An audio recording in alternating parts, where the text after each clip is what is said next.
Welcome back to Audiobook Town. Sit back, relax, and get ready to rest your mind. Remember to subscribe and follow, as it's a free way to support our channel. To Sherlock Holmes, she is always the woman. I have seldom heard him mention her under any other name. In his eyes she eclipses and predominates the whole of her sex.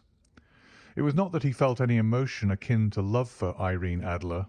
All emotions, and that one particularly, were abhorrent to his cold, precise, but admirably balanced mind. He was, I take it, the most perfect reasoning and observing machine that the world has seen. But as a lover he would have placed himself in a false position. He never spoke of the softer passions, save with a gibe and a sneer. They were admirable things for the observer, excellent for drawing the veil from men's motives and actions, but for the trained reasoner to admit such intrusions into his own delicate and finely adjusted temperament was to introduce a distracting factor which might throw a doubt upon all his mental results. Grit in a sensitive instrument, or a crack in one of his own high-power lenses, would not be more disturbing than a strong emotion in a nature such as his. And yet there was but one woman to him, and that woman was the late Irene Adler, of dubious and questionable memory. I had seen little of Holmes lately. My marriage had drifted us away from each other. My own complete happiness, and the home-centred interests which rise up around the man who first finds himself master of his own establishment, were sufficient to absorb all my attention, while Holmes, who loathed every form of society with his whole Bohemian soul, remained in our lodgings in Baker Street, buried among his old books, and alternating from week to week between cocaine and ambition, the drowsiness of the drug and the fierce energy of his own keen nature. He was still as ever deeply attracted by the study of crime, and occupied his immense faculties and extraordinary powers of observation in following out those clues and clearing up those mysteries which had been abandoned as hopeless by the official police. From time to time I heard some vague account of his doings, of his summons to Odessa in the case of the Trepoff murder, of his clearing up of the singular tragedy of the Atkinson brothers at Trincomalee, and finally of the mission which he had accomplished so delicately and successfully for the reigning family of Holland. Beyond these signs of his activity, however, which I merely shared with all the readers of the daily press, I knew little of my former friend and companion. One night, it was on the 20th of March, 1888, I was returning from a journey to a patient, for I had now returned to civil practice, when my way led me through Baker Street. As I passed a well-remembered door, which must always be associated in my mind with my wooing and with the dark incidents of the Study in Scarlet, I was seized with a keen desire to see Holmes again, and to know how he was employing his extraordinary powers.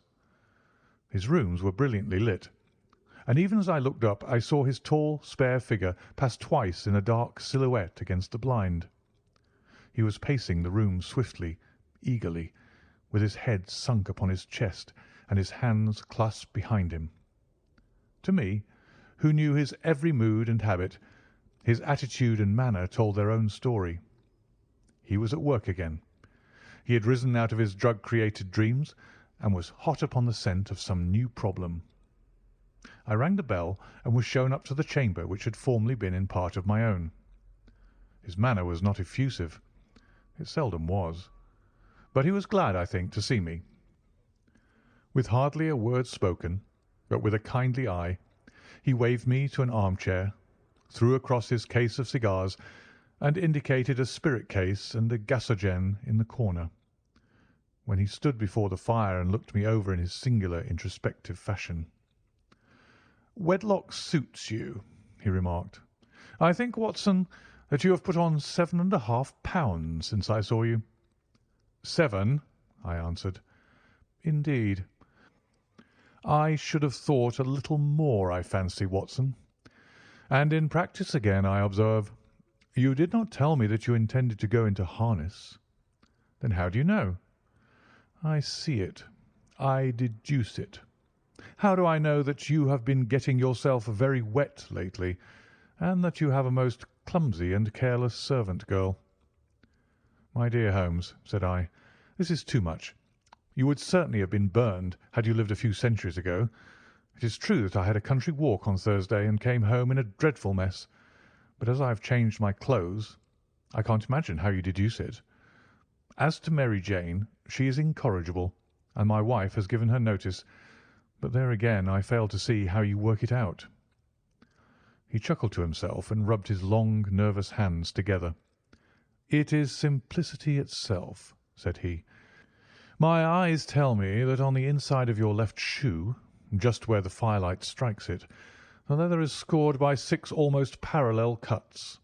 Obviously, they have been caused by someone who has very carelessly scraped around the edges of the sole in order to remove crusted mud from it. Hence you see my double deduction that you had been out in vile weather, and that you had a particularly malignant boot-slitting specimen of the London slavey. As to your practice, if a gentleman walks into my rooms smelling of iodoform, with a black mark of nitrate of silver upon his right forefinger, and a bulge on the right side of his top hat to show where he has secreted his stethoscope, I must be dull indeed if I do not pronounce him to be an active member of the medical profession. I could not help laughing at the ease with which he explained his process of deduction. When I hear you give your reasons, I remarked, the thing always appears to me so ridiculously simple that I could easily do it myself, though at each successive instance of your reasoning I am baffled until you explain your process. And yet I believe that my eyes are as good as yours. Quite so, he answered, lighting a cigarette and throwing himself down into an armchair. You see, but you do not observe. The distinction is clear. For example, you have frequently seen the steps which lead up from the hall to this room. Frequently. How often? Well, some hundreds of times. Then how many are there? How many? I don't know. Quite so. You have not observed, and yet you have seen. That is just my point. Now, I know that there are 17 steps because I have both seen and observed. By the way, since you are interested in these little problems, and since you are good enough to chronicle one or two of my trifling experiences, you may be interested in this. He threw over a sheet of thick pink-tinted notepaper which had been lying upon the table. It came by the last post, said he. Read it aloud. The note was undated and without either signature or address. There will call upon you tonight at 7:45, it said, a gentleman who desires to consult you upon a matter of the very deepest moment. Your recent services to one of the royal houses of Europe have shown that you are one who may safely be trusted with matters which are of an importance which can hardly be exaggerated. This account of you we have from all quarters received. Be in your chamber, then, at that hour, and do not take it amiss if your visitor wear a mask. This is indeed a mystery, I remarked. What do you imagine that it means? I have no data yet. It is a capital mistake to theorize before one has data. Insensibly one begins to twist facts to suit theories, instead of theories to suit facts. But the note itself, what do you deduce from it? I carefully examined the writing and the paper upon which it was written. The man who wrote it was presumably well-to-do, I remarked, endeavouring to imitate my companion's processes. Such paper could not be bought under £0.50 a packet. It is peculiarly strong and stiff. Peculiar. That is the very word, said Holmes. It is not an English paper at all. Hold it up to the light. I did so and saw a large E with a small g, a P and a large G with a small t woven into the texture of the paper. What do you make of that? Asked Holmes. The name of the maker, no doubt, or his monogram, rather? Not at all. The G with the small t stands for Gesellschaft, which is the German for company. It is a customary contraction, like our co. P, of course, stands for papier. Now for the E.G. Let us glance at our continental gazetteer. He took down a heavy brown volume from his shelves. Eglo, Eglonitz. Here we are. Egria. It is in a German-speaking country in Bohemia, not far from Carlsbad. Remarkable as being the scene of the death of Wallenstein, and for its numerous glass factories and paper mills. Aha, my boy, what do you make of that? His eyes sparkled, and he sent up a great blue triumphant cloud from his cigarette. The paper was made in Bohemia, I said. Precisely. And the man who wrote the note is a German. Do you note the peculiar construction of the sentence? This account of you we have from all quarters received. A Frenchman or Russian could not have written that. It is the German who is so uncourteous to his verbs. It only remains, therefore, to discover what is wanted by this German who writes upon Bohemian paper and prefers wearing a mask to showing his face. And here he comes, if I am not mistaken, to resolve all our doubts. As he spoke, there was the sharp sound of horses' hoofs and grating wheels against the curb, followed by a sharp pull at the bell. Holmes whistled. "A pair, by the sound," said he. "Yes," he continued, glancing out of the window. "A nice little brougham, and a pair of beauties. 150 guineas apiece. There's money in this case, Watson, if there's nothing else." "I think that I'd better go, Holmes." "Not a bit, Doctor. Stay where you are. I am lost without my Boswell, and this promises to be interesting. It would be a pity to miss it." "But your client?" "Never mind him. I may want your help, and so may he. Here he comes. Sit down in that armchair, Doctor, and give us your best attention." A slow and heavy step, which had been heard upon the stairs and in the passage, paused immediately outside the door. Then there was a loud and authoritative tap. "Come in," said Holmes. A man entered who could hardly have been less than 6 feet 6 inches in height, with the chest and limbs of a Hercules. His dress was rich, with a richness which would, in England, be looked upon as akin to bad taste. Heavy bands of astrakhan were slashed across the sleeves and fronts of his double-breasted coat, while the deep blue cloak, which was thrown over his shoulders, was lined with flame-coloured silk and secured at the neck with a brooch which consists of a single flaming beryl. Boots, which extended half-way up his calves, and which were trimmed at the tops with rich brown fur, completed the impression of barbaric opulence which was suggested by his whole appearance. He carried a broad-brimmed hat in his hand, while he wore across the upper part of his face, extending down past the cheekbones, a black vizard mask, which he had apparently adjusted that very moment, for his hand was still raised to it as he entered. From the lower part of the face he appeared to be a man of strong character, with a thick, hanging lip and a long, straight chin, suggestive of resolution pushed to the length of obstinacy. "You had my note?"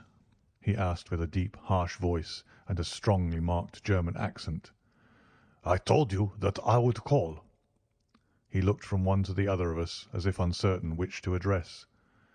"Pray take a seat," said Holmes.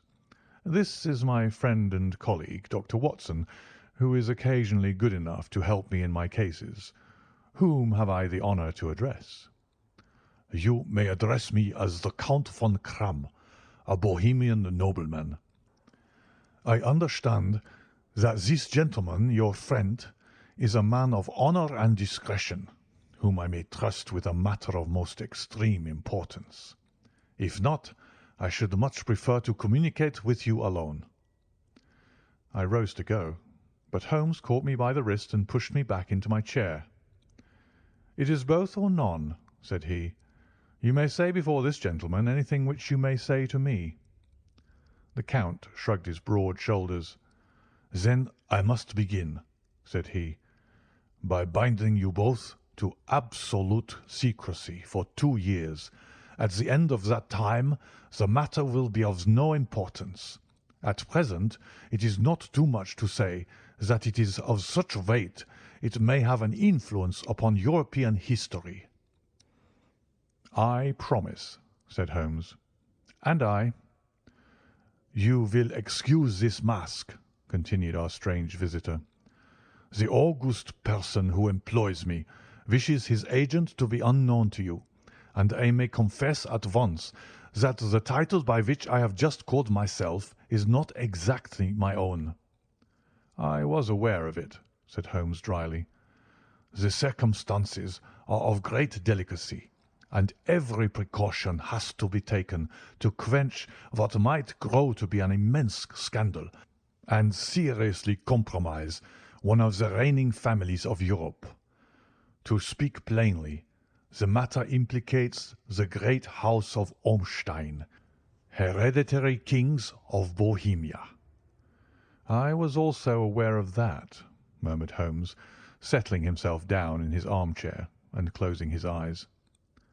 Our visitor glanced with some apparent surprise at the languid, lounging figure of the man who had been no doubt depicted to him as the most incisive reasoner and most energetic agent in Europe.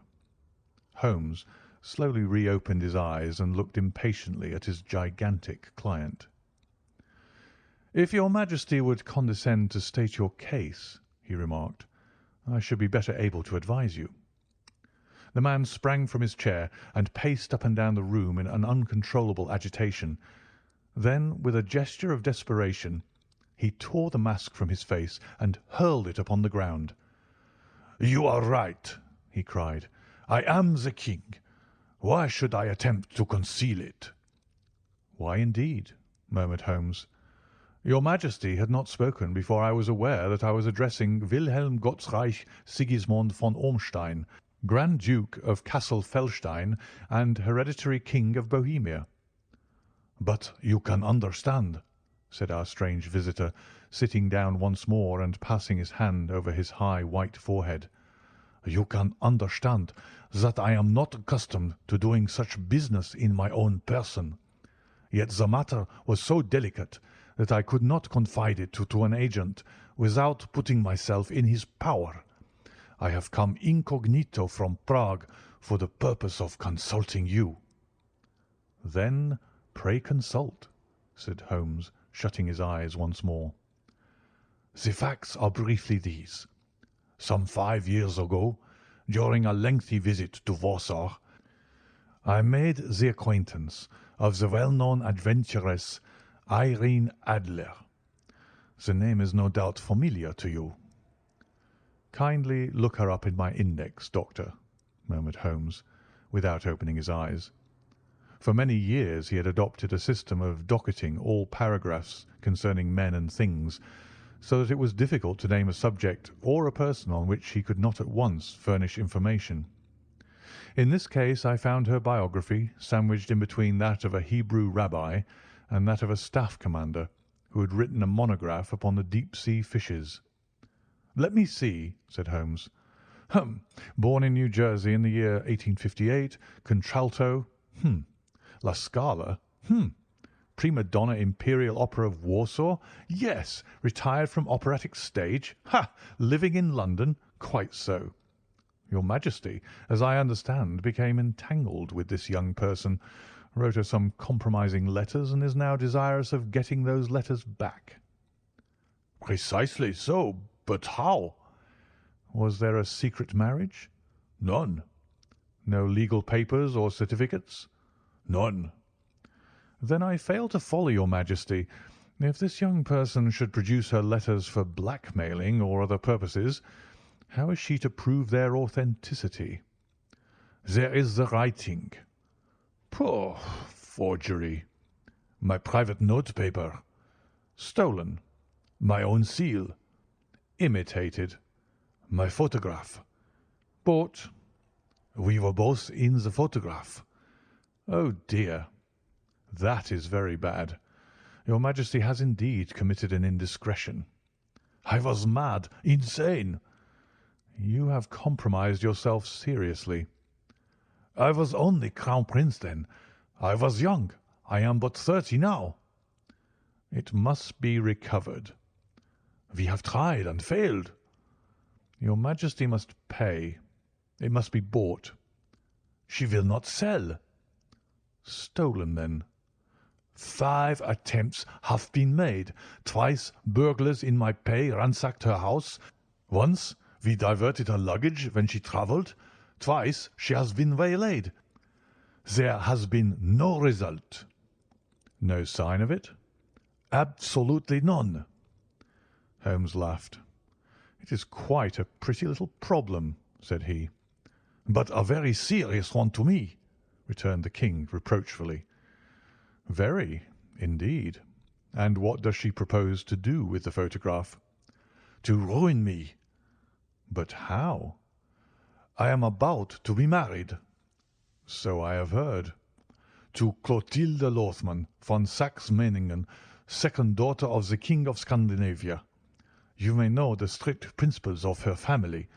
She is herself the very soul of delicacy. A shadow of a doubt as to my conduct would bring the matter to an end." "And Irene Adler?" "Threatens to send them the photograph.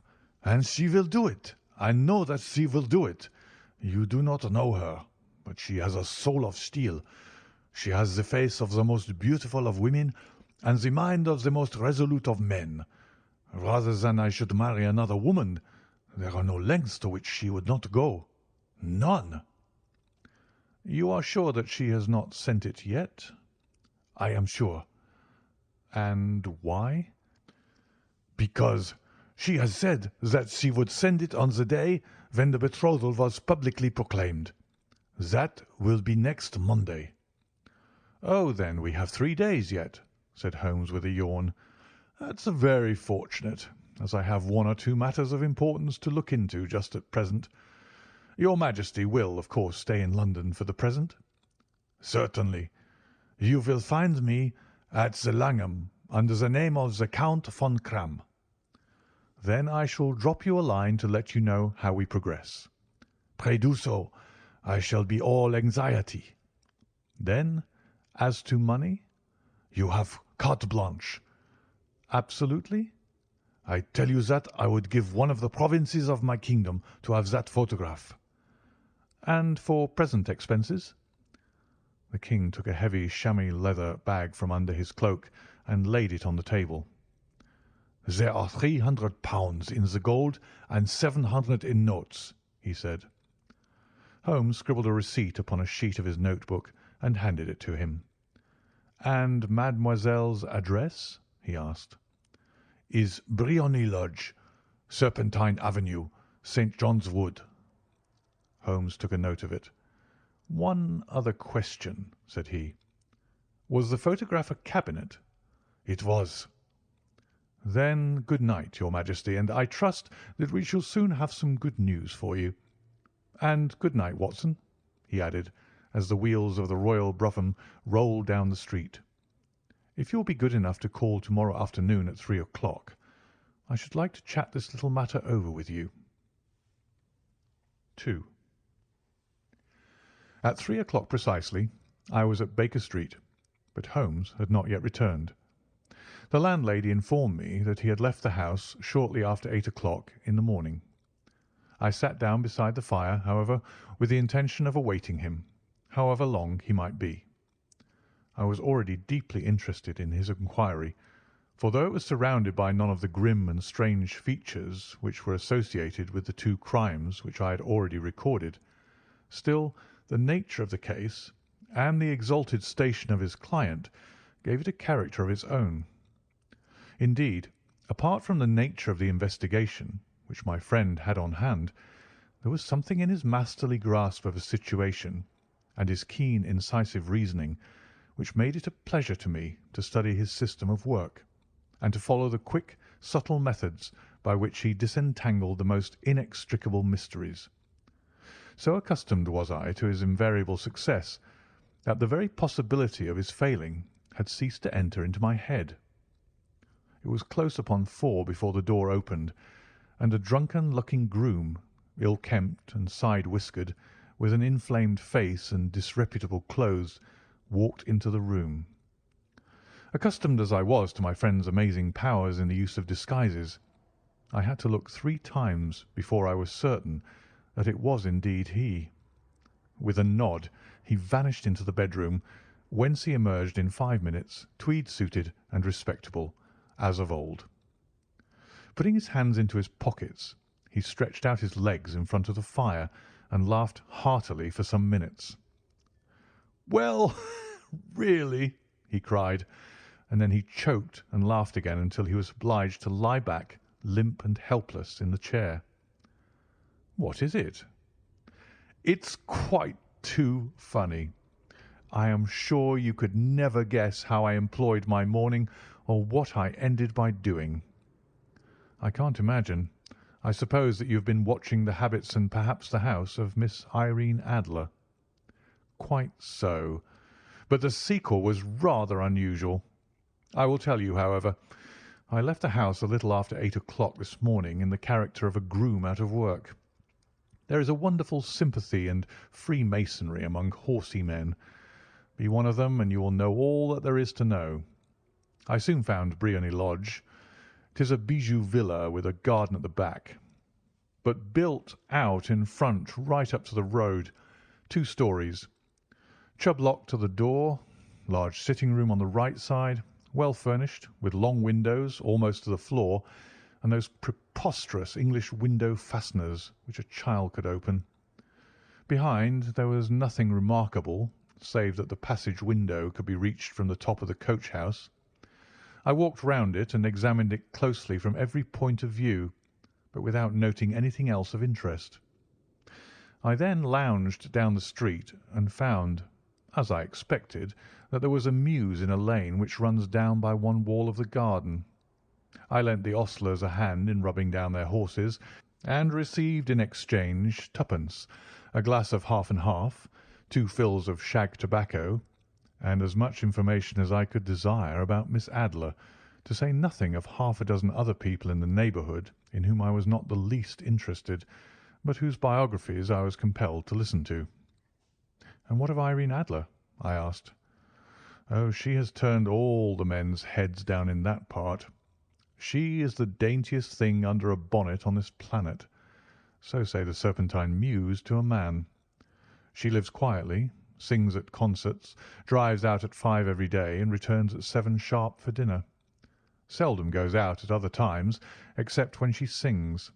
Has only 1 male visitor, but a good deal of him. He is dark, handsome, and dashing, never calls less than once a day, and often twice. He is a Mr. Godfrey Norton of the Inner Temple. See the advantages of a cabman as a confidant. They had driven him home a dozen times from Serpentine Mews, and knew all about him. When I had listened to all they had to tell, I began to walk up and down near Briony Lodge once more, and to think over my plan of campaign. This Godfrey Norton was evidently an important factor in the matter. He was a lawyer. That sounded ominous. What was the relation between them, and what the object of his repeated visits? Was she his client, his friend, or his mistress? If the former, she had probably transferred the photograph to his keeping. If the latter, it was less likely. On the issue of this question depended whether I should continue my work at Briony Lodge, or turn my attention to the gentlemen's chambers in the Temple. It was a delicate point, and it widened the field of my inquiry. I fear that I bore you with these details, but I have to let you see my little difficulties if you are to understand the situation. "I am following you closely," I answered. I was still balancing the matter in my mind when a hansom cab drove up to Briony Lodge, and a gentleman sprang out. He was a remarkably handsome man, dark, aquiline, and moustached, evidently the man of whom I had heard.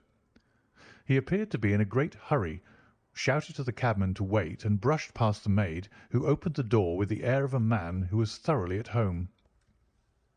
He was in the house about half an hour, and I could catch glimpses of him in the windows of the sitting-room, pacing up and down, talking excitedly, and waving his arms. Of her I could see nothing. Presently he emerged, looking even more flurried than before.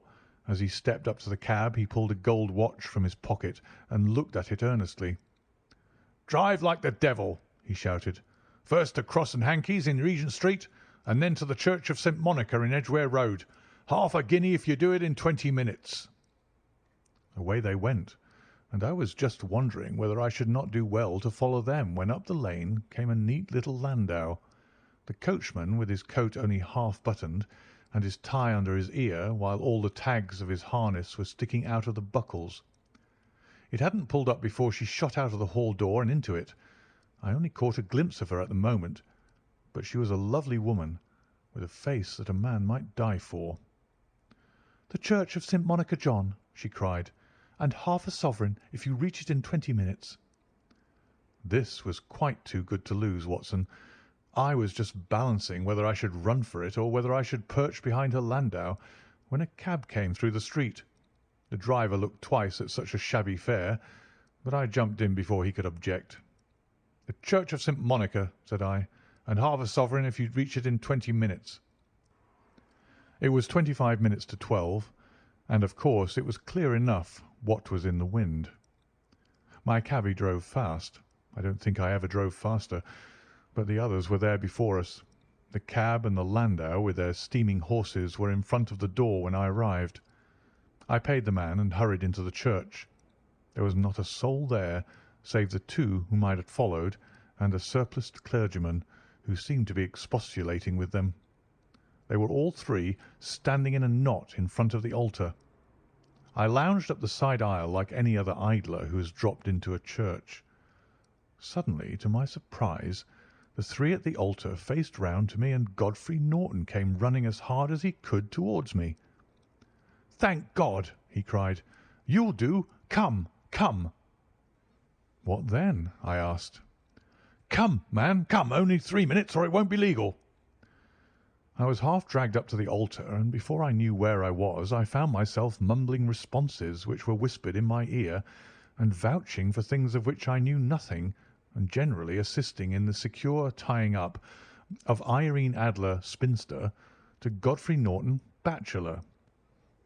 It was all done in an instant, and there was the gentleman thanking me on the one side, and the lady on the other, while the clergyman beamed on me in front. It was the most preposterous position in which I have ever found myself in my life, and it was the thought of it that started me laughing just now. It seems that there had been some informality about their licence, that the clergyman absolutely refused to marry them without a witness of some sort, and that my lucky appearance saved the bridegroom from having to sally out into the streets in search of a best man. The bride gave me a sovereign, and I mean to wear it on my watch chain in memory of the occasion. "This is a very unexpected turn of affairs," said I. "And what then?" "Well, I found my plans were seriously menaced. It looked as if the pair might take an immediate departure, and so necessitate very prompt and energetic measures on my part. At the church door, however, they separated, he driving back to the Temple, and she to her own house. "I shall drive out in the park at 5 as usual," she said as she left him. I heard no more. They drove away in different directions, and I went off to make my own arrangements. "Which are?" "Some cold beef and a glass of beer," he answered, ringing the bell. "I have been too busy to think of food, and I am likely to be busier still this evening. By the way, Doctor, I shall want your cooperation." "I shall be delighted." "You don't mind breaking the law?" "Not in the least." "Nor running a chance of arrest?" "Not in a good cause." "Oh, the cause is excellent." "Then I am your man." "I was sure that I might rely on you." "But what is it you wish?" "When Mrs. Turner has brought in the tray I will make it clear to you. Now," he said, as he turned hungrily on the simple fare that our landlady had provided, "I must discuss it while I eat, for I have not much time. It is nearly 5 now. In 2 hours we must be on the scene of action. Miss Irene, or Madam, rather, returns from her drive at 7. We must be at Briony Lodge to meet her." "And what then?" "You must leave that to me. I have already arranged what is to occur. There is only one point on which I must insist. You must not interfere. Come what may, you understand. I am to be neutral? To do nothing whatever. There will probably be some small unpleasantness. Do not join in it. It will end in my being conveyed into the house. 4 or 5 minutes afterwards the sitting-room window will open. You are to station yourself close to that open window. Yes. You are to watch me, for I will be visible to you. Yes. And when I raise my hand, so, you will throw into the room what I give you to throw, and will at the same time raise the cry of fire. You quite follow me? Entirely. It is nothing very formidable, he said, taking a long cigar-shaped roll from his pocket. It is an ordinary plumber's smoke rocket, fitted with a cap at either end to make it self-lighting. Your task is confined to that. When you raise your cry of fire, it will be taken up by quite a number of people. You may then walk to the end of the street, and I will rejoin you in 10 minutes. I hope that I have made myself clear. I am to remain neutral, to get near the window, to watch you, and at the signal to throw in this object, then to raise the cry of fire, and to wait you at the corner of the street. Precisely. Then you may entirely rely on me. That is excellent. I think, perhaps, it is almost time that I prepare for the new role I have to play. He disappeared into his bedroom and returned in a few minutes in the character of an amiable and simple-minded nonconformist clergyman. His broad black hat, his baggy trousers, his white tie, his sympathetic smile, and general look of peering and benevolent curiosity was such as Mr. John Hare alone could have equalled. It was not merely that Holmes changed his costume. His expression, his manner, his very soul seemed to vary with every fresh part that he assumed. The stage lost a fine actor, even as science lost an acute reasoner when he became a specialist in crime. It was 6:15 when we left Baker Street, and it still wanted 10 minutes to the hour when we found ourselves in Serpentine Avenue. It was already dusk, and the lamps were just being lighted as we paced up and down in front of Briony Lodge, waiting for the coming of its occupant. The house was just such as I had pictured it from Sherlock Holmes' succinct description, but the locality appeared to be less private than I expected. On the contrary, for a small street in a quiet neighbourhood, it was remarkably animated. There was a group of shabbily dressed men smoking and laughing in a corner, a scissors grinder with his wheel, 2 guardsmen who were flirting with a nurse girl, and several well-dressed young men who were lounging up and down with cigars in their mouths. "You see," remarked Holmes, as we paced to and fro in front of the house, "this marriage rather simplifies matters. The photograph becomes a double-edged weapon now. The chances are that she would be as averse to its being seen by Mr. Godfrey Norton as our client is to its coming to the eyes of his princess. Now the question is, where are we to find the photograph?" "Where indeed?" "It is most unlikely that she carries it about with her. It is cabinet size, too large for easy concealment about a woman's dress. She knows that the king is capable of having her waylaid and searched. 2 attempts of the sort have already been made. We may take it, then, that she does not carry it about with her. Where, then? Her banker or her lawyer. There is that double possibility. But I am inclined to think neither. Women are naturally secretive, and they like to do their own secreting. Why should she hand it over to anyone else? She could trust her own guardianship, but she could not tell what indirect or political influence might be brought to bear upon a businessman. Besides, remember that she had resolved to use it within a few days. It must be where she can lay her hands upon it. It must be in her own house. But it has twice been burgled. They do not know how to look. But how will you look? I will not look. What then? I will get her to show me. But she will refuse. She will not be able to. But I hear the rumble of wheels. It is her carriage. Now, carry out my orders to the letter. As he spoke, the gleam of the sidelights of a carriage came round the curve of the avenue. It was a smart little landau, which rattled up to the door of Briony Lodge. As it pulled up, one of the loafing men at the corner dashed forward to open the door in the hope of earning a copper, but was elbowed away by another loafer who had rushed up with the same intention. A fierce quarrel broke out, which was increased by the two guardsmen who took sides with one of the loungers, and by the scissors grinder, who was equally hot upon the other side. A blow was struck, and in an instant the lady who had stepped from her carriage was the centre of a little knot of flushed and struggling men, who struck savagely at each other with their fists and sticks. Holmes dashed into the crowd to protect the lady, but just as he reached her, he gave a cry and dropped to the ground with the blood running freely down his face. At his fall, the guardsmen took to their heels in one direction and the loungers in the other, while a number of better-dressed people, who had watched the scuffle without taking part in it, crowded in to help the lady and to attend to the injured man. Irene Adler, as I will still call her, had hurried up the steps, but she stood at the top with her superb figure outlined against the lights of the hall, looking back into the street. "Is the poor gentleman much hurt?" she asked. "He is dead," cried several voices. "No, no, there's life in him," shouted another. "But he'll be gone before you can get him to hospital." "He's a brave fellow," said a woman.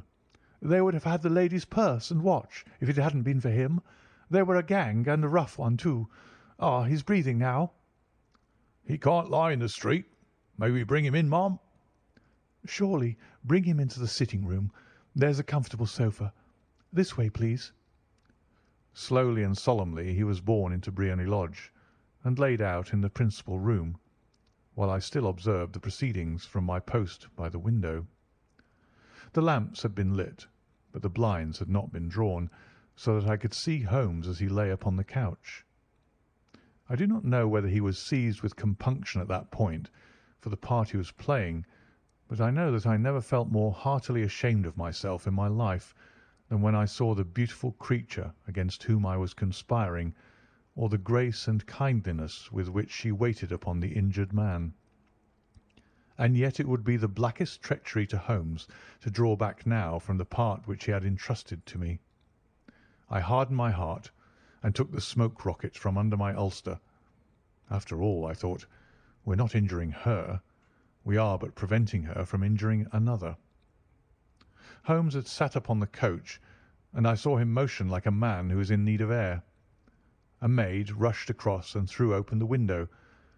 At the same instant I saw him raise his hand, and at the signal I tossed my rocket into the room with a cry of "Fire!" The word was no sooner out of my mouth than the whole crowd of spectators, well dressed and ill, gentlemen, ostlers, and servant maids, joined in a general shriek of "Fire!" Thick clouds of smoke curled through the room and out at the open window. I caught a glimpse of rushing figures, and a moment later the voice of Holmes from within, assuring them that it was a false alarm. Slipping through the shouting crowd, I made my way to the corner of the street, and in 10 minutes was rejoiced to find my friend's arm in mine, and to get away from the scene of uproar. He walked swiftly and in silence for some few minutes, until we had turned down one of the quiet streets which led towards the Edgware Road. "You did it very nicely, Doctor," he remarked. "Nothing could have been better. It is all right." "You have the photograph?" "I know where it is." "And how did you find out?" "She showed me, as I told you she would." "I'm still in the dark." "I do not wish to make a mystery," said he, laughing. "The matter was perfectly simple. You, of course, saw that everyone in the street was an accomplice. They were all engaged for the evening." "I guessed as much." "Then, when the row broke out, I had a little moist red paint in the palm of my hand. I rushed forward, fell down, clapped my hand to my face, and became a piteous spectacle. It is an old trick." "That also I could fathom." "Then they carried me in. She was bound to have me in. What else could she do? and into her sitting-room, which was the very room which I suspected. It lay between that and her bedroom, and I was determined to see which. They laid me on a couch. I motioned for air. They were compelled to open the window, and you had your chance. How did that help you? It was all important. When a woman thinks that her house is on fire, her instinct is at once to rush to the thing which she values most. It is a perfectly overpowering impulse, and I have more than once taken advantage of it. In the case of the Darlington substitution scandal, it was of use to me, and also in the Arnsworth Castle business. A married woman grabs at her baby, an unmarried one reaches for her jewel box. Now it was clear to me that our lady of to-day had nothing in the house more precious to her than what we are in quest of. She would rush to secure it. The alarm of fire was admirably done. The smoke and shouting were enough to shake nerves of steel. She responded beautifully. The photograph is in a recess behind a sliding panel just above the right bell pull. She was there in an instant, and I caught a glimpse of it as she half drew it out. When I cried out that it was a false alarm, she replaced it, glanced at the rocket, rushed from the room, and I have not seen her since. I rose, and making my excuses, escaped from the house. I hesitated whether to attempt to secure the photograph at once, but the coachman had come in, and as he was watching me narrowly, it seemed safer to wait. A little over-precipitance may ruin all. "And now?" I asked. "Our quest is practically finished. I shall call with the King to-morrow, and with you if you care to come with us. We will be shown into the sitting-room to wait for the lady, but it is probable that when she comes she may find neither us nor the photograph. It might be a satisfaction to His Majesty to regain it with his own hands." "And when will you call?" "At 8 in the morning. She will not be up, so that we shall have a clear field. Besides, we must be prompt, for this marriage may mean a complete change in her life and habits. I must wire to the King without delay." We had reached Baker Street and had stopped at the door.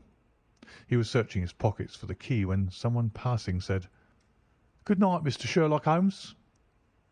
There were several people on the pavement at the time, but the greeting appeared to come from a slim youth in an ulster who had hurried by. "I've heard that voice before," said Holmes, staring down the dimly lit street. "Now I wonder who the deuce that could have been." 3. I slept at Baker Street that night, and we were engaged upon our toast and coffee in the morning when the King of Bohemia rushed into the room.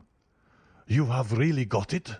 he cried, grasping Sherlock Holmes by either shoulder and looking eagerly into his face. "Not yet." "But you have hopes?" "I have hopes."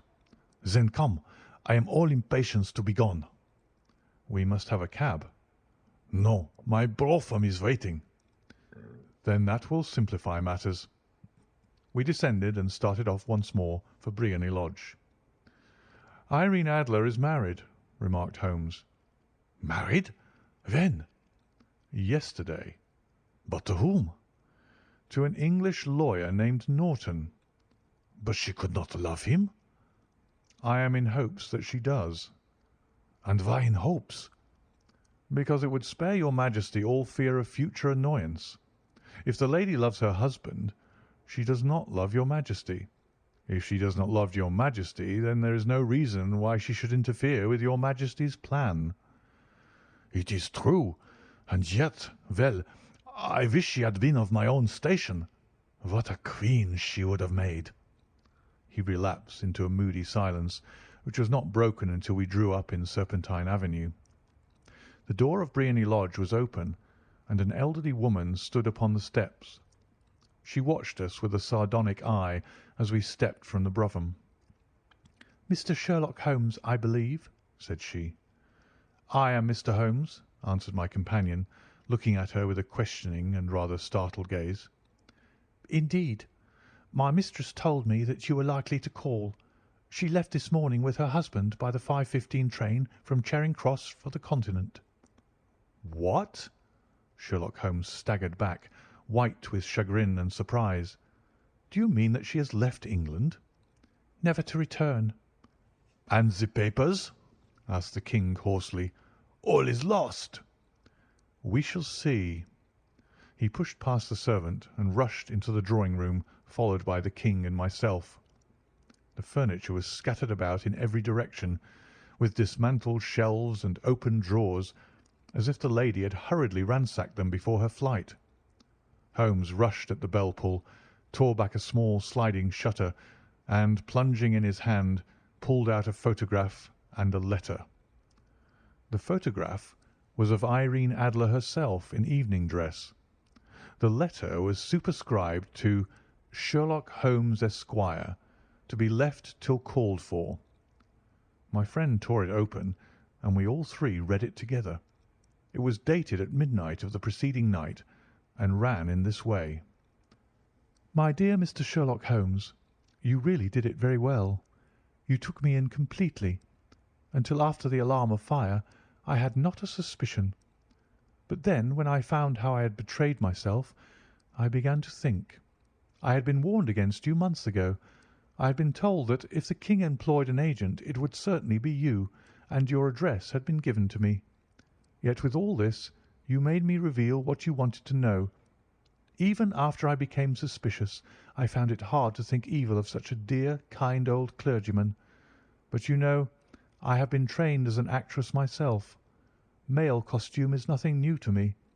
I often take advantage of the freedom which it gives.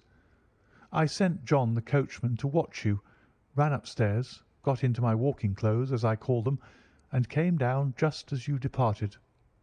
Well, I followed you to your door, and so made sure that I was really an object of interest to the celebrated Mr. Sherlock Holmes. Then I rather imprudently wished you good night, and started for the Temple to see my husband. We both thought the best resource was flight, when pursued by so formidable an antagonist. So you will find the nest empty when you call to-morrow. As to the photograph, your client may rest in peace. I love and am loved by a better man than he. The king may do what he will without hindrance from one whom he has cruelly wronged. I keep it only to safeguard myself, and to preserve a weapon which will always secure me from any steps which he might take in the future. I leave a photograph which he might care to possess, and I remain, dear Mr. Sherlock Holmes, very truly yours, Irene Norton, née Adler." "What a woman! Oh, what a woman!" cried the King of Bohemia, when we had all three read this epistle. "Did I not tell you how quick and resolute she was? Would she not have made an admirable queen? Is it not a pity that she was not on my level?" "From what I have seen of the lady, she seems indeed to be on a very different level to your Majesty," said Holmes coldly. "I am sorry that I have not been able to bring your Majesty's business to a more successful conclusion." "On the contrary, my dear sir," cried the king, "nothing could be more successful. I know that her word is inviolate. The photograph is now as safe as if it were in the fire." "I am glad to hear your Majesty say so." "I am immensely indebted to you. Pray tell me in what way I can reward you. This ring?" He slipped an emerald snake ring from his finger and held it out upon the palm of his hand. "Your Majesty has something which I should value even more highly," said Holmes. "You have but to name it." "This photograph." The king stared at him in amazement. "Irene's photograph?" he cried. "Certainly, if you wish it." "I thank you, your Majesty. Then there is no more to be done in the matter. I have the honour to wish you a very good morning." He bowed, and turning away without observing the hand which the king had stretched out to him, he set off in my company for his chambers. And that was how a great scandal threatened to affect the kingdom of Bohemia, and how the best plans of Mr. Sherlock Holmes were beaten by a woman's wit. He used to make merry over the cleverness of women, but I have not heard him do it of late. And when he speaks of Irene Adler, or when he refers to her photograph, it is always under the honourable title of the woman. End of A Scandal in Bohemia. The Red-Headed League. I had called upon my friend Mr. Sherlock Holmes one day in the autumn of last year, and found him in deep conversation with a very stout, florid-faced, elderly gentleman with fiery red hair. With an apology for my intrusion, I was about to withdraw when Holmes pulled me abruptly into the room and closed the door behind me. "You could not possibly have come at a better time, my dear Watson," he said cordially. "I was afraid that you were engaged." "So I am. Very much so." "Then I can wait in the next room." "Not at all. This gentleman, Mr. Wilson, has been my partner and helper in many of my most successful cases, and I have no doubt that he will be of the utmost use to me in yours also." The stout gentleman half rose from his chair and gave a bob of greeting, with a quick little questioning glance from his small, fat-encircled eyes. "Try the settee," said Holmes, relapsing into his armchair and putting his finger-tips together, as was his custom when in judicial moods. "I know, my dear Watson, that you share my love of all that is bizarre and outside the conventions and humdrum routine of everyday life. You have shown your relish for it by the enthusiasm which has prompted you to chronicle and, if you will excuse my saying so, somewhat to embellish so many of my own little adventures." "Your cases have indeed been one of the greatest interest to me," I observed. "You will remember that I remarked the other day, just before we went into the very simple problem presented by Miss Mary Sutherland, that for strange effects and extraordinary combinations we must go to life itself, which is always far more daring than any effort of the imagination." "A proposition which I took the liberty of doubting." "You did, Doctor. But none the less you must come round to my view, for otherwise I shall keep on piling fact upon fact on you, until your reason breaks down under them and acknowledges me to be right. Now, Mr. Jabez Wilson here has been good enough to call upon me this morning, and to begin a narrative which promises to be one of the most singular which I have listened to for some time. You have heard me remark that the strangest and most unique things are very often connected, not with the larger, but with the smaller crimes, and occasionally, indeed, where there is room for doubt whether any positive crime has been committed. As far as I have heard, it is impossible for me to say whether the present case is an instance of crime or not, but the course of events is certainly among the most singular that I have ever listened to. Perhaps, Mr. Wilson, you would have the great kindness to recommence your narrative. I ask you not merely because my friend Dr. Watson has not heard the opening part, but also because the peculiar nature of the story makes me anxious to have every possible detail from your lips. As a rule, when I have heard some slight indication of the course of events, I am able to guide myself by the thousands of other similar cases which occur to my memory. In the present instance, I am forced to admit that the facts are, to the best of my belief, unique." The portly client puffed out his chest with an appearance of some little pride, and pulled a dirty and wrinkled newspaper from the inside pocket of his greatcoat. As he glanced down the advertisement column, with his head thrust forward and the paper flattened out upon his knee, I took a good look at the man, and endeavoured, after the fashion of my companion, to read the indications which might be presented by his dress or appearance. I did not gain very much, however, by my inspection. Our visitor bore every mark of being an average, commonplace British tradesman, obese, pompous, and slow. He wore rather baggy grey shepherd's check trousers, a not over-clean black frock-coat, unbuttoned in the front, and a drab waistcoat with a heavy brassy Albert chain, and a square pierced bit of metal dangling down as an ornament. A frayed top hat and a faded brown overcoat with a wrinkled velvet collar lay upon a chair beside him. Altogether, look as I would, there was nothing remarkable about the man save his blazing red head and the expression of extreme chagrin and discontent upon his features. Sherlock Holmes' quick eye took in my occupation, and he shook his head with a smile as he noticed my questioning glances. Beyond the obvious facts that he has at some time done manual labour, that he takes snuff, that he is a Freemason, that he has been in China, and that he has done a considerable amount of writing lately, I can deduce nothing else. Mr. Jabez Wilson started up in his chair with his forefinger upon the paper, but his eyes upon my companion. "How in the name of good fortune did you know all that, Mr. Holmes?" he asked. "How did you know, for example, that I did manual labour? It's as true as gospel, for I began as a ship's carpenter." Your hands, my dear sir. Your right hand is quite a size larger than your left. You have worked with it, and the muscles are more developed. "Well, the snuff, then, and the Freemasonry."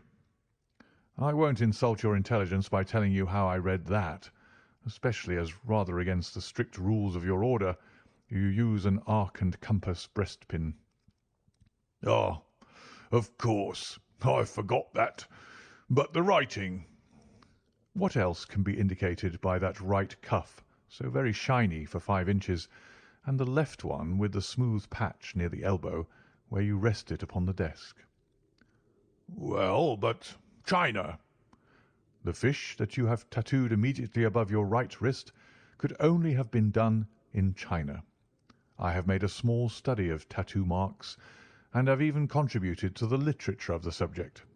That trick of staining the fish's scales of a delicate pink is quite peculiar to China. When, in addition, I see a Chinese coin hanging from your watch chain, the matter becomes even more simple.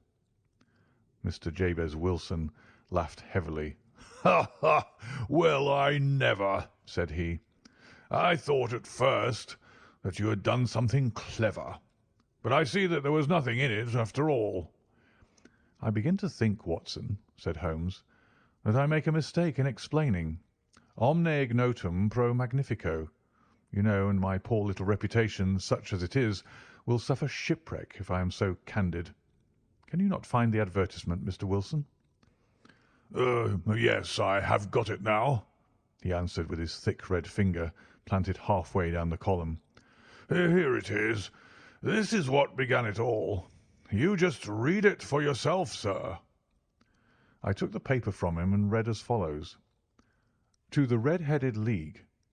On account of the bequest of the late Ezekiah Hopkins of Lebanon, Pennsylvania, USA, there is now another vacancy open, which entitles a member of the League to a salary of £4 a week for purely nominal services. All red-headed men who are sound in body and mind and above the age of 21 years are eligible. Apply in person on Monday at 11 o'clock to Duncan Ross at the offices of the League, 7 Pope's Court, Fleet Street." "What on earth does this mean?" I ejaculated, after I had twice read over the extraordinary announcement. Holmes chuckled and wriggled in his chair, as was his habit when in high spirits. "It is a little off the beaten track, isn't it?" said he. "And now, Mr. Wilson, off you go at scratch and tell us all about yourself, your household, and the effect which this advertisement had upon your fortunes. You will first make a note, Doctor, of the paper and the date." "It is the Morning Chronicle of April 27th, 1890. Just 2 months ago." "Very good. Now, Mr. Wilson?" "Well, it is just as I've been telling you, Mr. Sherlock Holmes," said Jabez Wilson, mopping his forehead. "I have a small pawnbroker's business at Coburg Square, near the sea. It's not a very large affair, and of late years it has not done more than just give me a living. I used to be able to keep 2 assistants, but now I only keep 1, and I would have a job to pay him, but that he is willing to come for half wages so as to learn the business." "What is the name of this obliging youth?" asked Sherlock Holmes. "His name is Vincent Spaulding, and he's not such a youth either. It's hard to say his age. I should not wish a smarter assistant, Mr. Holmes, and I know very well that he could better himself and earn twice what I'm able to give him. But after all, if he is satisfied, why should I put ideas in his head?" "Why, indeed? You seem most fortunate in having an employee who comes under the full market price. It is not a common experience among employers in this age. I don't know that your assistant is not as remarkable as your advertisement." "Oh, he has his faults too," said Mr. Wilson. "Never was such a fellow for photography. Snapping away with a camera when he ought to be improving his mind, and then diving down into the cellar like a rabbit into its hole to develop his pictures. That is his main fault, but on the whole he's a good worker. There's no vice in him." "He is still with you, I presume?" "Yes, sir. He and a girl of 14 who does a bit of simple cooking and keeps the place clean. That's all I have in the house, for I am a widower and never had any family. We live very quietly, sir, the three of us, and we keep a roof over our heads and pay our debts, if we do nothing more. The first thing that put us out was that advertisement. Spaulding, he came down into the office just this day, 8 weeks, with this very paper in his hand, and he says, 'I wish to the Lord, Mr. Wilson, that I was a red-headed man.' 'Why that?' I asks. 'Why,' says he, 'here's another vacancy on the League of the Red-Headed Men. It's worth quite a little fortune to any man who gets it, and I understand that there are more vacancies than there are men, so that the trustees are at their wits' end what to do with the money. If my hair would only change colour, there's a nice little crib all ready for me to step into.' 'Why, what is it then?' I asked. 'You see, Mr. Holmes, I'm a very stay-at-home man, and as my business came to me instead of my having to go to it, I was often weeks on end without putting my foot over the door-mat. In that way, I didn't know much of what was going on outside, and I was always glad of a bit of news.' "Have you never heard of the League of the Red-Headed Men?" he asked with his eyes open. "Never? Why, I wonder at that, for you are eligible yourself for one of the vacancies." "And what are they worth?" I asked. "Oh, merely a couple of hundred a year, but the work is slight, and it need not interfere very much with one's other occupations." Well, you can easily think that that made me prick up my ears, for the business has not been over good for some years, and an extra couple of hundred would have been very handy. "Tell me all about it," said I. "Well," said he, showing me the advertisement, "you can see for yourself that the League has a vacancy, and there is the address where you should apply for particulars. As far as I can make out, the League was founded by an American millionaire, Ezekiah Hopkins, who was very peculiar in his ways. He was himself red-headed, and he had a great sympathy for all red-headed men.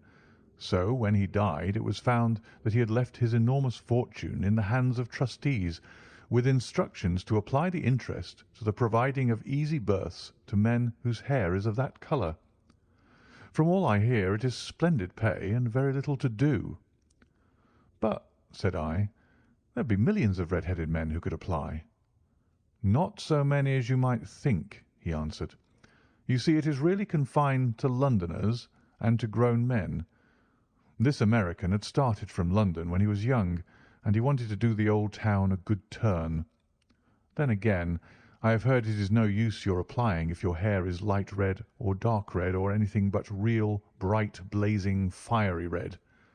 Now, if you cared to apply, Mr. Wilson, you would just walk in, but perhaps it would hardly be worth your while to put yourself out of the way for the sake of a few £100. Now, it is a fact, gentlemen, as you may see for yourselves, that my hair is of a very full and rich tint, so that it seemed to me that if there was to be any competition in the matter, I stood as good a chance as any man that I had ever met. Vincent Spaulding seemed to know so much about it that I thought he might prove useful. So I just ordered him to put up the shutters for the day and to come right away with me. He was very willing to have a holiday, so we shut the business up and started off for the address that was given us in the advertisement. I never hope to see such a sight as that again, Mr. Holmes. From north, south, east, and west, every man who had a shade of red in his hair had tramped into the city to answer the advertisement. Fleet Street was choked with red-headed folk, and Pope's Court looked like a coster's orange barrow. I should not have thought there were so many in the whole country as were brought together by that single advertisement. Every shade of colour they were: straw, lemon, orange, brick, Irish setter, liver, clay. But, as Spaulding said, there were not many who had the real vivid flame-coloured tint. When I saw how many were waiting, I would have given it up in despair, but Spaulding would not hear of it. How he did it I could not imagine, but he pushed and pulled and butted until he got me through the crowd and right up to the steps which led to the office. There was a double stream upon the stair, some going up in hope and some coming back dejected. But we wedged in as well as we could, and soon found ourselves in the office. "Your experience has been a most entertaining one," remarked Holmes as his client paused and refreshed his memory with a huge pinch of snuff. "Pray continue your very interesting statement." There was nothing in the office but a couple of wooden chairs and a deal table, behind which sat a small man with a head that was even redder than mine. He said a few words to each candidate as he came up, and then he always managed to find some fault in them which would disqualify them. Getting a vacancy did not seem to be such a very easy matter after all. However, when our turn came, the little man was much more favourable to me than to any of the others, and he closed the door as we entered, so that he might have a private word with us. "This is Mr. Jabez Wilson," said my assistant. "and he is willing to fill in a vacancy in the League." "And he is admirably suited for it," the other answered. "He has every requirement. I cannot recall when I have seen anything so fine." He took a step backward, cocked his head on one side, and gazed at my hair until I felt quite bashful. Then suddenly he plunged forward, wrung my hand, and congratulated me warmly on my success. "It would be injustice to hesitate," said he. "You will, however, I am sure, excuse me for taking an obvious precaution." With that he seized my hair in both his hands and tugged until I yelled with the pain. "There is water in your eyes," said he as he released me. "I perceive that all is as it should be, but we have to be careful, for we have twice been deceived by wigs and once by paint. I could tell you tales of cobbler's wax which would disgust you with human nature." He stepped over to the window and shouted through it at the top of his voice that the vacancy was filled. A groan of disappointment came up from below, and the folk all trooped away in different directions until there was not a red head to be seen, except my own and that of the manager. "My name," said he, "is Mr. Duncan Ross, and I am myself one of the pensioners upon the fund left by our noble benefactor. Are you a married man, Mr. Wilson? Have you a family?" I answered that I had not. His face fell immediately. "Dear me," he said gravely, "that is very serious indeed. I am sorry to hear you say that. The fund was, of course, for the propagation and spread of the red heads as well as for their maintenance. It is exceedingly unfortunate that you should be a bachelor." My face lengthened at this, Mr. Holmes, for I thought that I was not to have the vacancy after all. But after thinking it over for a few minutes, he said that it would be all right. In the case of another, said he, the objection might be fatal, but we must stretch a point in favour of a man with such a head of hair as yours. When shall you be able to enter upon your new duties? Well, it is a little awkward, for I have a business already, said I. Oh, never mind about that, Mr. Wilson, said Vincent Spaulding. I shall be able to look after that for you. What would be the hours? I asked. 10 to 2. Now, a pawnbroker's business is mostly done of an evening, Mr. Holmes, especially Thursday and Friday evening, which is just before payday, so it would suit me very well to earn a little in the mornings. Besides, I knew that my assistant was a good man, and that he would see to anything that turned up. That would suit me very well, said I. And the pay? Is £4 a week. And the work? Is purely nominal. What do you call purely nominal? Well, you have to be in the office, or at least in the building, the whole time. If you leave, you forfeit your whole position forever. The will is very clear upon that point. You don't comply with the conditions if you budge from the office during that time. It's only 4 hours a day, and I should not think of leaving, said I. No excuse will avail, said Mr. Duncan Ross. Neither sickness nor business nor anything else. There you must stay, or you lose your billet. And the work? Is to copy out the Encyclopaedia Britannica. There is the first volume of it in that press.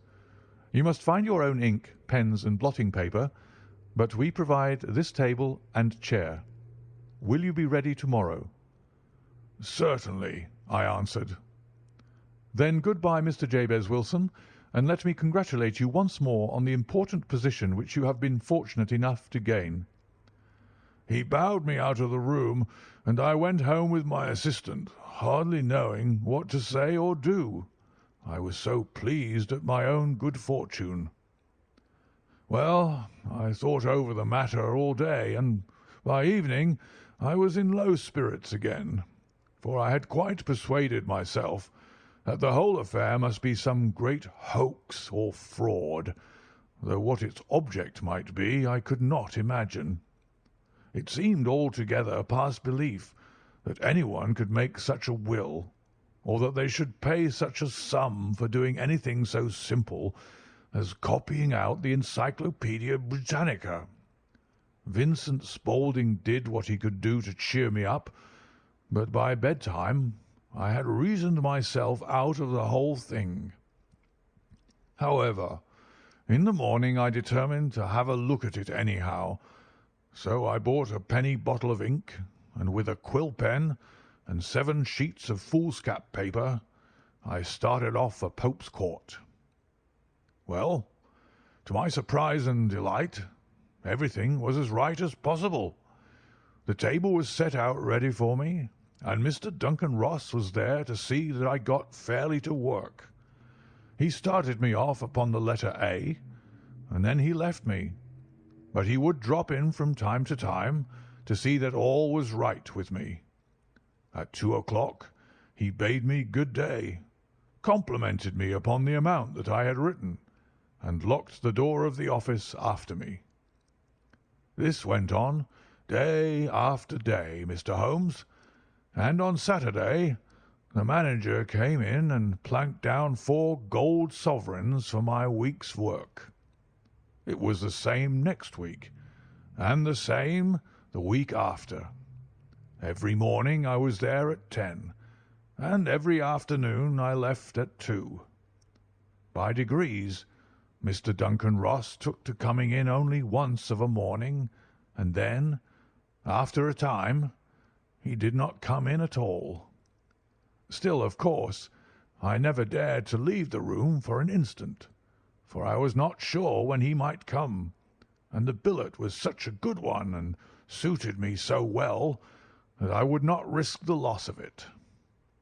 8 weeks passed away like this, and I had written about abbots and archery and armour and architecture and Attica, and hoped with diligence that I might get on to the bees before very long.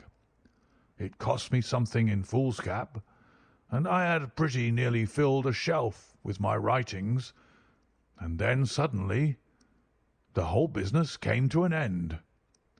"To an end?"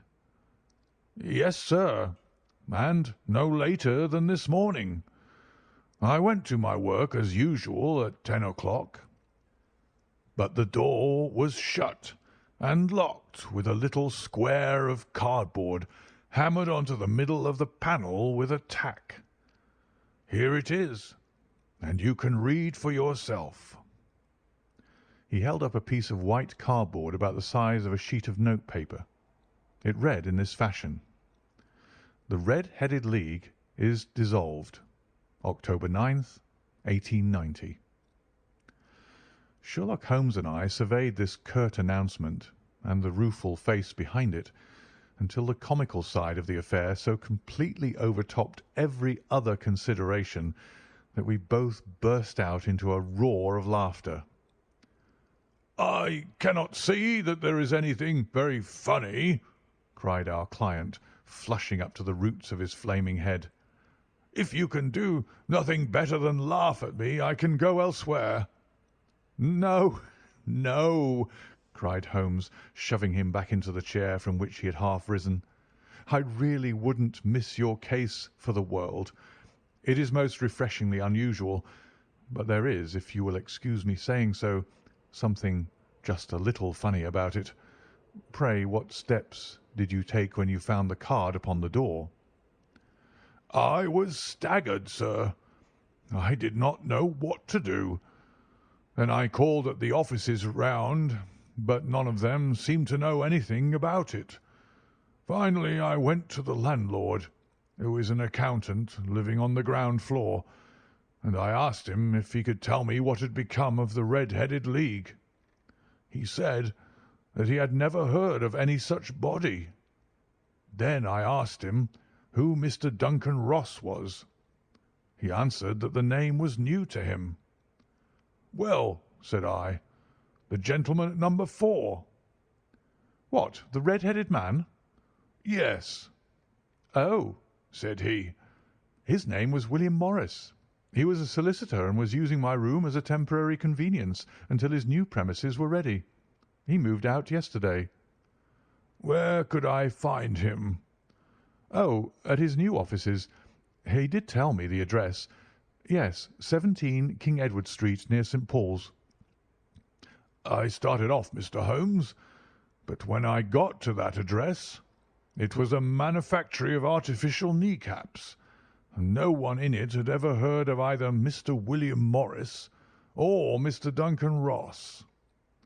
"'And what did you do then?' asked Holmes. "'I went home to Saxe Coburg Square, and I took the advice of my assistant.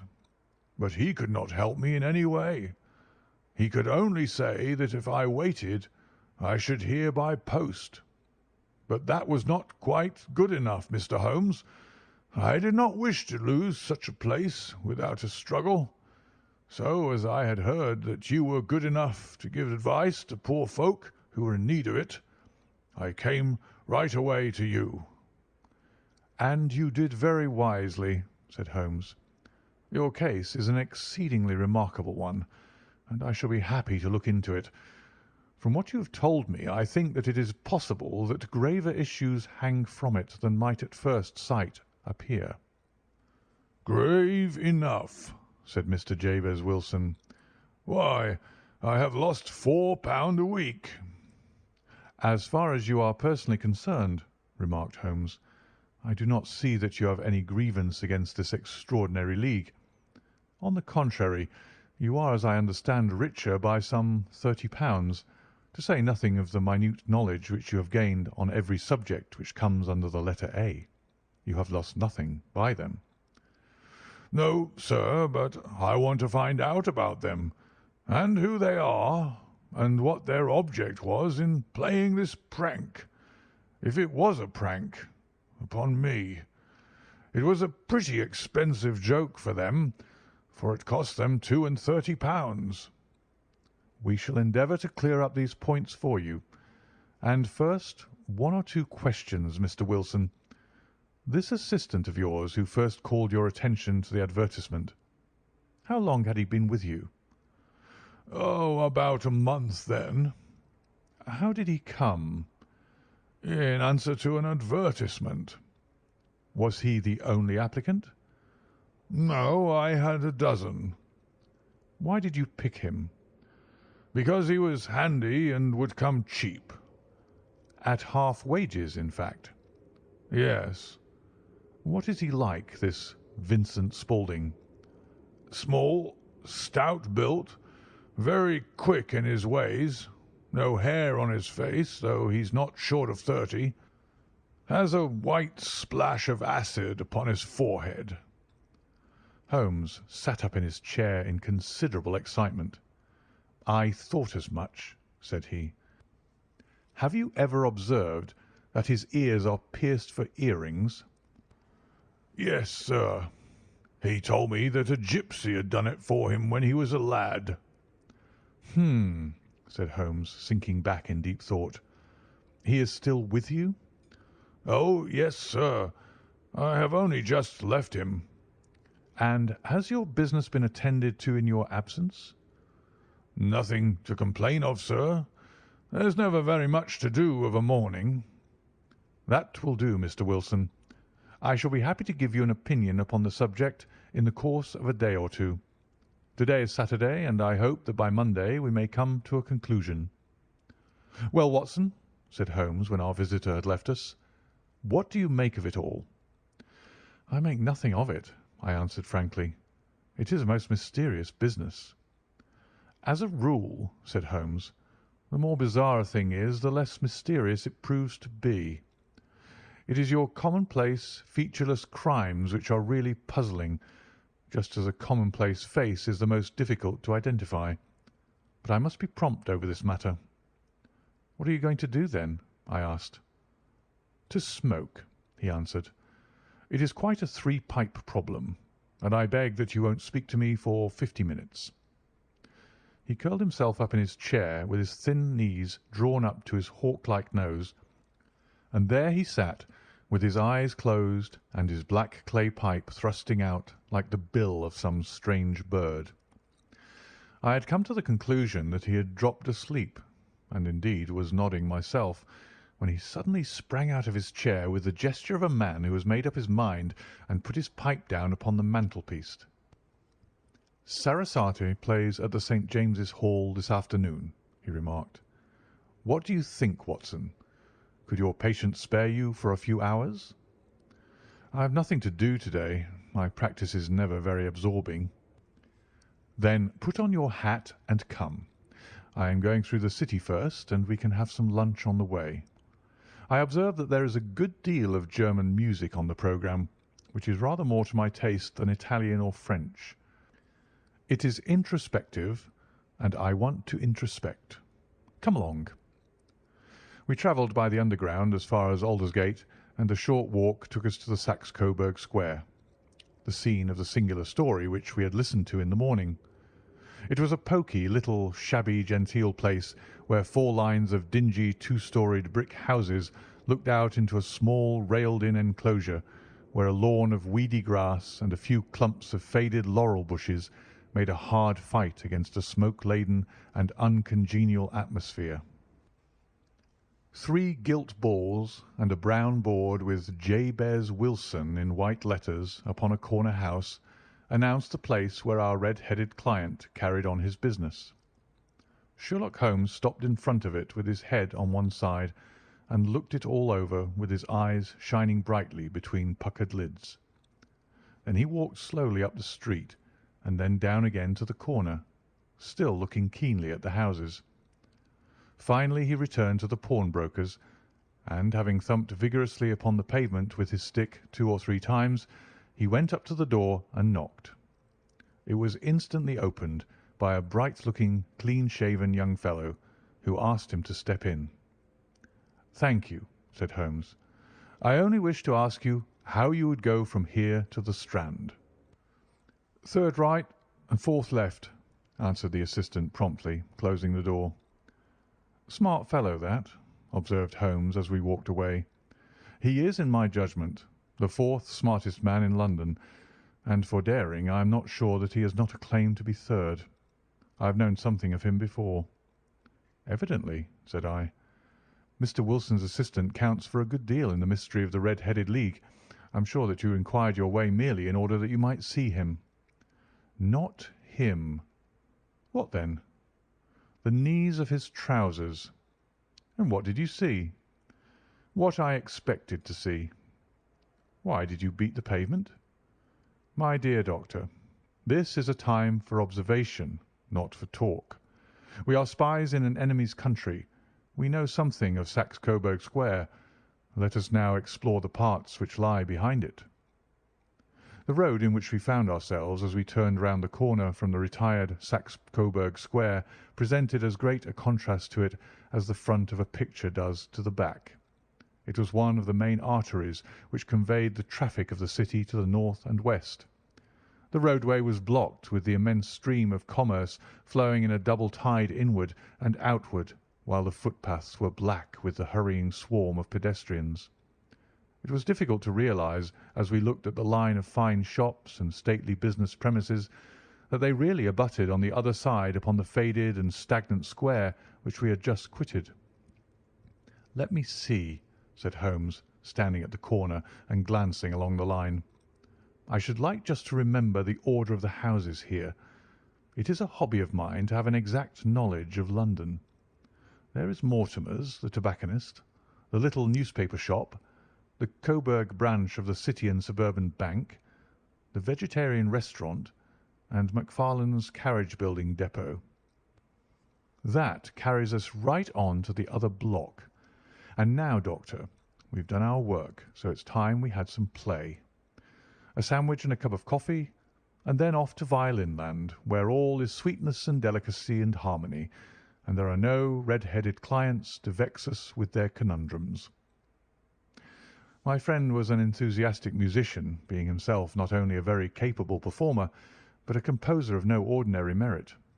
All the afternoon he sat in the stalls, wrapped in the most perfect happiness, gently waving his long, thin fingers in time to the music, while his gently smiling face and his languid, dreamy eyes were as unlike those of Holmes the sleuth-hound, Holmes the relentless, keen-witted, ready-handed criminal agent, as it was possible to conceive. In his singular character, the dual nature alternately asserted itself, and his extreme exactness and astuteness represented, as I have often thought, the reaction against the poetic and contemplative mood which occasionally predominated in him. The swing of his nature took him from extreme languor to devouring energy, and, as I knew well, he was never so truly formidable as when, for days on end, he had been lounging in his armchair amid his improvisations and his black-letter editions. Then it was that the lust of the chase would suddenly come upon him, and that his brilliant reasoning power would rise to the level of intuition, until those who were unacquainted with his methods would look askance at him as on a man whose knowledge was not that of other mortals. When I saw him that afternoon so enwrapped in the music at St. James's Hall, I felt that an evil time might be coming upon those whom he had set himself to hunt down. "You want to go home, no doubt, Doctor," he remarked as we emerged. "Yes, it would be as well. And I have some business to do which will take some hours. This business at Coburg Square is serious." "Why serious?" "A considerable crime is in contemplation. I have every reason to believe that we shall be in time to stop it. But today being Saturday rather complicates matters. I shall want your help tonight." "At what time?" 10 will be early enough. I shall be at Baker Street at 10. "Very well. And I say, Doctor, there may be some little danger, so kindly put your army revolver in your pocket." He waved his hand, turned on his heel, and disappeared in an instant among the crowd. I trust that I am not more dense than my neighbours, but I was always oppressed with a sense of my own stupidity in my dealings with Sherlock Holmes. Here I had heard what he had heard. I had seen what he had seen. And yet from his words it was evident that he saw clearly not only what had happened, but what was about to happen, while to me the whole business was still confused and grotesque. As I drove home to my house in Kensington, I thought over it all, from the extraordinary story of the red-headed copier of the encyclopaedia down to the visit to Saxe Coburg Square, and the ominous words with which he had parted from me. What was this nocturnal expedition, and why should I go armed? Where were we going, and what were we to do? I had the hint from Holmes that this smooth-faced pawnbroker's assistant was a formidable man, a man who might play a deep game. I tried to puzzle it out, but gave it up in despair and set the matter aside until night should bring an explanation. It was 9:15 when I started from home and made my way across the park and so through Oxford Street to Baker Street. 2 hansoms were standing at the door, and as I entered the passage I heard the sound of voices from above. On entering his room, I found Holmes in animated conversation with 2 men, one of whom I recognised as Peter Jones, the official police agent, while the other was a long, thin, sad-faced man with a very shiny hat and oppressively respectable frock-coat. "Ha! Our party is complete," said Holmes, buttoning up his pea-jacket and taking his heavy hunting crop from the rack. "Watson, I think you know Mr. Jones of Scotland Yard. Let me introduce you to Mr. Merryweather, who is to be our companion in tonight's adventure." "We are hunting in couples again, Doctor, you see," said Jones in his consequential way. "Our friend here is a wonderful man for starting a chase. All he wants is an old dog to help him to do the running down." "I hope a wild goose may not prove to be the end of our chase," observed Mr. Merryweather gloomily. "You may place considerable confidence in Mr. Holmes, sir," said the police agent loftily. "He has his own little methods, which are, if he won't mind my saying so, just a little too theoretical and fantastic, but he has the makings of a detective in him. It is not too much to say that once or twice, as in that business of the Sholto murder and the Agra treasure, he has been more nearly correct than the official force." "Oh, if you say so, Mr. Jones, it is all right," said the stranger with deference. "Still, I confess that I miss my rubber. It is the first Saturday night for 27 years that I have not had my rubber." "I think you will find," said Sherlock Holmes, "that you will play for a higher stake tonight than you have ever done yet, and that the play will be more exciting. For you, Mr. Merryweather, the stake will be some £30,000, and for you, Jones, it will be the man upon whom you wish to lay your hands." "John Clay, the murderer, thief, smasher, and forger. He's a young man, Mr. Merryweather, but he is at the head of his profession, and I would rather have my bracelets on him than any criminal in London. He's a remarkable man, is young John Clay. His grandfather was a royal duke, and he himself has been to Eton and Oxford. His brain is as cunning as his fingers, and though we might meet signs of him at every turn, we never know where to find the man himself. He'll crack a crib in Scotland one week and be raising money to build an orphanage in Cornwall the next. I've been on his track for years, and have never set eyes on him yet." "I hope that I might have the pleasure of introducing you tonight." "I've had 1 or 2 little turns also with Mr. John Clay, and I agree with you that he is at the head of his profession. It is past 10, however, and quite time that we started. If you two will take the first hansom, Watson and I will follow in the second." Sherlock Holmes was not very communicative during the long drive, and lay back in the cab humming the tunes which he had heard in the afternoon. We rattled through an endless labyrinth of gaslit streets until we emerged into Farrington Street. "We are close there now," my friend remarked. "This fellow Merryweather is a bank director, and personally interested in the matter. I thought it as well to have Jones with us also. He's not a bad fellow, though an absolute imbecile in his profession. He has one positive virtue. He's as brave as a bulldog and as tenacious as a lobster if he gets his claws upon anyone. Here we are, and they are waiting for us." We had reached the same crowded thoroughfare in which we had found ourselves in the morning. Our cabs were dismissed, and following the guidance of Mr. Merryweather, we passed down a narrow passage and through a side door which he opened for us. Within there was a small corridor which ended in a very massive iron gate. This also was opened and led down a flight of winding stone steps, which terminated at another formidable gate. Mr. Merryweather stopped to light a lantern, and then conducted us down a dark, earth-smelling passage, and so, after opening a third door into a huge vault or cellar, which was piled all round with crates and massive boxes. "You are not very vulnerable from above," Holmes remarked as he held up the lantern and gazed about him. "Nor from below," said Mr. Merryweather, striking his stick upon the flags which lined the floor. "Why, dear me, it sounds quite hollow," he remarked, looking up in surprise. "I must really ask you to be a little more quiet," said Holmes severely. "You have already imperilled the whole success of our expedition. Might I beg that you would have the goodness to sit down upon one of these boxes, and not to interfere?" The solemn Mr. Merryweather perched himself upon a crate, with a very injured expression upon his face, while Holmes fell upon his knees upon the floor, and with the lantern and a magnifying lens began to examine minutely the cracks between the stones. A few seconds sufficed to satisfy him, for he sprang to his feet again and put his glass in his pocket. "We have at least an hour before us," he remarked, "for they can hardly take any steps until the good pawnbroker is safely in bed.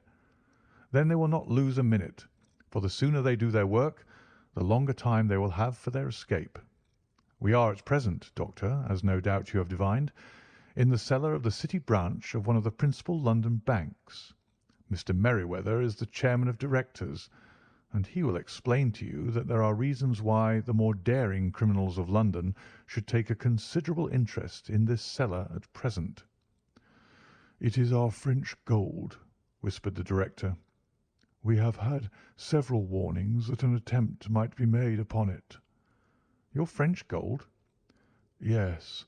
We had occasion some months ago to strengthen our resources, and borrowed for that purpose 30,000 napoleons from the Bank of France.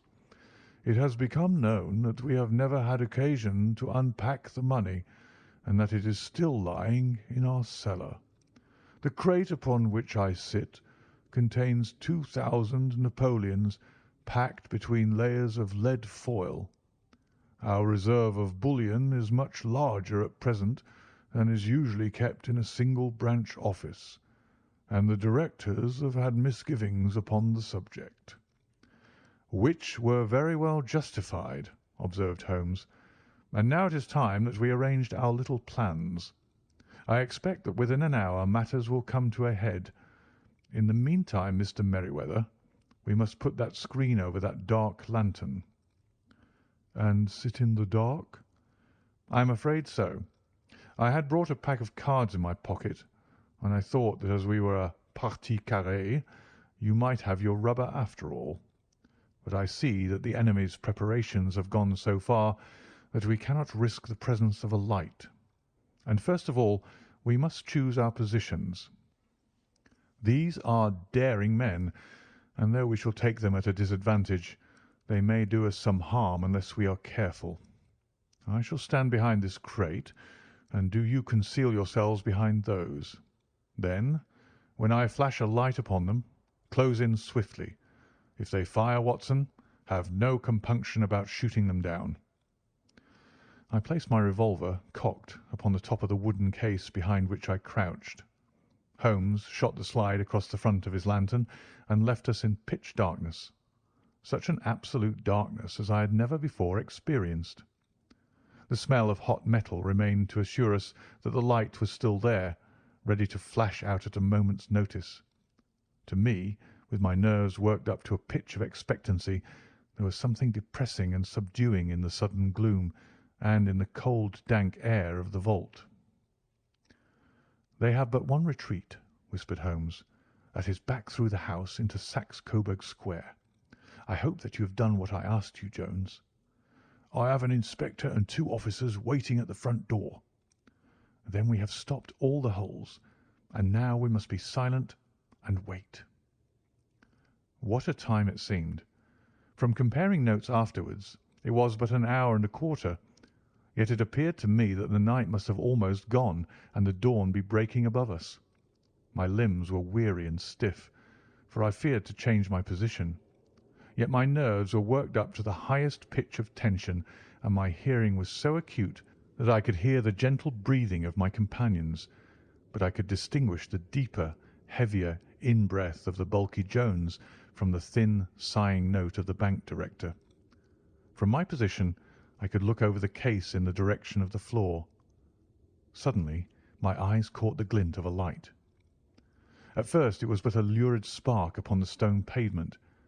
Then it lengthened out until it became a yellow line, and then, without any warning or sound, a gash seemed to open and a hand appeared, a white, almost womanly hand, which felt about in the centre of the little area of the light.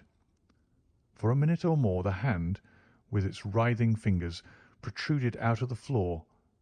Then it was withdrawn as suddenly as it appeared, and all was dark again save the single lurid spark which marked a chink between the stones. Its disappearance, however, was but momentary. With a rending, tearing sound, one of the broad white stones turned over upon its side and left a square, gaping hole through which streamed the light of a lantern.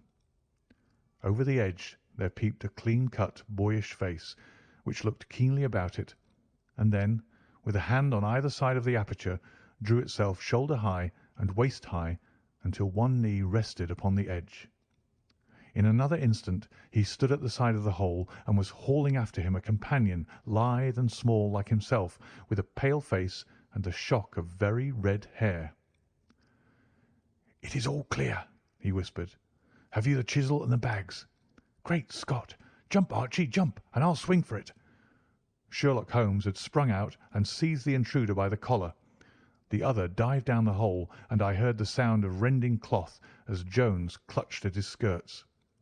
The light flashed upon the barrel of a revolver, but Holmes' hunting crop came down on the man's wrist, and the pistol clinked upon the stone floor. "It's no use, John Clay," said Holmes blandly. "You have no chance at all." "So I see," the other answered with the utmost coolness. "I fancy that my pal is all right, though. I see you've got his coat-tails." "There are 3 men waiting for him at the door," said Holmes. "Oh, indeed, you seem to have done the thing very completely. I must compliment you." "And I you," Holmes answered. "Your red-headed idea was very new and effective." "You'll see your pal again presently," said Jones. "He's quicker at climbing down holes than I am. Just hold out while I fix the derbies." "I beg that you'll not touch me with your filthy hands," remarked our prisoner as the handcuffs clattered upon his wrists. "You may not be aware that I have royal blood in my veins. Have the goodness also, when you address me, always to say 'sir' and 'please.'" "All right," said Jones with a stare and a snigger. "Well, would you please, sir, march upstairs, where we can get a cab to carry your highness to the police station?" "That is better," said John Clay serenely. He made a sweeping bow to the 3 of us and walked quietly off in the custody of the detective. "Really, Mr. Holmes," said Mr. Merryweather as we followed them from the cellar, "I do not know how the bank can thank you or repay you. There is no doubt that you have detected and defeated in the most complete manner one of the most determined attempts at bank robbery that have ever come within my experience." "I have had 1 or 2 little scores of my own to settle with Mr. John Clay," said Holmes. "I have been at some small expense over this matter, which I shall expect the bank to refund. But beyond that I am amply repaid by having had an experience which is in many ways unique, and by hearing the very remarkable narrative of the Red-Headed League. You see, Watson," he explained in the early hours of the morning as we sat over a glass of whisky and soda in Baker Street, It was perfectly obvious from the first that the only possible object of this rather fantastic business of the advertisement of the League and the copying of the encyclopaedia must be to get this not over bright pawnbroker out of the way for a number of hours every day. It was a curious way of managing it, but really it would be difficult to suggest a better. The method was no doubt suggested to Clay's ingenious mind by the colour of his accomplice's hair. The £4 a week was a lure which must draw him, and what was it to them who were playing for thousands? They put in the advertisement. One rogue has the temporary office, the other rogue incites the man to apply for it, and together they manage to secure his absence every morning in the week. From the time that I heard of the assistant having come for half wages, it was obvious to me that he had some strong motive for securing the situation. But how could you guess what the motive was? Had there been women in the house, I should have suspected a mere vulgar intrigue. That, however, was out of the question. The man's business was a small one, and there was nothing in his house which could account for such elaborate preparations and such an expenditure as they were at. It must then be something out of the house. What could it be? I thought of the assistant's fondness for photography and his trick of vanishing into the cellar. The cellar. There was the end of this tangled clue. Then I made inquiries as to this mysterious assistant and found that I had to deal with one of the coolest and most daring criminals in London. He was doing something in the cellar, something which took many hours a day for months on end. What could it be once more? I could think of nothing save that he was running a tunnel to some other building. So far I had got when we went to visit the scene of action. I surprised you by beating upon the pavement with my stick. I was ascertaining whether the cellar stretched out in front or behind. It was not in front. Then I rang the bell, and, as I hoped, the assistant answered it. We have had some skirmishes, but we had never set eyes upon each other before. I hardly looked at his face. His knees were what I wished to see. You must yourself have remarked how worn, wrinkled, and stained they were. They spoke of those hours of burrowing. The only remaining point was what they were burrowing for. I walked round the corner, saw the City and Suburban Bank abutted on our friend's premises, and felt that I had solved my problem. When you drove home after the concert, I called upon Scotland Yard and upon the chairman of the bank directors, with the result that you have seen. And how could you tell that they would make their attempt tonight? I asked. Well, when they closed their League offices, that was a sign that they cared no longer about Mr. Jabez Wilson's presence. In other words, that they had completed their tunnel. But it was essential that they should use it soon, as it might be discovered or the bullion might be removed. Saturday would suit them better than any other day, as it would give them 2 days for their escape. For all these reasons, I expected them to come tonight. You reasoned it out beautifully, I exclaimed in unfeigned admiration. It is so long a chain, and yet every link rings true. It saved me from ennui, he answered, yawning. Alas, I already feel it closing in upon me. My life is spent in one long effort to escape from the commonplaces of existence. These little problems help me to do so. And you are a benefactor of the race, said I. He shrugged his shoulders. Well, perhaps, after all, it is of some little use, he remarked. L'homme c'est rien, l'œuvre c'est tout, as Gustave Flaubert wrote to George Sand. End of The Red-Headed League. A Case of Identity. My dear fellow, said Sherlock Holmes, as we sat on either side of the fire in his lodgings at Baker Street, life is infinitely stranger than anything which the mind of man could invent. We would not dare to conceive the things which are really mere commonplaces of existence. If we could fly out of that window hand in hand, hover over this great city, gently remove the roofs and peep in at the queer things which are going on, the strange coincidences, the plannings, the cross purposes, the wonderful chains of events, working through generations and leading to the most outré results, It would make all fiction, with its conventionalities and foreseen conclusions, most stale and unprofitable. And yet I am not convinced of it, I answered.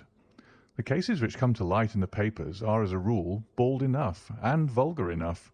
We have in our police reports realism pushed to its extreme limits, and yet the result is, it must be confessed, neither fascinating nor artistic. A certain selection and discretion must be used in producing a realistic effect, remarked Holmes. This is wanting in the police report, where more stress is laid, perhaps, upon the platitudes of the magistrate than upon the details which, to an observer, contain the vital essence of the whole matter. Depend upon it, there is nothing so unnatural as the commonplace. I smiled and shook my head. I can quite understand your thinking so, I said.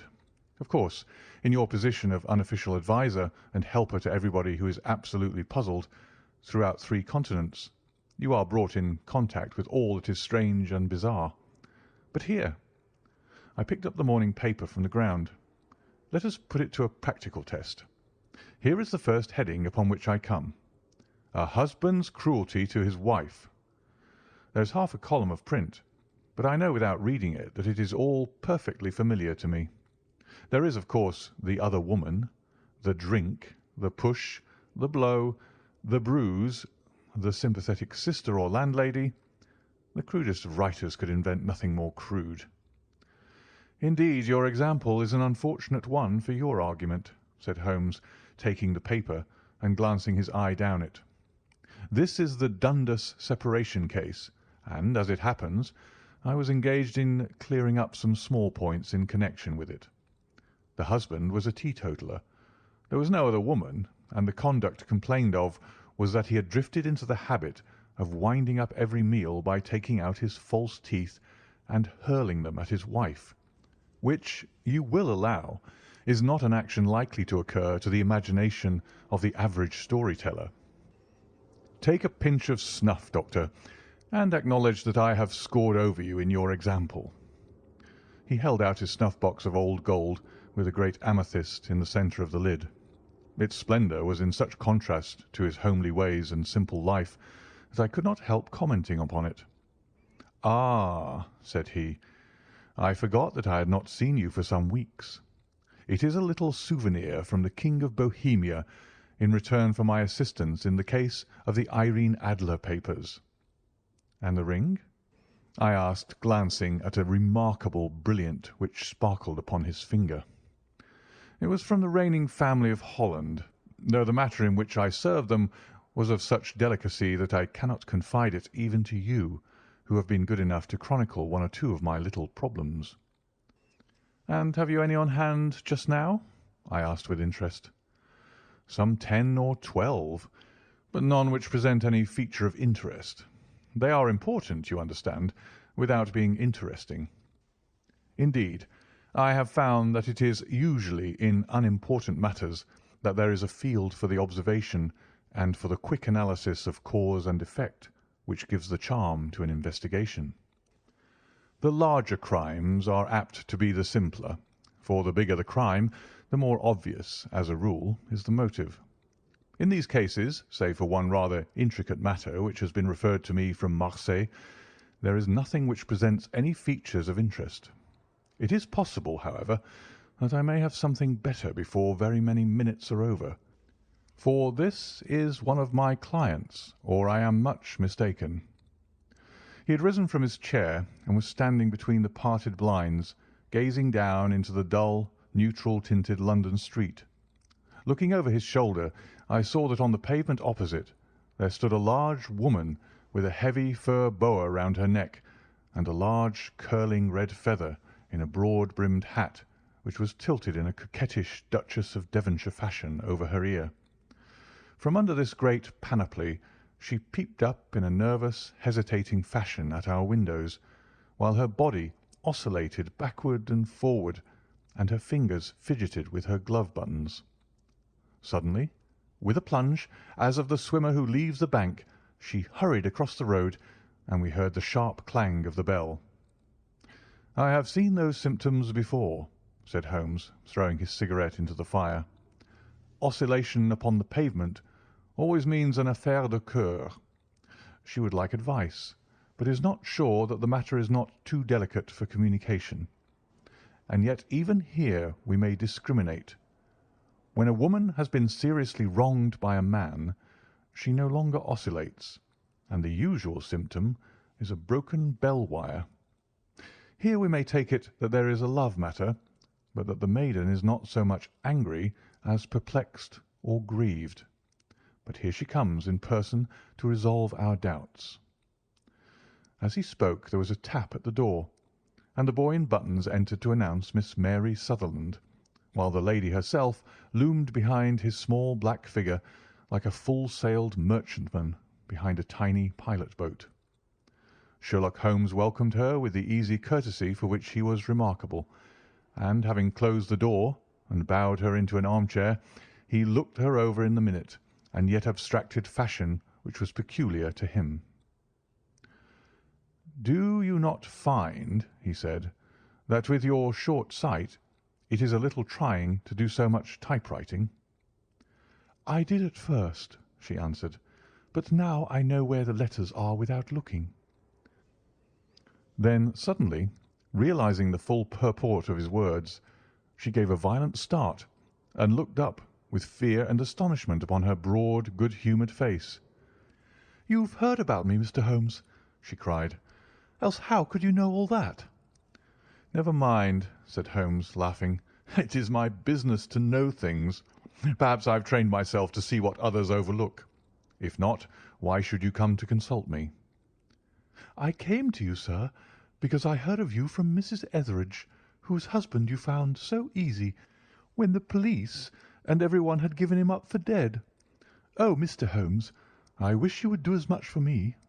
I'm not rich, but still I have 100 a year in my own right, besides the little that I make by the machine, and I would give it all to know what has become of Mr. Hosmer Angel." "Why did you come away to consult me in such a hurry?" asked Sherlock Holmes, with his finger-tips together and his eyes to the ceiling. Again a startled look came over the somewhat vacuous face of Miss Mary Sutherland. "Yes, I did bang out of the house," she said, "for it made me angry to see the easy way in which Mr. Windibank, that is, my father, took it all. He would not go to the police, and he would not go to you, and so at last, as he would do nothing and kept on saying that there was no harm done, it made me mad, and I just on with my things and came right away to you." "Your father?" said Holmes. "Your stepfather, surely, since the name is different." "Yes, my stepfather. I call him father, though it sounds funny too, for he is only 5 years and 2 months older than myself." "And your mother is alive?" "Oh, yes, mother is alive and well. I wasn't best pleased, Mr. Holmes, when she married again so soon after father's death, and a man who was nearly 15 years younger than herself. Father was a plumber in the Tottenham Court Road, and he left a tidy business behind him, which mother carried on with Mr. Hardy, the foreman. But when Mr. Windibank came, he made her sell the business, for he was very superior, being a traveller in wines. They got £4,700 for the goodwill and interest, which wasn't near as much as father could have got if he had been alive." I had expected to see Sherlock Holmes impatient under this rambling and inconsequential narrative, but on the contrary, he had listened with the greatest concentration of attention. "Your own little income," he asked, "does it come out of the business?" "Oh, no, sir. It is quite separate, and was left me by my Uncle Ned in Auckland. It is in New Zealand stock, paying 4.5%. £2,500 was the amount, but I can only touch the interest." "You interest me extremely," said Holmes, "and since you draw so large a sum as 100 a year, with what you earn into the bargain, you no doubt travel a little and indulge yourself in every way. I believe that a single lady can get on very nicely upon an income of about £60. "I could do with much less than that, Mr. Holmes, but you understand that as long as I live at home I don't wish to be a burden to them, and so they have the use of the money, just while I am staying with them, Of course, that is only just for the time. Mr. Windibank draws my interest every quarter and pays it over to my mother, and I found that I can do pretty well with what I earn at typewriting. It brings me 2 pence a sheet, and I can often do from 15 to 20 sheets in a day." "You have made your position very clear to me," said Holmes. "This is my friend, Dr. Watson, before whom you can speak as freely as before myself. Kindly tell us now all about your connection with Mr. Hosmer Angel." A flush stole over Miss Sutherland's face, and she picked nervously at the fringe of her jacket. "I met him first at the gasfitters' ball," she said. "They used to send father tickets when he was alive, and then afterwards they remembered us and sent them to mother. Mr. Windibank did not wish us to go. He never did wish us to go anywhere. He would get quite mad if I wanted so much as to join a Sunday school treat.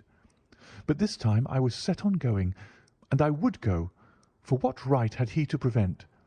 He said that folk were not fit for us to know when all father's friends were to be there.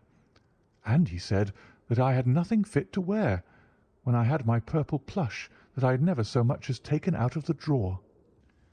At last, when nothing else would do, he went off to France upon the business of the firm.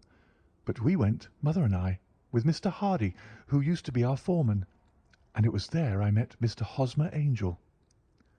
"I suppose," said Holmes, "that when Mr. Windibank came back from France he was very annoyed at your having gone to the ball."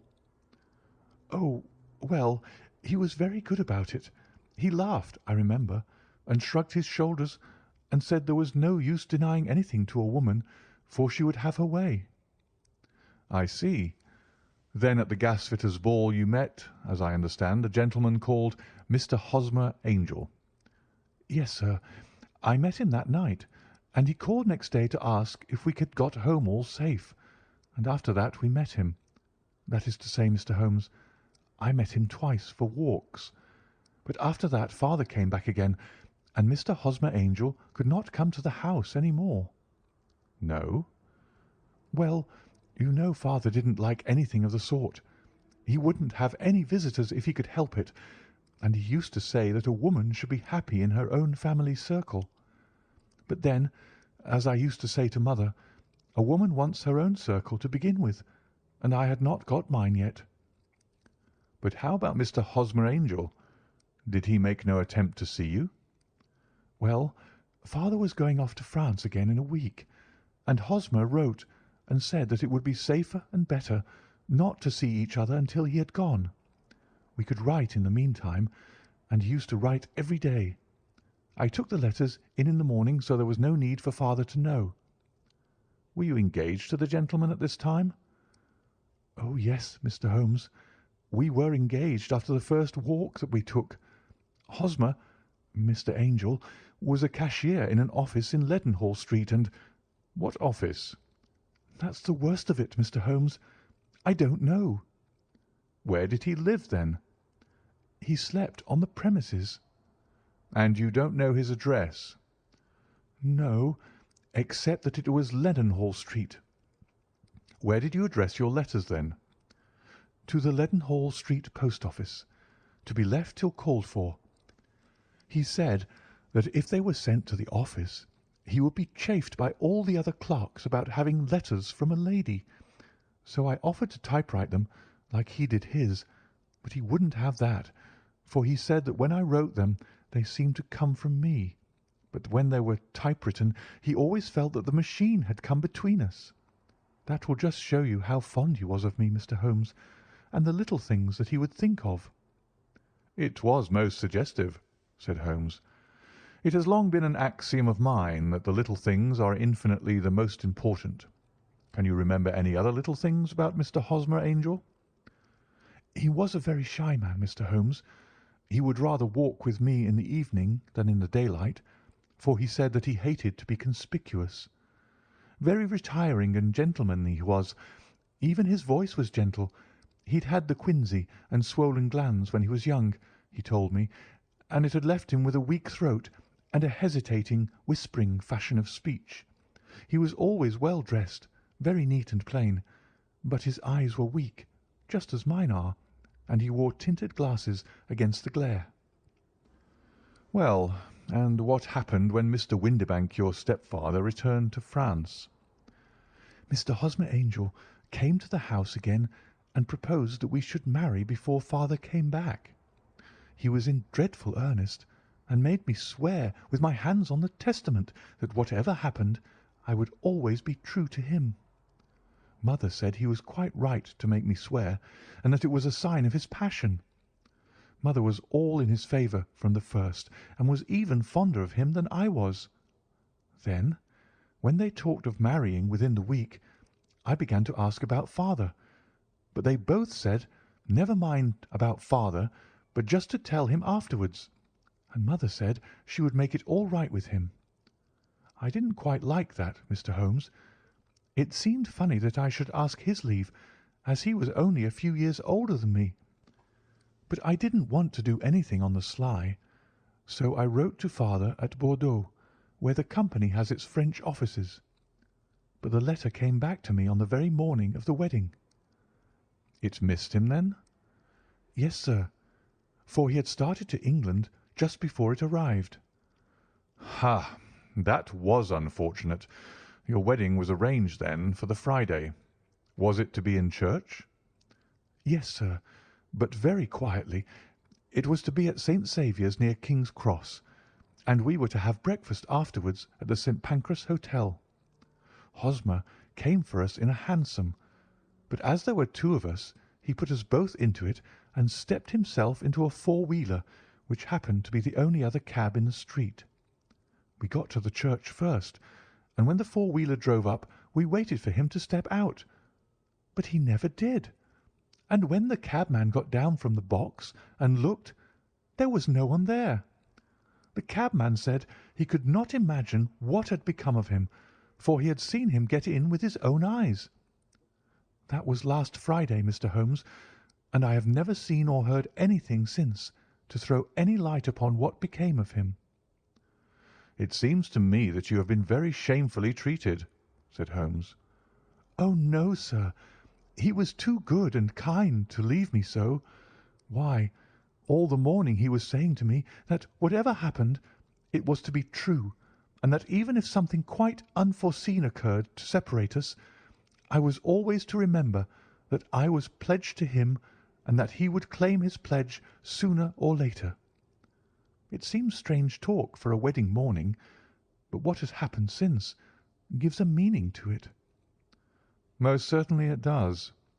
Your own opinion is, then, that some unforeseen catastrophe has occurred to him?" "Yes, sir. I believe that he foresaw some danger, or else he would not have talked so. And then I think that what he foresaw happened."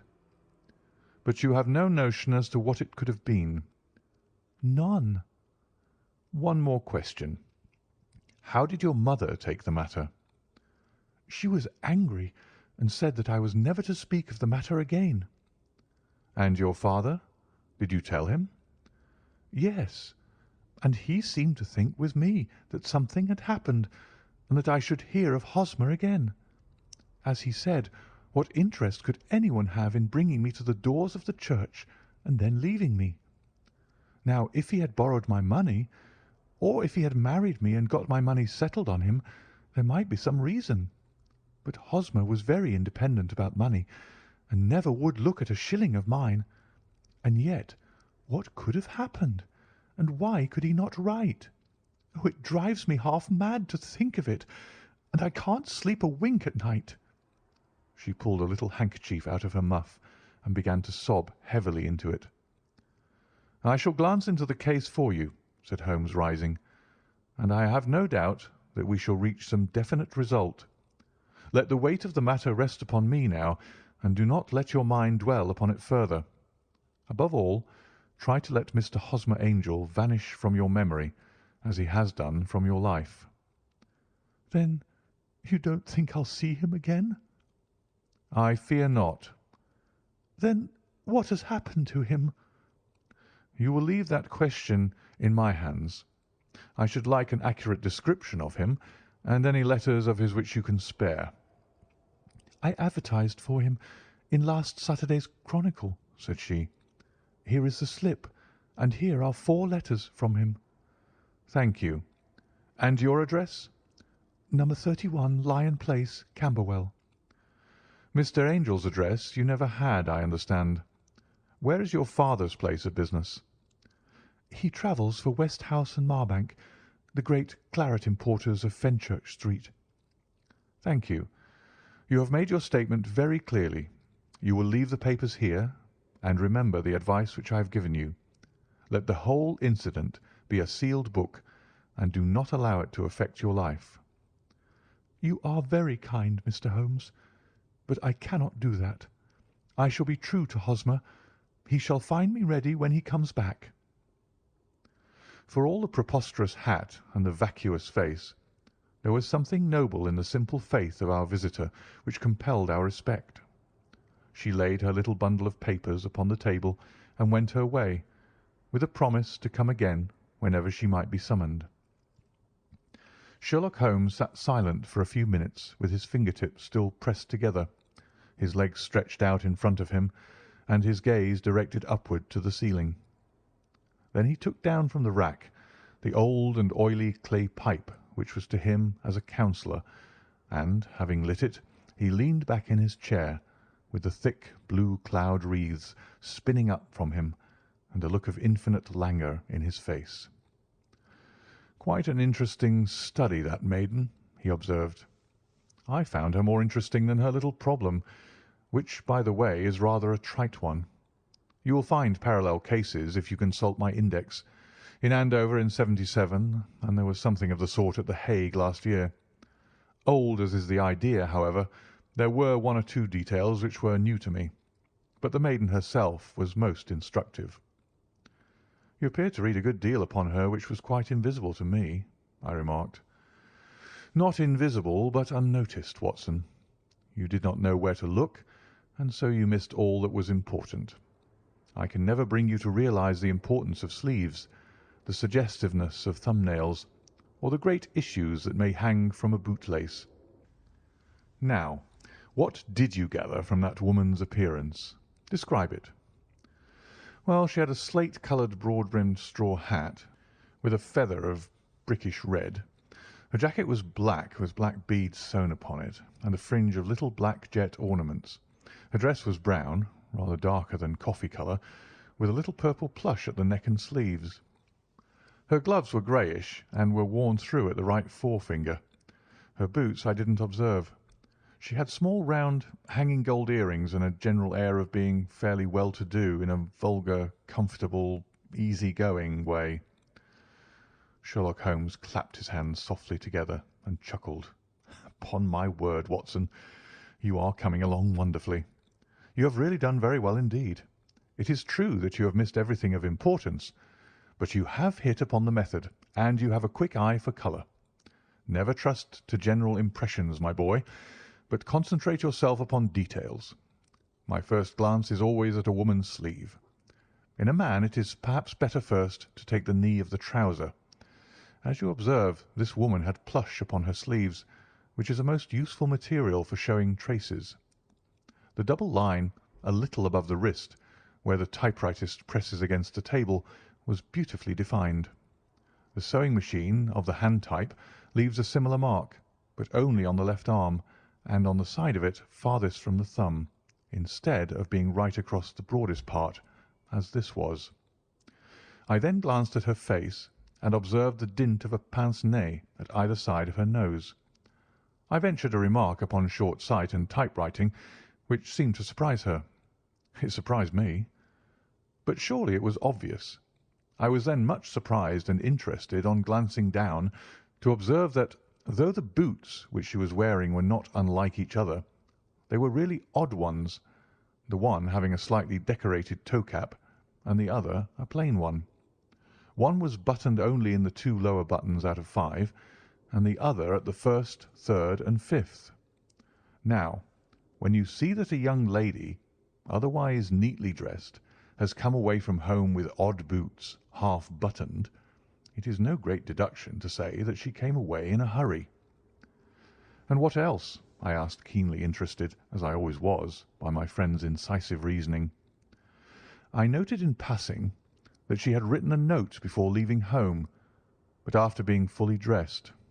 You observed that her right glove was torn at the forefinger, but you did not apparently see that both glove and finger were stained with violet ink. She had written in a hurry and dipped her pen too deep. It must have been this morning, or the mark would not remain clear upon the finger. All this is amusing, though rather elementary, but I must go back to business, Watson. Would you mind reading me the advertised description of Mr. Hosmer Angel? I held the little printed slip to the light. Missing, it said. On the morning of the 14th, a gentleman named Hosmer Angel, about 5'7" in height, strongly built, sallow complexion, black hair, a little bald in the centre, bushy, black side whiskers and moustache, tinted glasses, slight infirmity of speech, was dressed when last seen in black frock coat faced with silk, black waistcoat, gold Albert chain and grey Harris tweed trousers, with brown gaiters over elastic-sided boots. Known to have been employed in an office in Leadenhall Street. Anybody bringing— "That will do," said Holmes. "As to the letters," he continued, glancing over them, "they are very commonplace. Absolutely no clue in them to Mr. Angel, save that he quotes Balzac once. There is one remarkable point, however, which will no doubt strike you." "They are typewritten," I remarked. "Not only that, but the signature is typewritten. Look at the neat little Hosmer Angel at the bottom. There is a date, you see, but no superscription except Leadenhall Street, which is rather vague. The point about the signature is very suggestive. In fact, we may call it conclusive." "Of what?" "My dear fellow, is it possible you do not see how strongly it bears upon the case?" "I cannot say that I do, unless it were that he wished to be able to deny his signature if an action for breach of promise were instituted." "No, that was not the point. However, I shall write 2 letters, which should settle the matter. One is to a firm in the City, the other is to the young lady's stepfather, Mr. Windibank, asking him whether he could meet us here at 6 o'clock to-morrow evening. It is just as well that we should do business with the male relatives. And now, Doctor, we can do nothing until the answers to those letters come, so we may put our little problem upon the shelf for the interim."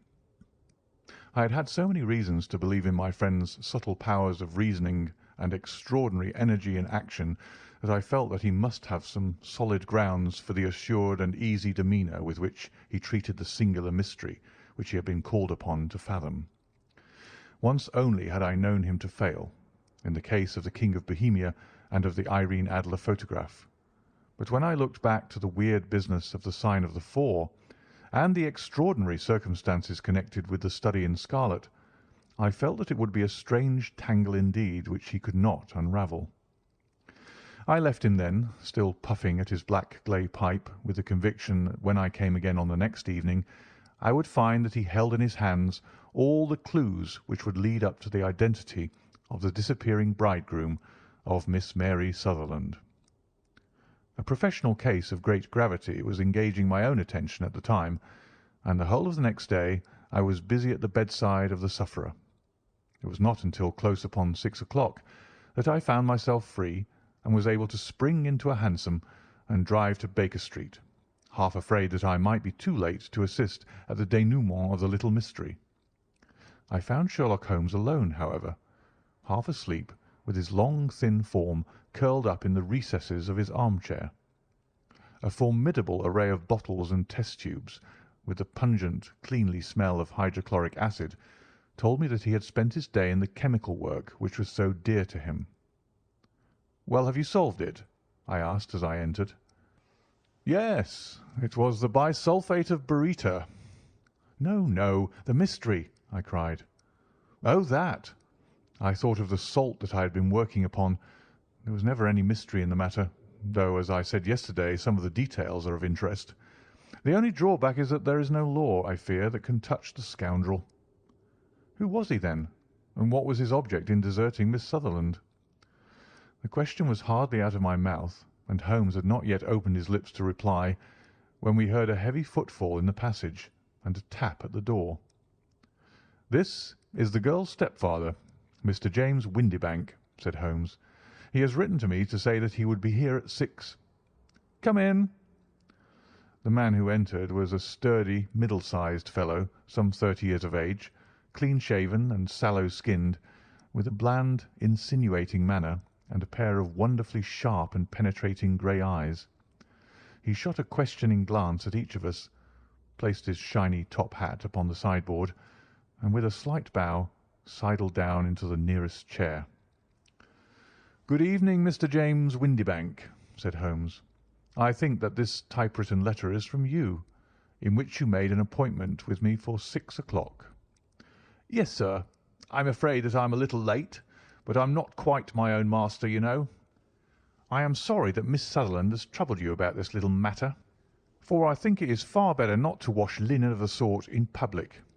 It was quite against my wishes that she came, but she is a very excitable, impulsive girl, as you may have noticed, and she is not easily controlled when she's made up her mind on a point. Of course, I did not mind you so much, as you are not connected with the official police, but it is not pleasant to have a family misfortune like this noised abroad. Besides, it is a useless expense, for how could you possibly find this Hosmer Angel?" "On the contrary," said Holmes quietly, "I have every reason to believe that I will succeed in discovering Mr. Hosmer Angel." Mr. Windibank gave a violent start and dropped his gloves. "I'm delighted to hear it," he said. "It is a curious thing," remarked Holmes, "that a typewriter has really quite as much individuality as a man's handwriting. Unless they are quite new, no two of them write exactly alike. Some letters get more worn than others, and some wear only on one side. Now, you remark in this note of yours, Mr. Windibank, that in every case there is some little slurring over of the E and a slight defect in the tail of the R. There are 14 other characteristics, but those are the more obvious. We do all our correspondence with this machine at the office, and no doubt it is a little worn," our visitor answered, glancing keenly at Holmes with his bright little eyes. "And now I will show you what is really a very interesting study, Mr. Windibank," Holmes continued. "I think of writing another little monograph some of these days on the typewriter and its relation to crime. It is a subject to which I have devoted some little attention. I have here 4 letters which purport to come from the missing man. They are all typewritten. In each case, not only are the E's slurred and the R's tailless, but you will observe, if you care to use my magnifying lens, that the 14 other characteristics to which I have alluded are there as well." Mr. Windibank sprang out of his chair and picked up his hat. "I cannot waste time over this sort of fantastic talk, Mr. Holmes," he said. "If you can catch the man, catch him, and let me know when you have done it." "Certainly," said Holmes, stepping over and turning the key in the door. "I let you know, then, that I have caught him." "What? Where?" shouted Mr. Windibank, turning white to his lips and glancing about him like a rat in a trap. "Oh, it won't do, really it won't," said Holmes suavely. "There is no possible getting out of it, Mr. Windibank. It is quite too transparent, and it was a very bad compliment when you said that it was impossible for me to solve so simple a question. That's right. Sit down and let us talk it over."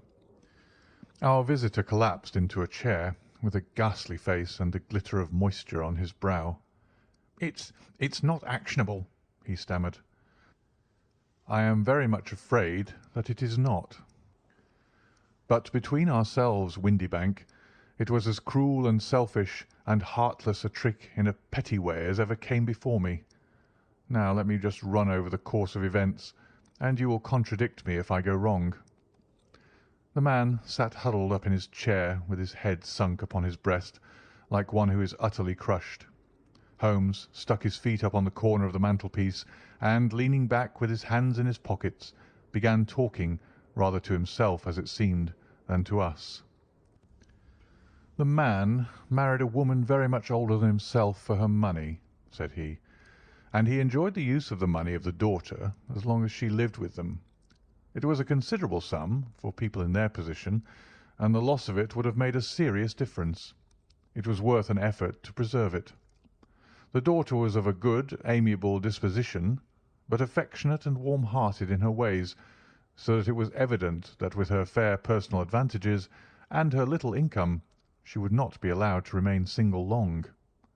Now her marriage would mean, of course, the loss of 100 a year. So what does her stepfather do to prevent it? He takes the obvious course of keeping her at home and forbidding her to seek the company of people of her own age. But soon he found that they would not answer forever. She became restive, insisted upon her rights, and finally announced her positive intention of going to a certain ball. What does her clever stepfather do then? He conceives an idea more creditable to his head than to his heart.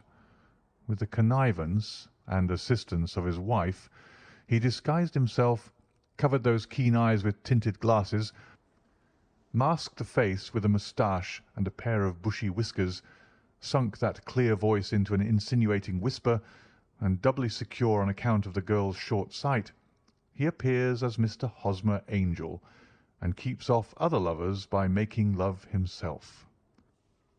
"It was only a joke at first," groaned our visitor. "We never thought that she would have been so carried away." "Very likely not. However that may be, the young lady was very decidedly carried away, and having quite made up her mind that her stepfather was in France, the suspicion of treachery never for an instant entered her mind.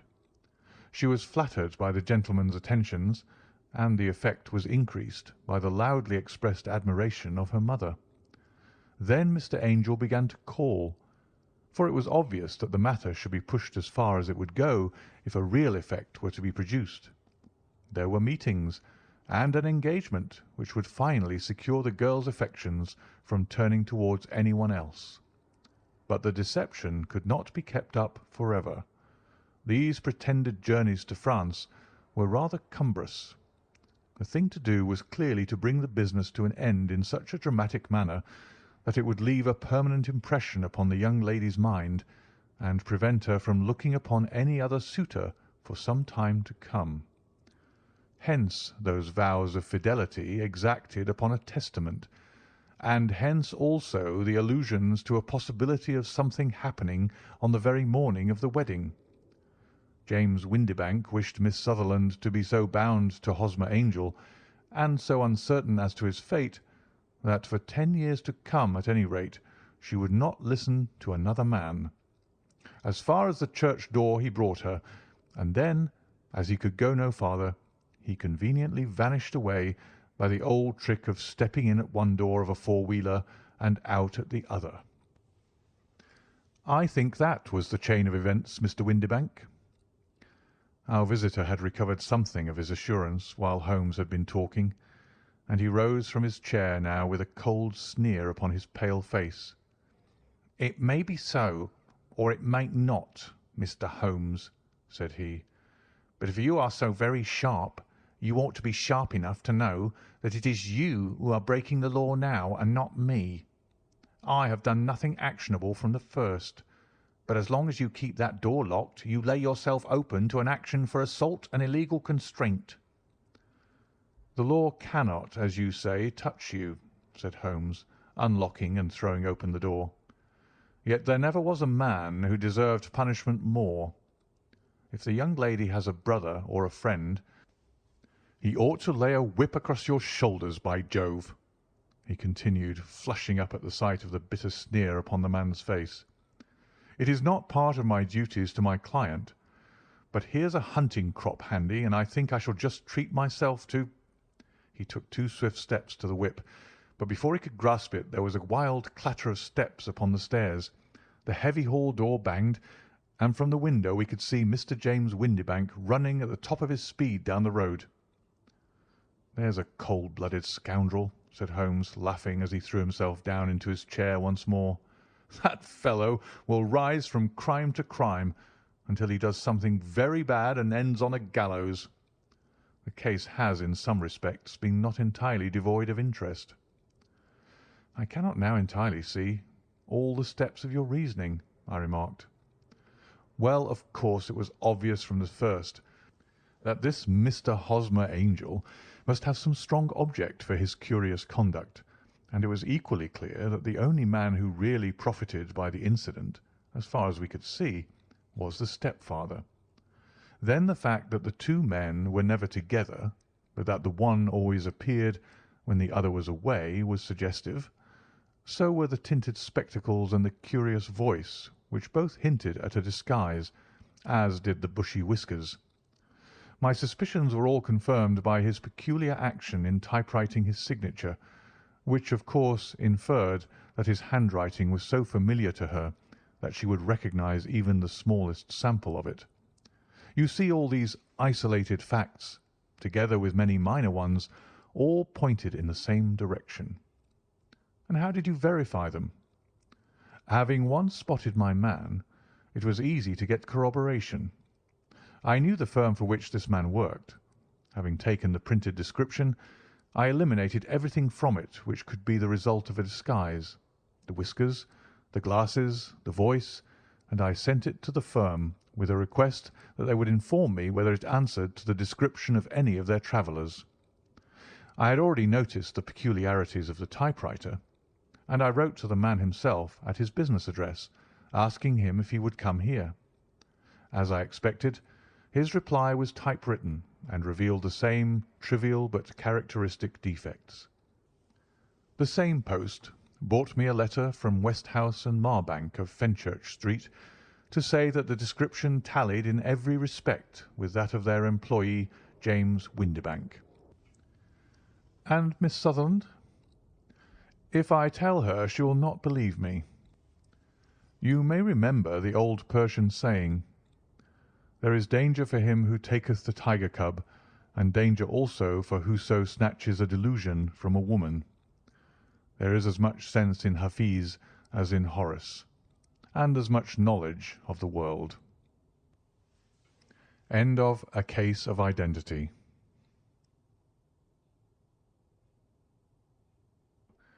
The Boscombe Valley Mystery.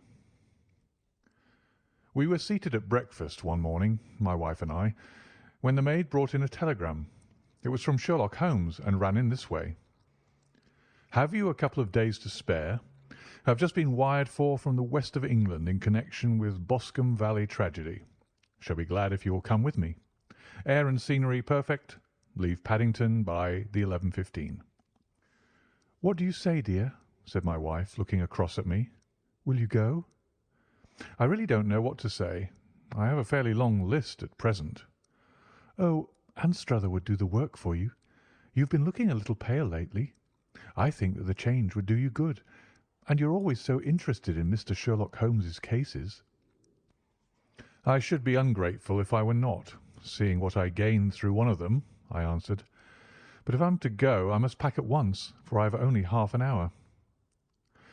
My experience of camp life in Afghanistan had at least had the effect of making me a prompt and ready traveller.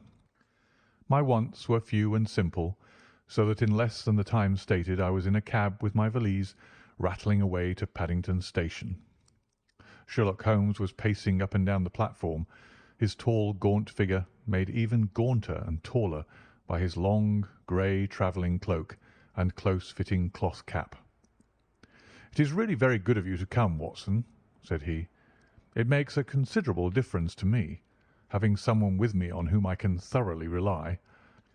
Local aid is always either worthless or else biased. If you will keep the two corner seats, I shall get the tickets." We had the carriage to ourselves, save for an immense litter of papers which Holmes had brought with him. Among these he rummaged and read, with intervals of note-taking and of meditation, until we were past Reading. Then he suddenly rolled them all into a gigantic ball and tossed them up onto the rack. "Have you heard anything of the case?" he asked. "Not a word. I have not seen a paper for some days." "The London press has not had very full accounts. I've just been looking through all the recent papers in order to master the particulars. It seems, from what I gather, to be one of those simple cases which are so extremely difficult." "That sounds a little paradoxical." "But it is profoundly true. Singularity is almost invariably a clue. The more featureless and commonplace a crime is, the more difficult it is to bring it home. In this case, however, they have established a very serious case against the son of the murdered man." "It is a murder, then?" "Well, it is conjectured to be so. I shall take nothing for granted until I have the opportunity of looking personally into it.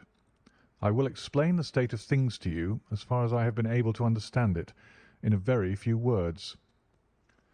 Boscombe Valley is a country district not very far from Ross, in Herefordshire.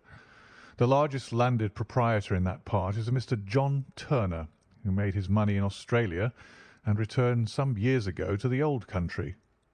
One of the farms which he held, that of Hatherley, was let to Mr. Charles McCarthy, who was also an ex-Australian. The men had known each other in the colonies, so that it was not unnatural that when they came to settle down, they should do so as near each other as possible. Turner was apparently the richer man, so McCarthy became his tenant, but still remained, it seems, upon terms of perfect equality, as they were frequently together. McCarthy had one son, a lad of 18, and Turner had an only daughter of the same age, but neither of them had wives living. They appear to have avoided the society of the neighbouring English families, and to have led retired lives, though both the McCarthys were fond of sport and were frequently seen at the race meetings of the neighbourhood.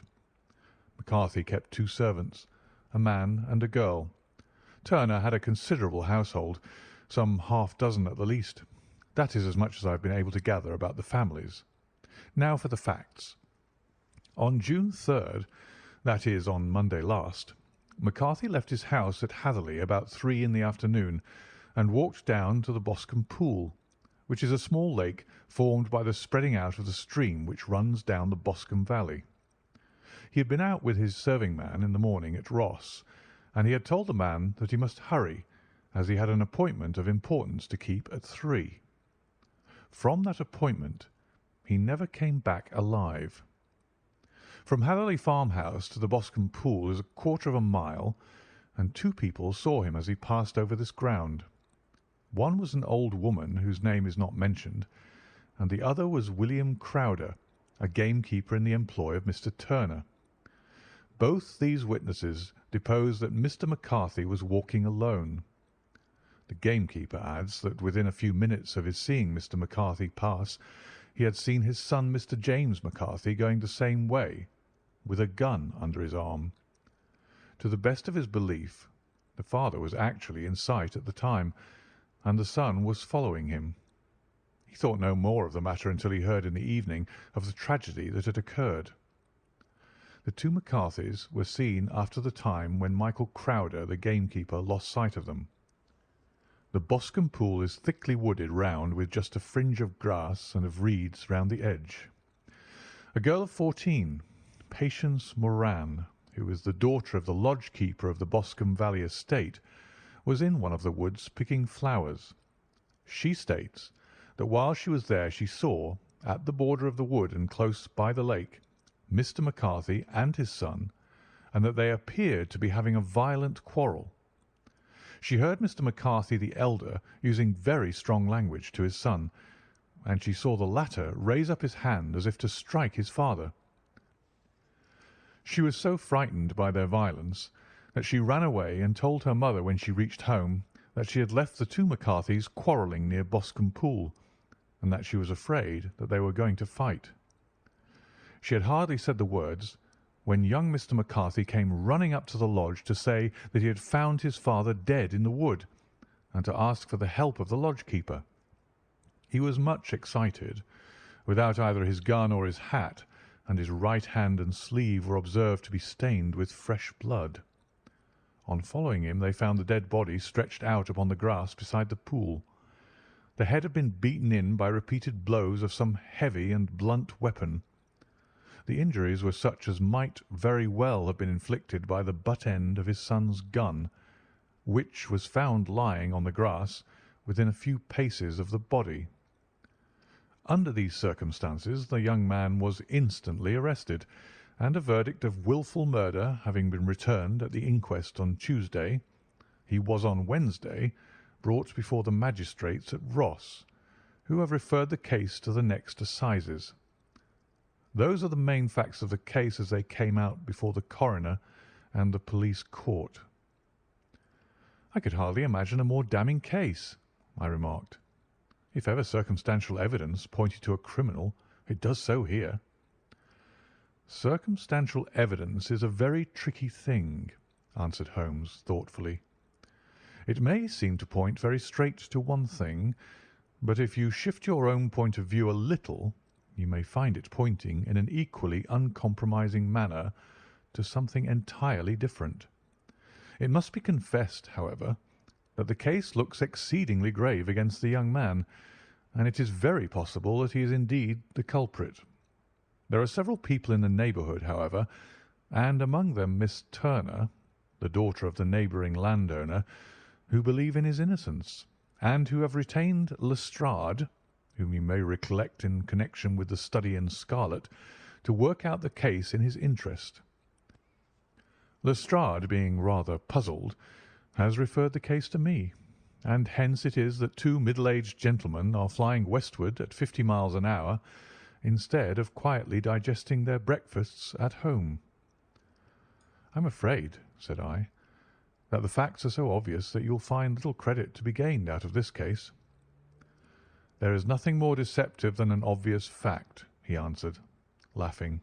"Besides, we may chance to hit upon some other obvious facts which may have been by no means obvious to Mr. Lestrade.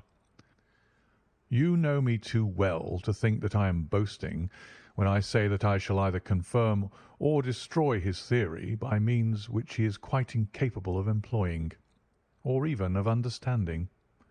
To take the first example to hand, I very clearly perceive that in your bedroom the window is upon the right-hand side, and yet I question whether Mr. Lestrade would have noted even so self-evident a thing as that.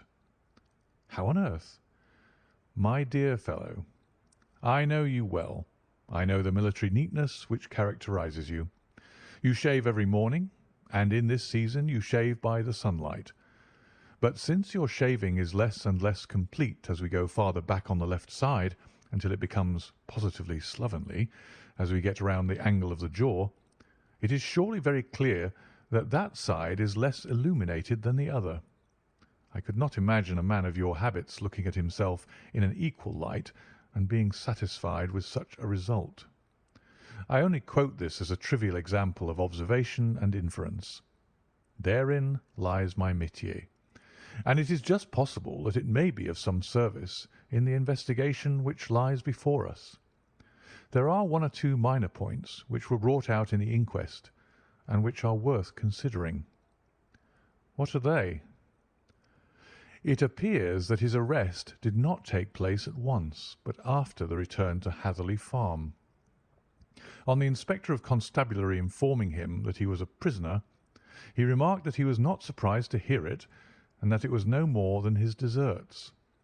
This observation of his had the natural effect of removing any traces of doubt which might have remained in the minds of the coroner's jury. "It was a confession," I ejaculated. "No, for it was followed by a protestation of innocence." Coming on top of such a damning series of events, it was at least a most suspicious remark. "On the contrary," said Holmes, "it is the brightest rift which I can at present see in the clouds. However innocent he might be, he could not be such an absolute imbecile as not to see that the circumstances were very black against him. Had he appeared surprised at his own arrest, or feigned indignation at it, I should have looked upon it as highly suspicious, because such surprise or anger would not be natural under the circumstances, and yet might appear to be the best policy to a scheming man. His frank acceptance of the situation marks him either an innocent man, or else as a man of considerable self-restraint and firmness. As to his remark about his deserts, it was also not unnatural if you consider that he stood beside the dead body of his father, and that there is no doubt that he had that very day so far forgotten his filial duty as to bandy words with him and even, according to the little girl whose evidence is so important, to raise his hand as if to strike him. The self-reproach and contrition which are displayed in his remark appear to me to be the signs of a healthy mind rather than of a guilty one. I shook my head. "Many men have been hanged on far slighter evidence," I remarked. "So they have, and many men have been wrongfully hanged." "What is the young man's own account of the matter?" "It is, I am afraid, not very encouraging to his supporters, though there are one or two points in it which are suggestive. You will find it here, and may read it for yourself." He picked out from his bundle a copy of the local Herefordshire paper, and having turned down the sheet, he pointed out the paragraph in which the unfortunate young man had given his own statement of what had occurred. I settled myself down in the corner of the carriage and read it very carefully. It ran in this way: Mr. James McCarthy, the only son of the deceased, was then called and gave evidence as follows: "I had been away from home for 3 days at Bristol, and had only just returned upon the morning of last Monday, the 3rd. My father was absent from home at the time of my arrival, and I was informed by the maid that he had driven over to Ross with John Cobb, the groom.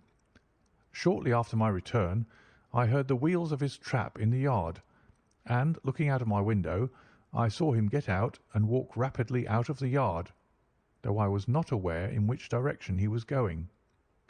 I then took my gun and strolled out in the direction of the Boscombe Pool, with the intention of visiting the rabbit warren, which is upon the other side. On my way, I saw William Crowder, the gamekeeper, as he had stated in his evidence, but he is mistaken in thinking that I was following my father. I had no idea that he was in front of me. When about 100 yards from the pool, I heard a cry of 'Cooey,' which was the usual signal between my father and myself. I then hurried forward and found him standing by the pool. He appeared to be much surprised at seeing me, and asked me rather roughly what I was doing. A conversation ensued which led to high words and almost to blows, for my father was a man of a very violent temper. Seeing that his passion was becoming ungovernable, I left him and returned towards Hatherley Farm. I had not gone more than 150 yards, however, when I heard a hideous outcry behind me, which caused me to run back again. I found my father expiring upon the ground with his head terribly injured. I dropped my gun and held him in my arms, but he almost instantly expired. I knelt beside him for some minutes, and then made my way to Mr. Turner's lodge-keeper, his house being the nearest, to ask for assistance. I saw no one near my father when I returned, and I have no idea how he came by his injuries. He was not a popular man, being somewhat cold and forbidding in his manners, but he had, as far as I know, no active enemies. I know nothing further of the matter." The Coroner: "Did your father make any statement to you before he died?" Witness: "He mumbled a few words, but I could only catch some allusion to a rat." The Coroner: "What did you understand by that?" Witness: "It conveyed no meaning to me. I thought that he was delirious." The Coroner: "What was the point upon which you and your father had this final quarrel?" Witness: "I should prefer not to answer." The Coroner: "I am afraid that I must press it." Witness: "It is really impossible for me to tell you. I can assure you that it has nothing to do with the sad tragedy which followed." The Coroner: "That is for the court to decide. I need not point out to you that your refusal to answer will prejudice your case considerably in any future proceedings which may arise." Witness: "I must still refuse." The Coroner: "I understand that the cry of 'Cooey' was a common signal between you and your father." Witness: "It was."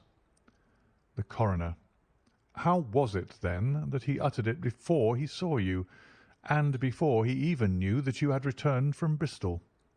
Witness, with considerable confusion: "I don't know." A juryman. Did you see nothing which aroused your suspicions when you returned on hearing the cry and found your father fatally injured? Witness. Nothing definite. The coroner. What do you mean? Witness. I was so disturbed and excited as I rushed out into the open that I could think of nothing except of my father.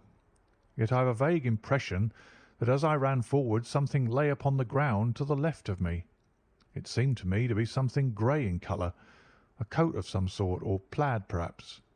When I rose from my father, I looked round for it, but it was gone. Do you mean that it disappeared before you went for help? Yes, it was gone. You cannot say what it was? No, I had a feeling something was there. How far from the body? A dozen yards or so. And how far from the edge of the wood? About the same. Then if it was removed, it was while you were within a dozen yards of it. Yes, but with my back towards it. This concluded the examination of the witness. I see, said I as I glanced down the column. The coroner in his concluding remarks was rather severe upon young McCarthy.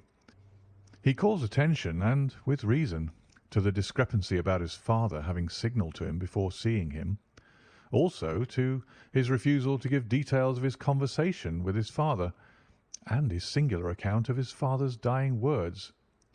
They are all, as he remarks, very much against the son. Holmes laughed softly to himself and stretched himself out upon the cushioned seat. Both you and the coroner have been at some pains, said he, to single out the very strongest points in the young man's favour. Don't you see that you alternately give him credit for having too much imagination and too little? Too little if he could not invent a cause of quarrel which would give him the sympathy of the jury. Too much if he evolved from his own inner consciousness anything so outré as a dying reference to a rat and the incident of the vanishing cloth. No, sir, I shall approach this case from the point of view that what this young man says is true, and we shall see whither that hypothesis will lead us. And now, here is my pocket Petrarch, and not another word shall I say of this case until we are on the scene of action. We lunch at Swindon, and I see that we shall be there in 20 minutes. It was nearly 4 o'clock when we at last, having passed through the beautiful Stroud Valley and over the broad gleaming Severn, found ourselves at the pretty little country town of Ross. A lean, ferret-like man, furtive and sly-looking, was waiting for us upon the platform. In spite of the light brown dust-coat and leather leggings which he wore in deference to his rustic surroundings, I had no difficulty in recognising Lestrade of Scotland Yard. With him we drove to the Hereford Arms, where a room had already been engaged for us. "I have ordered a carriage," said Lestrade as we sat over a cup of tea. "I knew your energetic nature, and that you would not be happy until you had been on the scene of the crime." "It was very nice and complimentary of you," Holmes answered. "It is entirely a question of barometric pressure." Lestrade looked startled. "I do not quite follow," he said. "How is the glass?" 29, I see. No wind, and not a cloud in the sky. I have a caseful of cigarettes here which need smoking, and the sofa is very much superior to the usual country hotel abomination. I do not think that it is probable that I shall use the carriage tonight." Lestrade laughed indulgently. "You have no doubt already formed your conclusions from the newspapers," he said. "The case is as plain as a pikestaff, and the more one goes into it, the plainer it becomes. Still, of course, one can't refuse a lady, and such a very positive one. She has heard of you, and what of your opinion, though I repeatedly told her that there was nothing which you could do which I had not already done. Why, bless my soul, here is her carriage at the door." He had hardly spoken before there rushed into the room one of the most lovely young women that I have ever seen in my life. Her violent eyes shining, her lips parted, a pink flush upon her cheeks, all thought of her natural reserve lost in her overpowering excitement and concern. "Oh, Mr. Sherlock Holmes!" she cried, glancing from one to the other of us, and finally, with a woman's quick intuition, fastening upon my companion. "I am so glad that you have come. I have driven down to tell you so. I know that James didn't do it. I know it. And I want you to start upon your work knowing it too. Never let yourself doubt upon that point. We have known each other since we were little children, and I know his faults as no one else does, but he is too tender-hearted to hurt a fly. Such a charge is absurd to anyone who really knows him." "I hope we may clear him, Miss Turner," said Sherlock Holmes. "You may rely upon my doing all that I can." "But you have read the evidence. You have formed some conclusions. Do you not see some loophole, some flaw? Do you not yourself think that he is innocent?" "I think that is very probable." "There now!" she cried, throwing back her head and looking defiantly at Lestrade. "You hear? He gives me hopes." Lestrade shrugged his shoulders.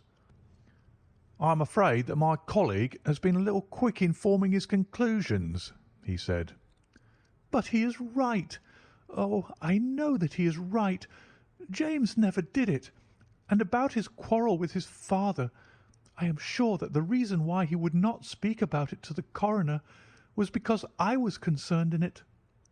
"In what way?" asked Holmes. "It is no time for me to hide anything. James and his father had many disagreements about me. Mr. McCarthy was very anxious that there should be a marriage between us. James and I have always loved each other as brother and sister, but of course he is young and has seen very little of life yet, and, well, he naturally did not wish to do anything like that yet. So there were quarrels, and this, I am sure, was one of them." "And your father?" asked Holmes. "Was he in favour of such a union?" "No, he was averse to it also. No one but Mr. McCarthy was in favour of it." A quick blush passed over her fresh young face as Holmes shot one of his keen, questioning glances at her. "Thank you for this information," said he. "May I see your father if I call tomorrow?" "I am afraid the doctor won't allow it." "The doctor?" "Yes. Have you not heard? Poor father has never been strong for years back, but this has broken him down completely. He has taken to his bed, and Dr. Willows says that he is a wreck and that his nervous system is shattered. Mr. McCarthy was the only man alive who had known Dad in the old days in Victoria." "Ha! In Victoria. That is important." "Yes, at the mines." "Quite so. At the gold mines, where, as I understand, Mr. Turner made his money." "Yes, certainly." "Thank you, Miss Turner. You have been of material assistance to me." "You will tell me if you have any news tomorrow. No doubt you will go to the prison to see James. Oh, if you do, Mr. Holmes, do tell him that I know him to be innocent." "I will, Miss Turner." "I must go home now, for Dad is very ill, and he misses me so if I leave him. Good-bye, and God help you in your undertaking."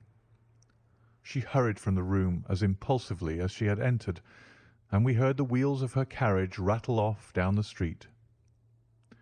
"I'm ashamed of you, Holmes," said Lestrade with dignity after a few minutes' silence. "Why should you raise up hopes which you are bound to disappoint? I am not over tender of heart, but I call it cruel." "I think that I see my way to clearing James McCarthy," said Holmes. "Have you an order to see him in prison?" "Yes, but only for you and me." "Then I shall reconsider my resolution about going out. We have still time to take a train to Hereford and see him tonight?" "Ample." "Then let us do so. Watson, I fear that you will find it very slow, but I shall only be away a couple of hours." I walked down to the station with them, and then wandered through the streets of the little town, finally returning to the hotel, where I lay upon the sofa and tried to interest myself in a yellow-backed novel.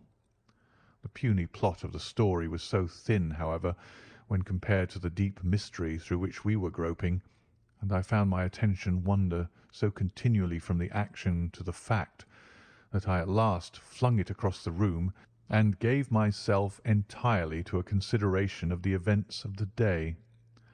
Supposing that this unhappy young man's story were absolutely true, then what hellish thing, what absolutely unforeseen and extraordinary calamity could have occurred between the time when he parted from his father and the moment when, drawn back by his screams, he rushed into the glade? It was something terrible and deadly. What could it be? Might not the nature of the injuries reveal something to my medical instincts? I rang the bell and called for the weekly county paper, which contained a verbatim account of the inquest. In the surgeon's deposition, it was stated that the posterior third of the left parietal bone and the left half of the occipital bone had been shattered by a heavy blow from a blunt weapon. I marked the spot upon my own head. Clearly such a blow must have been struck from behind. That was to some extent in favour of the accused, as when seen quarrelling he was face to face with his father. Still, it did not go for very much, for the older man might have turned his back before the blow fell. Still, it might be worth while to call Holmes' attention to it. Then there was the peculiar dying reference to a rat. What could that mean? It could not be delirium. A man dying from a sudden blow does not commonly become delirious. No, it was more likely to be an attempt to explain how he met his fate. But what could it indicate? I cudgelled my brains to find some possible explanation, and then the incident of the grey cloth seen by young McCarthy. If that were true, the murderer must have dropped some part of his dress, presumably his overcoat, in his flight, and must have had the hardihood to return and to carry it away at the instant when the son was kneeling with his back turned, not a dozen paces off. What a tissue of mysteries and improbabilities the whole thing was! I did not wonder at Lestrade's opinion, and yet I had so much faith in Sherlock Holmes' insight that I could not lose hope as long as every fresh fact seemed to strengthen his conviction of young McCarthy's innocence. It was late before Sherlock Holmes returned. He came back alone, for Lestrade was staying in lodgings in the town. "The glass still keeps very high," he remarked as he sat down. "It is of importance that it should not rain before we are able to go over the ground. On the other hand, a man should be at his very best and keenest for such nice work as that, and I did not wish to do it when fagged by a long journey. I have seen young McCarthy." "And what did you learn from him?" "Nothing." "Could he throw no light?" "None at all. I was inclined to think at one time that he knew who had done it and was screening him or her, but I am convinced now that he is as puzzled as everyone else. He is not a very quick-witted youth, though comely to look at, and I should think sound at heart." "I cannot admire his taste," I remarked, "if it is indeed a fact that he was averse to a marriage with so charming a young lady as this Miss Turner." "Ah, thereby hangs a rather painful tale. This fellow is madly, insanely in love with her, but some 2 years ago, when he was only a lad and before he really knew her, for she had been away 5 years at a boarding school, what does the idiot do but get into the clutches of a barmaid in Bristol and marry her at a registry office? No one knows a word of the matter, but you can imagine how maddening it must be to him to be upbraided for not doing what he would give his very eyes to do, but what he knows to be absolutely impossible. It was sheer frenzy of this sort which made him throw his hands up into the air when his father, at their last interview, was goading him on to propose to Miss Turner. On the other hand, he had no means of supporting himself, and his father, who was by all accounts a very hard man, would have thrown him over utterly had he known the truth. It was with his barmaid wife that he had spent the last 3 days in Bristol, and his father did not know where he was. Mark that point. It is of importance. Good has come out of evil, however, for the barmaid, finding from the papers that he is in serious trouble and likely to be hanged, has thrown him over utterly, and has written to him to say that she has a husband already in the Bermuda dockyard, so that there is really no tie between them. I think that that bit of news has consoled young McCarthy for all that he has suffered. But if he's innocent, who has done it? Ah, who? I would call your attention very particularly to 2 points. One is that the murdered man had an appointment with someone at the pool, and that the someone could not have been his son, for his son was away, and he did not know when he would return. The second is that the murdered man was heard to cry "Cooee" before he knew that his son had returned. Those are the crucial points upon which the case depends. And now let us talk about George Meredith, if you please, and we shall leave all minor matters until tomorrow.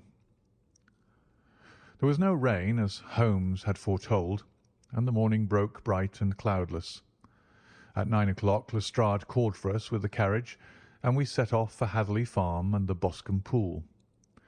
"There's a serious news this morning," Lestrade observed. "It is said that Mr. Turner of the Hall is so ill that his life is despaired of." "An elderly man, I presume," said Holmes. "About 60, but his constitution has been shattered by his life abroad, and he has been in failing health for some time. This business has had a very bad effect upon him. He was an old friend of McCarthy's, and, I may add, a great benefactor to him, for I have learned that he gave him Hatherley Farm rent-free." "Indeed, that is interesting," said Holmes. "Oh, yes. In 100 other ways he has helped him. Everybody about here speaks of his kindness to him." "Really? Does it not strike you as a little singular that this McCarthy, who appears to have had little of his own, and to have been under such obligations to Turner, should still talk of marrying his son to Turner's daughter, who is presumably heiress to the estate, and that in such a very cocksure manner, as if it were merely a case of a proposal and all else would follow? It is the more strange, since we know that Turner himself was averse to the idea. The daughter told us as much. Do you not deduce something from that?" "We have got to the deductions and the inferences," said Lestrade, winking at me. "I find it hard enough to tackle facts, Holmes, without flying away after theories and fancies." "You are right," said Holmes demurely. "You do find it very hard to tackle the facts." "Anyhow, I have grasped one fact which you seem to find it difficult to get hold of," replied Lestrade with some warmth. "And that is?" "That McCarthy senior met his death from McCarthy junior, and that all theories to the contrary are the merest moonshine." "Well, moonshine is a brighter thing than fog," said Holmes, laughing. "But I am very much mistaken if this is not Hatherley Farm upon the left." "Yes, that is it." It was a widespread, comfortable-looking building, two-storied, slate-roofed, with great yellow blotches of lichen upon the grey walls. The drawn blinds and the smokeless chimneys, however, gave it a stricken look, as though the weight of this horror still lay heavy upon it. We called at the door, when the maid, at Holmes's request, showed us the boots which her master wore at the time of his death, and also a pair of the son's, though not the pair which he had then had. Having measured these very carefully from 7 or 8 different points, Holmes desired to be led to the courtyard, from which we all followed the winding track which led to Boscombe Pool. Sherlock Holmes was transformed when he was hot upon such a scent as this. Men who had only known the quiet thinker and logician of Baker Street would have failed to recognize him. His face flushed and darkened. His brows were drawn into 2 hard black lines, while his eyes shone out from beneath them with a steely glitter.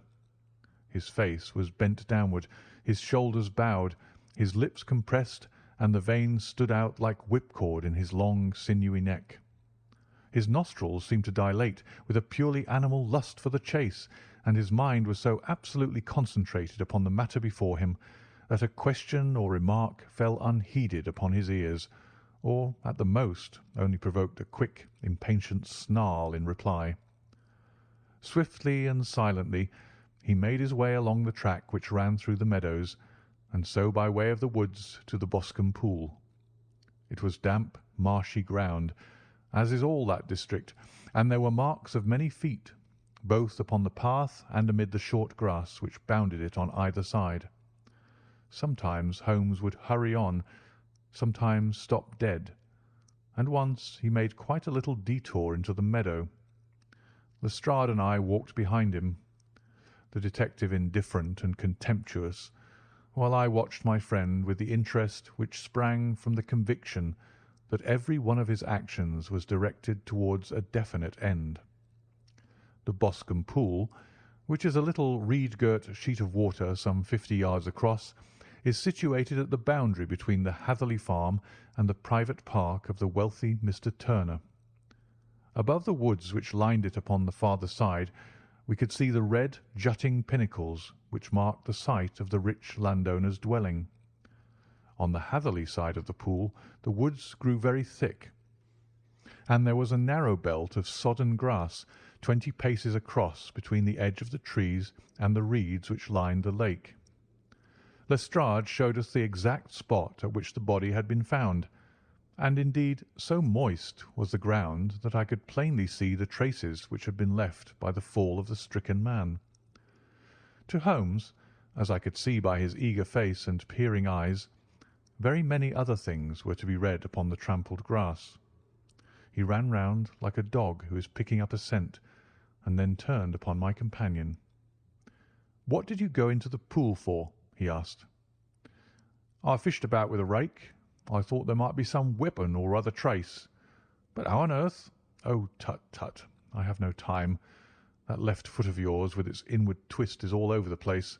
A mole could trace it, and there it vanishes among the reeds.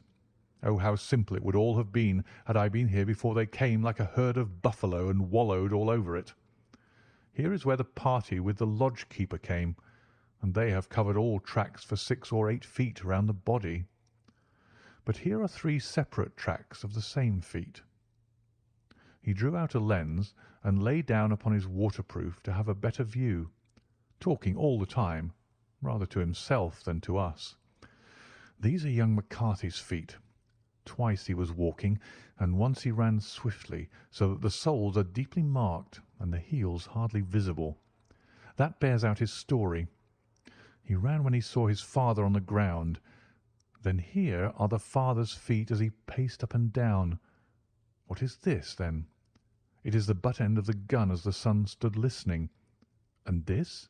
Ha! Ha! What have we here? Tiptoes? Tiptoes? Square, too, quite unusual boots.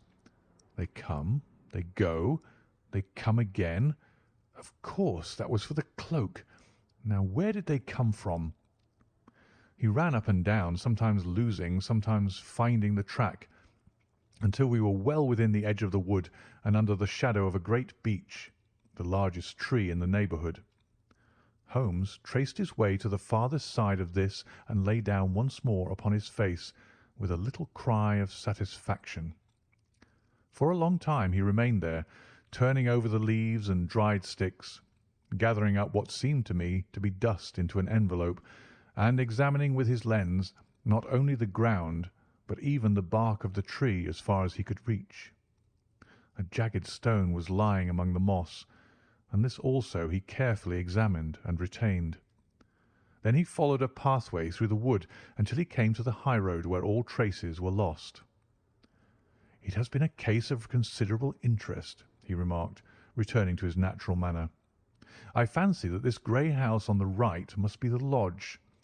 I think that I will go in and have a word with Moran, and perhaps write a little note. Having done that, we may drive back to our luncheon. You may walk to the cab, and I shall be with you presently." It was about 10 minutes before we regained our cab and drove back into Ross. Holmes still carrying with him the stone which he had picked up in the wood. "This may interest you, Lestrade," he remarked, holding it out. "The murder was done with it." "I see no marks." "There are none." "How do you know, then?" "The grass was growing under it. It had only lain there a few days. There was no sign of a place whence it had been taken. It corresponds with the injuries. There is no sign of any other weapon." "And the murderer?" "Is a tall man, left-handed, limps with the right leg, wears thick-soled shooting boots and a grey cloak, smokes Indian cigars, uses a cigar holder, and carries a blunt penknife in his pocket. There are several other indications, but these may be enough to aid us in our search." Lestrade laughed. "I am afraid that I am still a sceptic," he said. "Theories are all very well, but we have to deal with a hard-headed British jury." "Nous verrons," answered Holmes calmly. "You work your own method, and I shall work mine. I shall be busy this afternoon, and shall probably return to London by the evening train." "And leave your case unfinished?" "No, finished." "But the mystery?" "It is solved." "Who was the criminal, then?" "The gentleman I describe." "But who is he?" "Surely it would not be difficult to find out. This is not such a populous neighbourhood." Lestrade shrugged his shoulders. "I am a practical man," he said, "and I really cannot undertake to go about the country looking for a left-handed gentleman with a gammy leg. I should become the laughing-stock of Scotland Yard." "All right," said Holmes quietly. "I have given you the chance. Here are your lodgings. Good-bye. I shall drop you a line before I leave." Having left Lestrade at his rooms, we drove to our hotel, where we found lunch upon the table. Holmes was silent and buried in thought, with a pained expression upon his face, as one who finds himself in a perplexing position. "Look here, Watson," he said when the cloth was cleared. "Just sit down in the chair and let me preach to you for a little. I don't know quite what to do, and I should value your advice. Light a cigar and let me expound." "Pray do so." "Well, now, in considering this case, there are 2 points about young McCarthy's narrative which struck us both instantly, although they impressed me in his favour and you against him. One was the fact that his father should, according to his account, cry cooee before seeing him. The other was his singular dying reference to a rat. He mumbled several words, you understand, but that was all that caught the son's ear. Now, from this double point our research must commence, and we will begin it by presuming that what the lad says is absolutely true." "What of this cooee, then?" "Well, obviously it could not have been meant for the son. The son, as far as he knew, was in Bristol. It was mere chance that he was within earshot. The cooee was meant to attract the attention of whoever it was that he had the appointment with. But cooee is a distinctly Australian cry, and one which is used between Australians. There is a strong presumption that the person whom McCarthy expected to meet him at Boscombe Pool was someone who had been in Australia." "What of the rat, then?" Sherlock Holmes took a folded paper from his pocket and flattened it out on the table. "This is a map of the colony of Victoria," he said. "I wired to Bristol for it last night." He put his hand over part of the map. "What do you read?" "ARAT," I read. "And now?" He raised his hand. "Ballarat." "Quite so. That was the word the man uttered, and of which his son only caught the last 2 syllables. He was trying to utter the name of his murderer, so-and-so of Ballarat." "It is wonderful!" I exclaimed. "It is obvious. And now, you see, I had narrowed the field down considerably. The possession of a grey garment was a third point, which, granting the son's statement to be correct, was a certainty. We have come now out of mere vagueness to the definite conception of an Australian from Ballarat with a grey cloak. Certainly. And one who was at home in the district, for the pool can only be approached by the farm or by the estate, where strangers could hardly wander. Quite so. Then comes our expedition of today. By an examination of the ground I gained the trifling details which I gave to that imbecile Lestrade as to the personality of the criminal. But how did you gain them? You know my method. It is founded upon the observation of trifles. His height I know that you might roughly judge from the length of his stride. His boots, too, might be told from their traces. Yes, they were peculiar boots. But his lameness. The impression of his right foot was always less distinct than his left. He put less weight upon it. Why? Because he limped. He was lame. But his left-handedness. You were yourself struck by the nature of the injury as recorded by the surgeon at the inquest. The blow was struck from immediately behind, and yet was upon the left side. Now, how can that be unless it were by a left-handed man? He had stood behind that tree during the interview between the father and son. He had even smoked there. I found the ash of a cigar, which my special knowledge of tobacco ashes enables me to pronounce as an Indian cigar. I have, as you know, devoted some attention to this, and written a little monograph on the ashes of 140 different varieties of pipe, cigar, and cigarette tobacco. Having found the ash, I then looked round and discovered the stump among the moss, where he had tossed it. It was an Indian cigar of the variety which are rolled in Rotterdam. And the cigar holder? I could see that the end had not been in his mouth. Therefore he used a holder. The tip had been cut off, not bitten off, but the cut was not a clean one, so I deduced a blunt penknife. "Holmes," I said, "you have drawn a net round this man from which he cannot escape, and you have saved an innocent human life as truly as if you had cut the cord which was hanging him. I see the direction in which all this points. The culprit is—" "Mr. John Turner," cried the hotel waiter, opening the door of our sitting-room and ushering in a visitor. The man who entered was a strange and impressive figure. His slow, limping step and bowed shoulders gave the appearance of decrepitude, and yet his hard, deep-lined, craggy features and his enormous limbs showed that he was possessed of unusual strength of body and of character. His tangled beard, grizzled hair, and outstanding, drooping eyebrows combined to give an air of dignity and power to his appearance, but his face was of an ashen white, while his lips and the corners of his nostrils were tinged with a shade of blue. It was clear to me at a glance that he was in the grip of some deadly and chronic disease. "Pray sit down on the sofa," said Holmes gently. "You had my note?" "Yes. The lodge-keeper brought it up. You said that you wished to see me here to avoid scandal." "I thought people would talk if I went to the hall." "And why did you wish to see me?"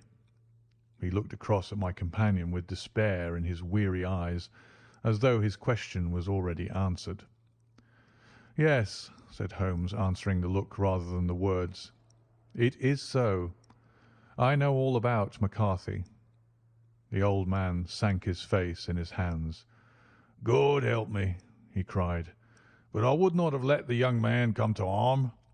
I give you my word that I would have spoken out if it went against him at the assizes."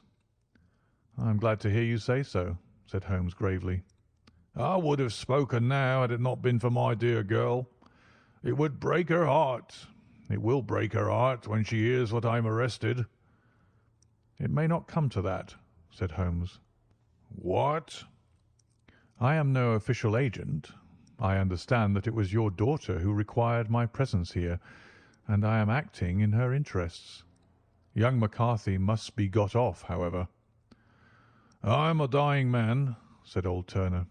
"I have had diabetes for years. My doctor says it is a question whether I shall live a month. Yet I would rather die under my own roof than in a jail." Holmes rose and sat down at the table with his pen in his hand and a bundle of paper before him. "Just tell us the truth," he said. "I shall jot down the facts, you will sign it, and Watson here can witness it. Then I could produce your confession at the last extremity to save young McCarthy. I promise you that I shall not use it unless it is absolutely needed." "It is as well," said the old man. "It's a question whether I shall live to the assizes, so it matters little to me. But I should wish to spare Alice the shock, and now I will make the thing clear to you. It has been a long time in the acting, but will not take me long to tell. You didn't know this dead man, McCarthy. He was the devil incarnate. I tell you that. God keep you out of the clutches of such a man as he. His grip has been upon me these 20 years, and he has blasted my life. I'll tell you first how I came to be in his power. It was in the early 60s at the diggings. I was a young chap then, hot-blooded and reckless, ready to turn my hand at anything. I got among bad companions, took to drink, had no luck with my claim, took to the bush, and, in a word, became what you call over here a highway robber. There were 6 of us, and we had a wild, free life of it, sticking up a station from time to time or stooping the wagons on the road to the diggings. Black Jack of Ballarat was the name I went under, and our party is still remembered in the colony as the Ballarat Gang. One day a gold convoy came down from Ballarat to Melbourne, and we lay in wait for it and attacked it. There were 6 troopers and 6 of us, so it was a close thing, but we emptied 4 of their saddles at the first volley. 3 of our boys were killed, however, before we got the swag. I put my pistol to the head of the wagon driver, who was this very man McCarthy. I wished to the Lord that I had shot him then, but I spared him, though I saw his wicked little eyes fixed on my face, as though to remember every feature. We got away with the gold, became wealthy men, and made our way over to England without being suspected. There I parted from my old pals and determined to settle down to a quiet and respectable life. I bought this estate, which chanced to be in the market, and I set myself to do a little good with my money, to make up for the way in which I had earned it. I married, too, and though my wife died young, she left me my dear little Alice. Even when she was just a baby, her wee hands seemed to lead me down the right path as nothing else has ever done. In a word, I turned over a new leaf and did my best to make up for the past. All was going well when McCarthy laid his grip upon me. I had gone up to town about an investment, and I met him in Regent Street with hardly a coat to his back or a boot to his foot. "Here we are, Jack," says he, touching me on the arm. "We'll be as good as a family to you. There's 2 of us, me and my son, and you can have the keeping of us. If you don't, it's a fine, law-abiding country is England, and there's always a policeman within hail." Well, down they came to the West Country. There was no shaking them off, and there they have lived rent-free on my best land ever since. There was no rest for me, no peace, no forgetfulness. Turn where I would, there was this cunning, grinning face at my elbow. It grew worse as Alice grew up, for he soon saw I was more afraid of her knowing my past than of the police. Whatever he wanted he must have, and whatever it was I gave him without question. Land, money, houses, until at last he asked a thing which I could not give. He asked for Alice. His son, you see, had grown up, and so had my girl, and as I was known to be in weak health, it seemed a fine stroke to him that his lad should step into the whole property. But there I was firm. I would not have his cursed stock mixed with mine. Not that I had any dislike to the lad, but his blood was in him, and that was enough. I stood firm. McCarthy threatened. I braved him to do his worst. We were to meet at the pool midway between our houses to talk it over. When I went down there, I found him talking with his son, so I smoked a cigar and waited behind a tree until he should be alone. But as I listened to his talk, all that was black and bitter in me seemed to come uppermost. He was urging his son to marry my daughter, with as little regard for what she might think as if she were a slut from off the streets. It drove me mad to think that I and all that I held most dear should be in the power of such a man as this. Could I not snap the bond? I was already a dying and a desperate man, though clear of mind and fairly strong of limb. I knew that my own fate was sealed, but my memory and my girl, both could be saved if I could but silence that foul tongue. I did it, Mr. Holmes. I would do it again. Deeply as I have sinned, I have led a life of martyrdom to atone for it. But that my girl should be entangled in the same meshes which held me was more than I could suffer.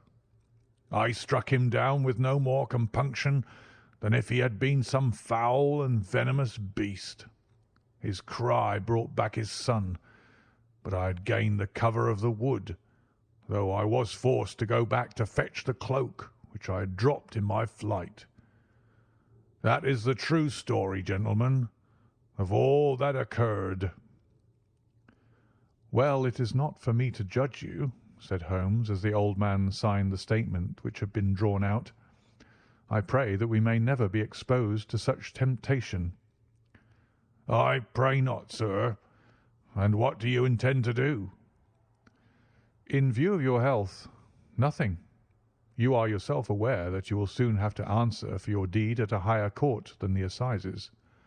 I will keep your confession, and if McCarthy is condemned, I shall be forced to use it. If not, it shall never be seen by mortal eye, and your secret, whether you be alive or dead, shall be safe with us." "Farewell, then," said the old man solemnly. "Your own deathbeds, when they come, will be the easier for the thought of the peace which you have given to mine." Tottering and shaking in all his giant frame, he stumbled slowly from the room. "God help us," said Holmes after a long silence. "Why does fate play such tricks with poor helpless worms? I never hear of such a case as this that I do not think of Baxter's words and say, 'There but for the grace of God goes Sherlock Holmes.'" James McCarthy was acquitted at the assizes on the strength of a number of objections which had been drawn out by Holmes and submitted to the defending counsel. Old Turner lived for 7 months after our interview, but he is now dead, and there is every prospect that the son and daughter may come to live happily together in ignorance of the black cloud which rests upon their past. End of the Boscombe Valley Mystery. The 5 Orange Pips. When I glance over my notes and records of the Sherlock Holmes cases between the years 82 and 90, I am faced by so many which present strange and interesting features that it is no easy matter to know which to choose and which to leave. Some, however, have already gained publicity through the papers, and others have not offered a field for those peculiar qualities which my friend possessed in so high a degree, and which it is the object of these papers to illustrate. Some, too, have baffled his analytical skill, and would be, as narratives, beginnings without an ending, while others have been but partially cleared up, and have their explanations founded rather upon conjecture and surmise than on that absolute logical proof which was so dear to him. There is, however, one of these last, which was so remarkable in its details, and so startling in its results, that I am tempted to give some account of it, in spite of the fact that there are points in connection with it which never have been, and probably never will be, entirely cleared up. The year 87 furnished us with a long series of cases of greater or lesser interest, of which I retain the records. Among my headings under this one 12 months I find an account of the adventure of the Paradol Chamber, of the Amateur Mendicant Society who held a luxurious club in the lower vault of a furniture warehouse, of the facts connected with the loss of the British barque Sophie Anderson, of the singular adventures of the Grice Pattersons in the islands of Uffa, and finally of the Camberwell poisoning case. In the latter, as may be remembered, Sherlock Holmes was able, by winding up the dead man's watch, to prove that it had been wound up 2 hours before, and that therefore the deceased had gone to bed within that time, a deduction which was of the greatest importance in clearing up the case.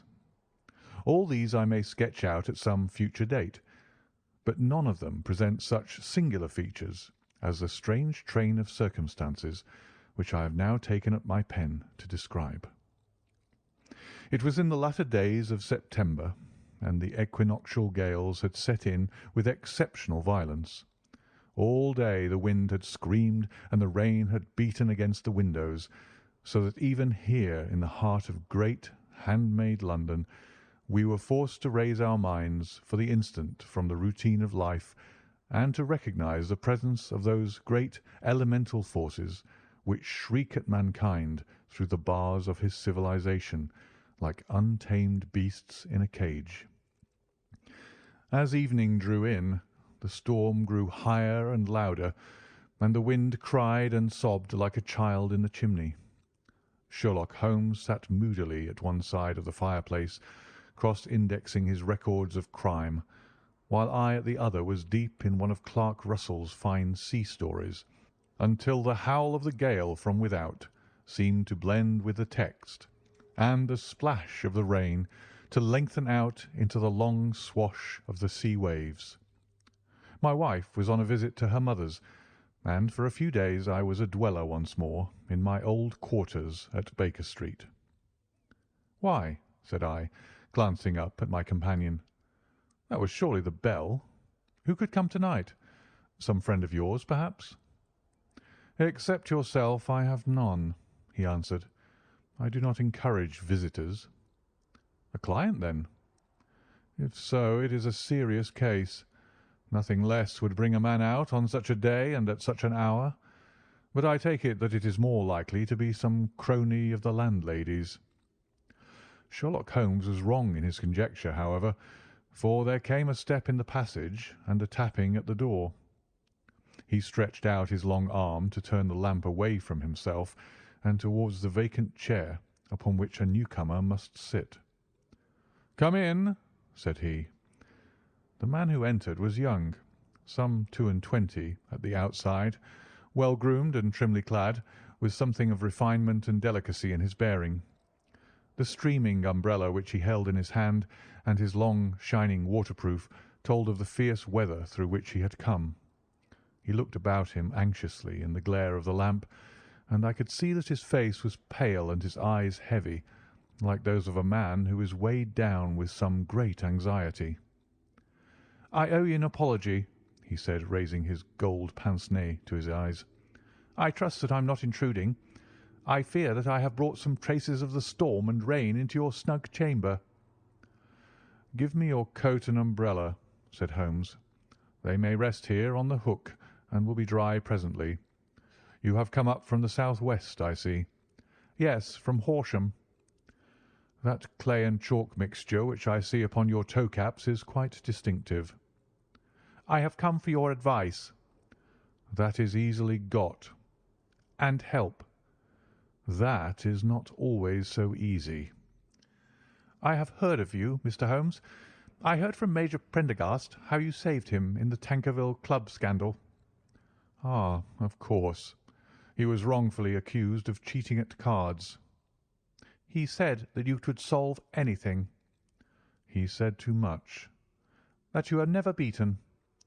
"I have been beaten 4 times, 3 times by men, and once by a woman." "But what is that compared with the number of your successes?" "It is true that I have been generally successful." Then you may be so with me. I beg that you will draw your chair up to the fire and favour me with some details as to your case. It is no ordinary one. None of those which come to me are. I am the last court of appeal. And yet I question, sir, whether in all your experience you have ever listened to a more mysterious and inexplicable chain of events than those which have happened in my own family. You fill me with interest, said Holmes. Pray, give us the essential facts from the commencement, and I can afterwards question you as to those details which seem to me the most important. The young man pulled his chair up and pushed his wet feet out towards the blaze. My name, said he, is John Openshaw, but my own affairs have, as far as I can understand, little to do with this awful business. It is a hereditary matter, so in order to give you an idea of the facts, I must go back to the commencement of the affair. You must know that my grandfather had two sons, my uncle Elias and my father Joseph. My father had a small factory at Coventry, which he enlarged at the time of the invention of bicycling. He was a patentee of the Openshaw unbreakable tyre, and his business met with such success that he was able to sell it and to retire upon a handsome competence.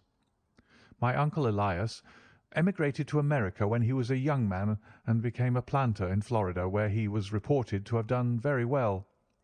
At the time of the war he fought in Jackson's army, and afterwards under Hood, where he rose to be a colonel.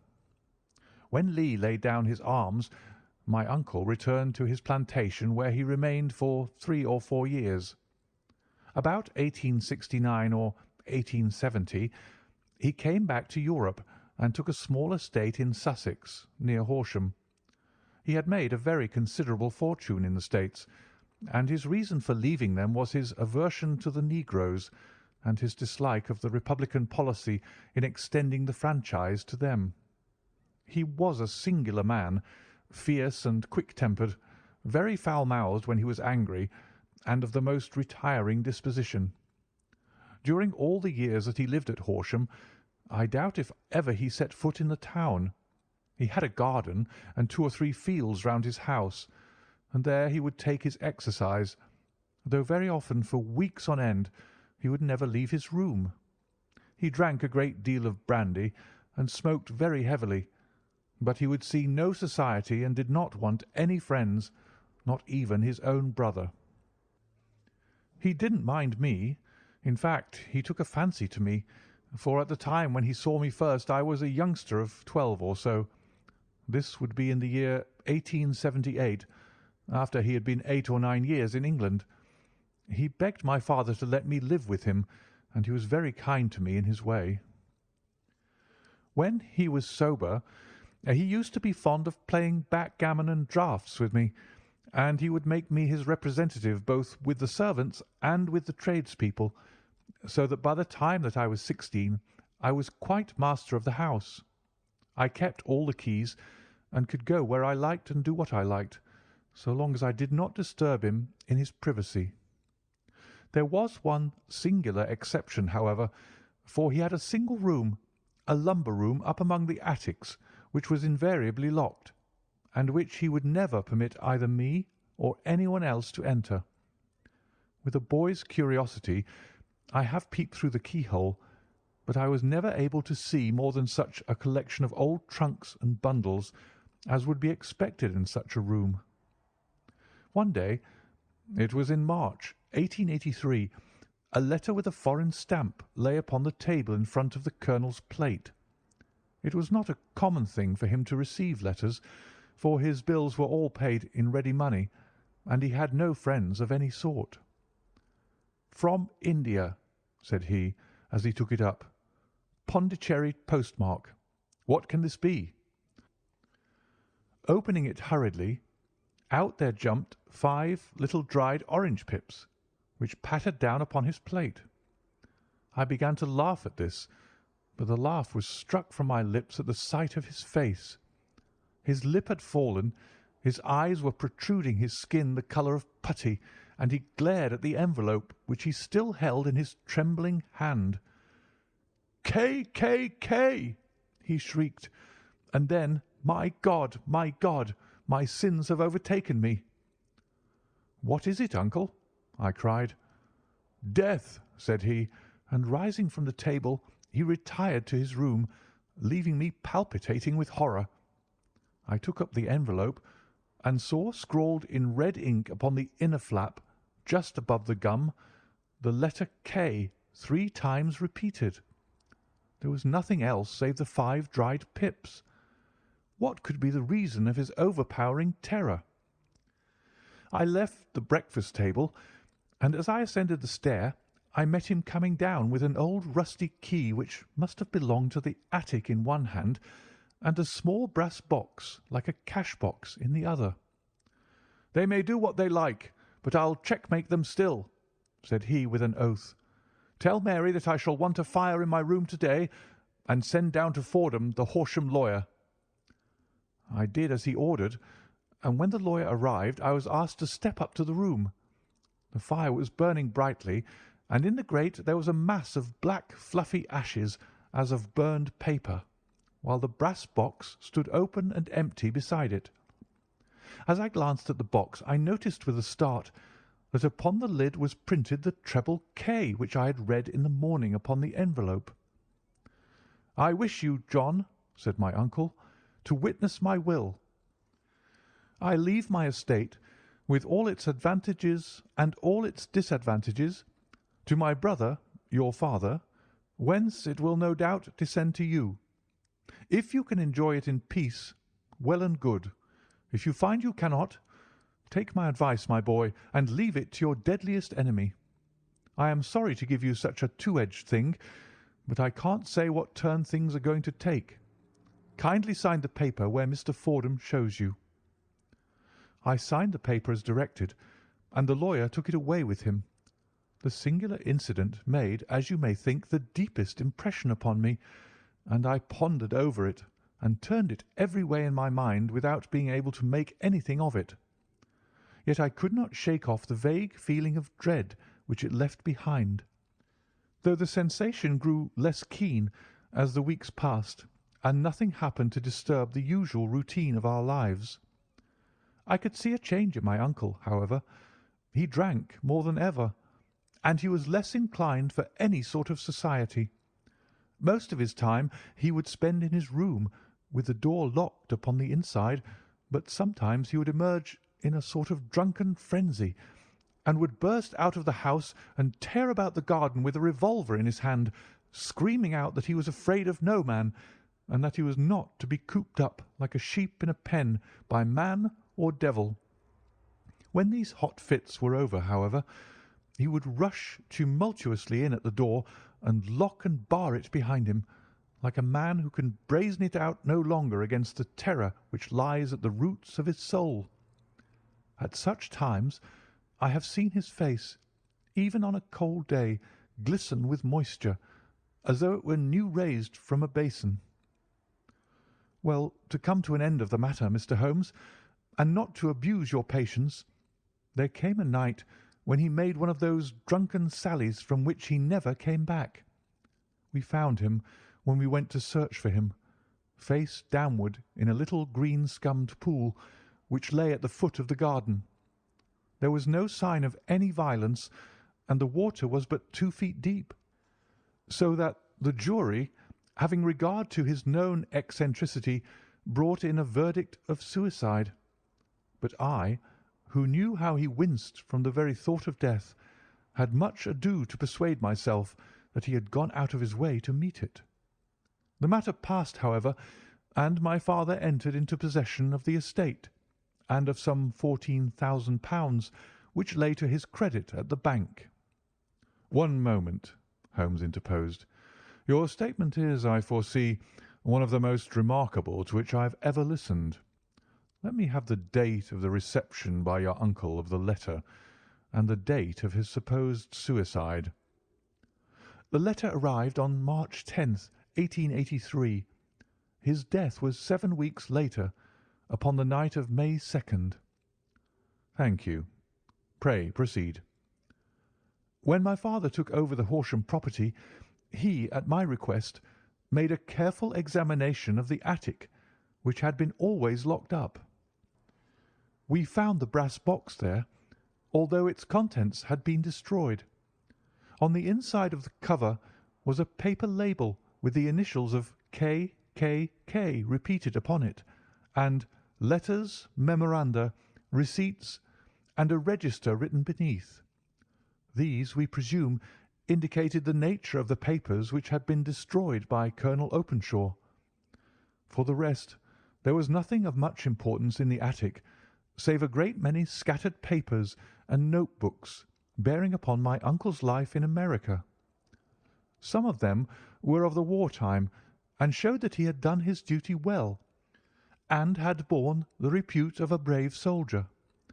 Others were of a date during the reconstruction of the Southern States, and were mostly concerned with politics, for he had evidently taken a strong part in opposing the carpet-bag politicians who had been sent down from the north. Well, it was the beginning of '84 when my father came to live at Horsham, and all went as well as possible with us until the January of '85. On the 4th day after the New Year, I heard my father give a sharp cry of surprise as we sat together at the breakfast table.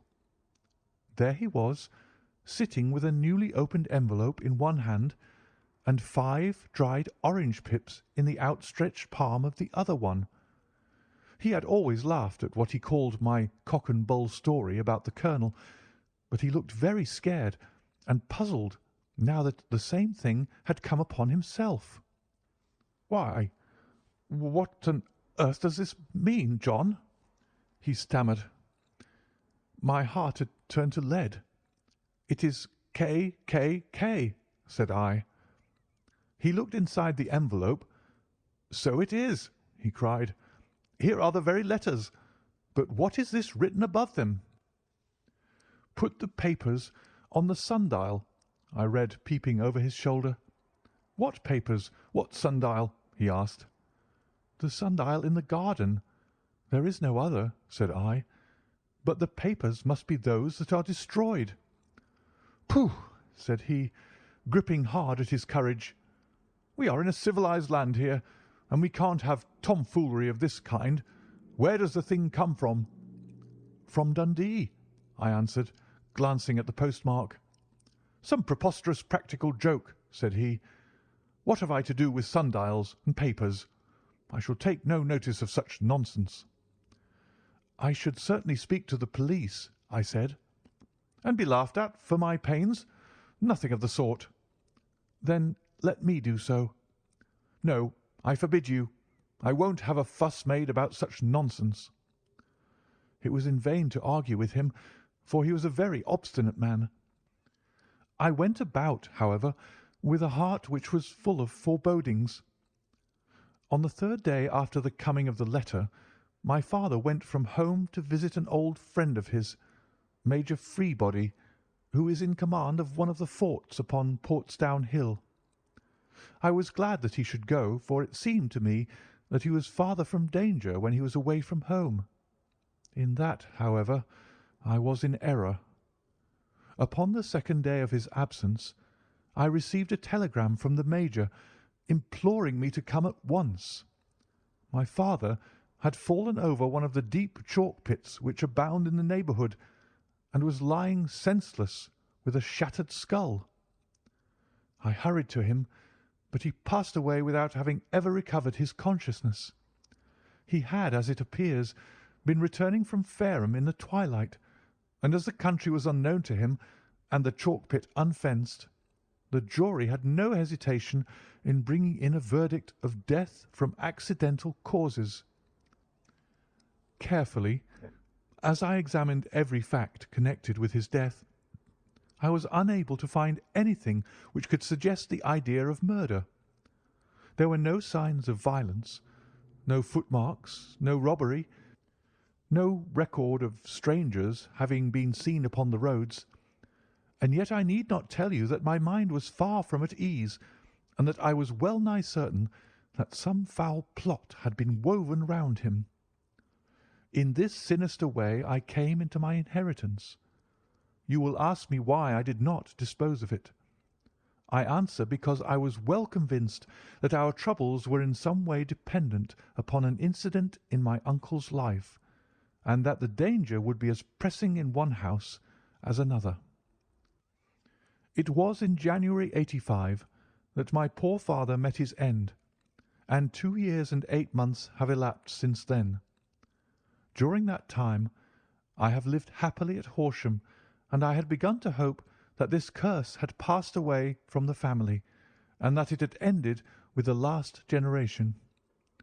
I had begun to take comfort too soon, however. Yesterday morning the blow fell in the very shape in which it had come upon my father." The young man took from his waistcoat a crumpled envelope, and turning to the table he shook out upon it 5 little dried orange pips. "This is the envelope," he continued. "The postmark is London, Eastern Division. Within are the very words which were upon my father's last message, K, K, K.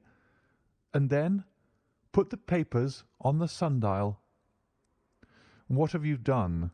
asked Holmes. "Nothing." "Nothing?" "To tell the truth," he sank his face into his thin white hands, "I have felt helpless. I have felt like one of those poor rabbits when the snake is writhing towards it. I seem to be in the grasp of some resistless, inexorable evil which no foresight and no precautions can guard against." "Tut, tut!" cried Sherlock Holmes. "You must act, man, or you are lost. Nothing but energy can save you. This is no time for despair." "I have seen the police." "Ah!" "But they listened to my story with a smile. I am convinced that the inspector has formed the opinion that the letters are all practical jokes, and that the deaths of my relations were really accidents, as the jury stated, and were not to be connected with the warnings." Holmes shook his clenched hands in the air. "Incredible imbecility!" he cried. "They have, however, allowed me a policeman, who may remain in the house with me." "Has he come with you tonight?" "No, his orders were to stay in the house." Again Holmes raved in the air. "Why did you come to me?" he cried. "And above all, why did you not come at once?"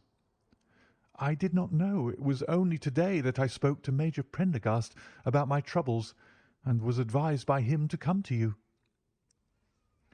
"It is really 2 days since you had the letter.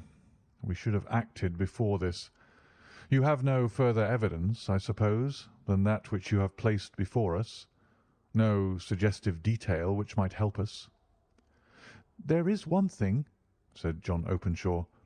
He rummaged in his coat pocket, and drawing out a piece of discoloured blue-tinted paper, he laid it out upon the table. "I have some remembrance," said he, "that on the day when my uncle burned the papers, I observed that the small unburned margins which lay amid the ashes were of this particular colour. I found this single sheet upon the floor of his room, and I am inclined to think that it may be one of the papers which has, perhaps, fluttered out from among the others, and in that way has escaped destruction. Beyond the mention of pips, I do not see that it helps us much. I think myself that it is a page from some private diary. The writing is undoubtedly my uncle's." Holmes moved the lamp, and we both bent over the sheet of paper, which showed by its ragged edge that it had indeed been torn from a book. It was headed March 1869, and beneath were the following enigmatical notices: 4th, Hudson came, same old platform. 7th, set the pips on Macaulay, Paramore, and John Swain of St. Augustine. 9th, Macaulay cleared. 10th, John Swain cleared. 12th, visited Paramore. All well. "Thank you," said Holmes, folding up the paper and returning it to our visitor. "And now you must on no account lose another instant. We cannot spare time even to discuss what you have told me. You must get home instantly and act. What shall I do?" "There is but one thing to do. It must be done at once. You must put this piece of paper which you have shown us into the brass box which you have described. You must also put in a note to say that all the other papers were burned by your uncle, and that this is the only one which remains. You must assert that in such words as will carry conviction with them.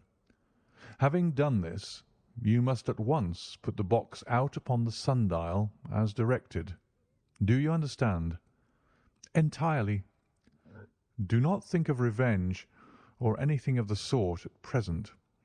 I think that we may gain that by means of the law, but we have our web to weave while theirs is already woven. The first consideration is to remove the pressing danger which threatens you. The second is to clear up the mystery and to punish the guilty parties." "I thank you," said the young man, rising and pulling on his overcoat. "You have given me fresh life and hope. I shall certainly do as you advise." "Do not lose an instant, and above all take care of yourself in the meanwhile, for I do not think that there can be a doubt that you are threatened by a very real and imminent danger. How do you go back?" "By train from Waterloo." "It is not yet 9. The streets will be crowded, so I trust that you may be in safety. And yet you cannot guard yourself too closely." "I am armed." "That is well. Tomorrow I shall set to work upon your case." "I shall see you at Horsham, then?" "No. Your secret lies in London. It is there that I shall seek it." "Then I shall call upon you in a day or in 2 days with news as to the box and the papers. I shall take your advice in every particular." He shook hands with us and took his leave. Outside the wind still screamed and the rain splashed and pattered against the windows. This strange wild story seemed to have come to us from amid the mad elements, blown in upon us like a sheet of seaweed in a gale, and now to have been reabsorbed by them once more.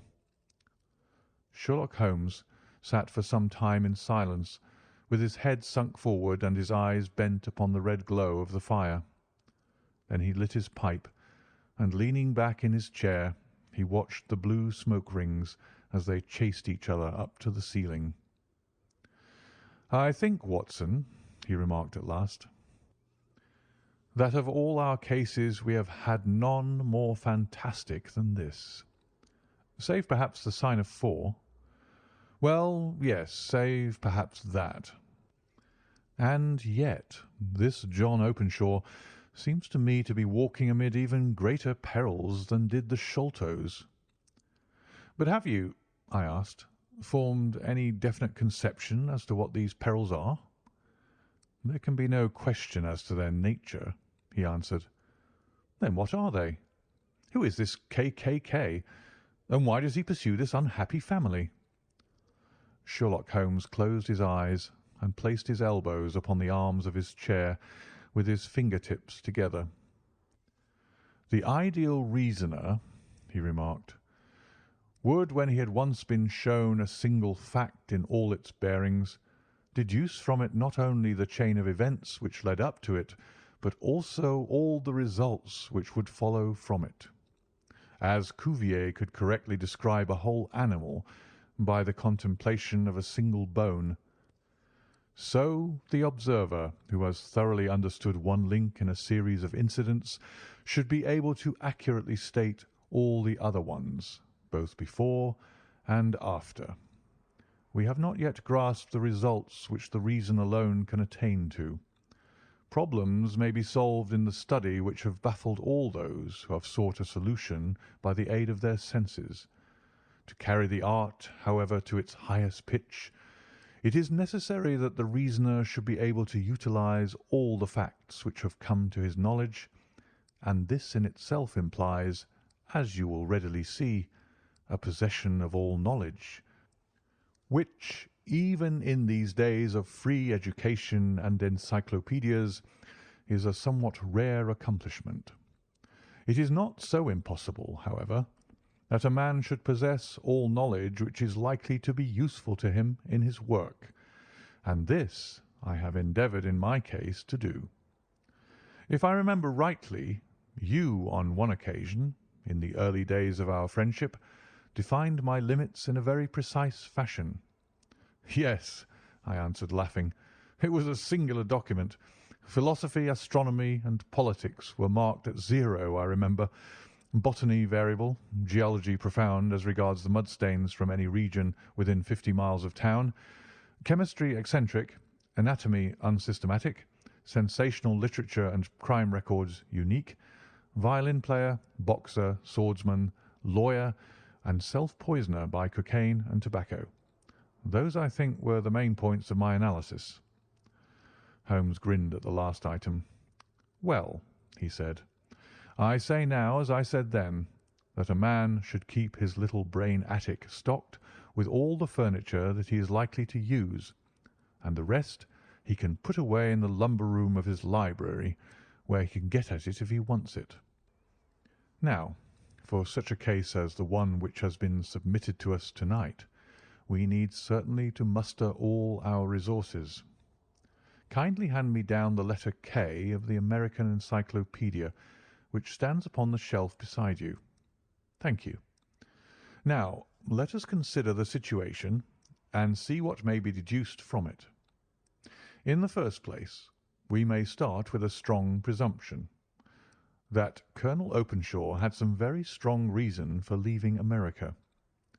Men at his time of life do not change all their habits and exchange willingly the charming climate of Florida for the lonely life of an English provincial town.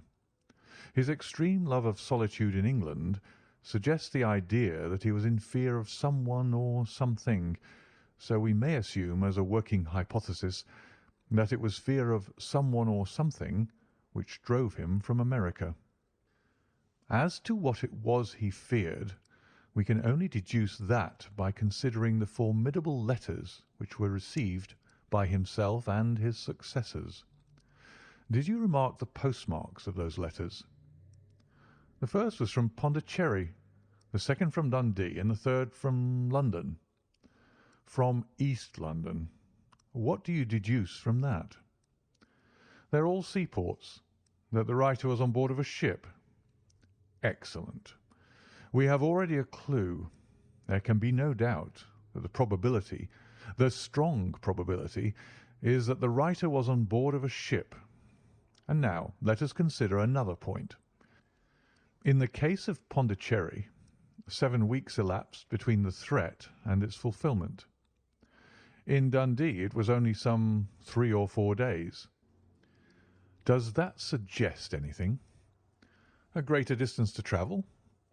But the letter had also a greater distance to come. Then I do not see the point. There is at least a presumption that the vessel in which the man or men are is a sailing ship. It looks as if they always send their singular warning or token before them when starting upon their mission. You see how quickly the deed followed the sign when it came from Dundee. If they had come from Pondicherry in a steamer, they would have arrived almost as soon as their letter. But as a matter of fact, 7 weeks elapsed. I think that those 7 weeks represented the difference between the mail boat which brought the letter and the sailing vessel which brought the writer. It is possible.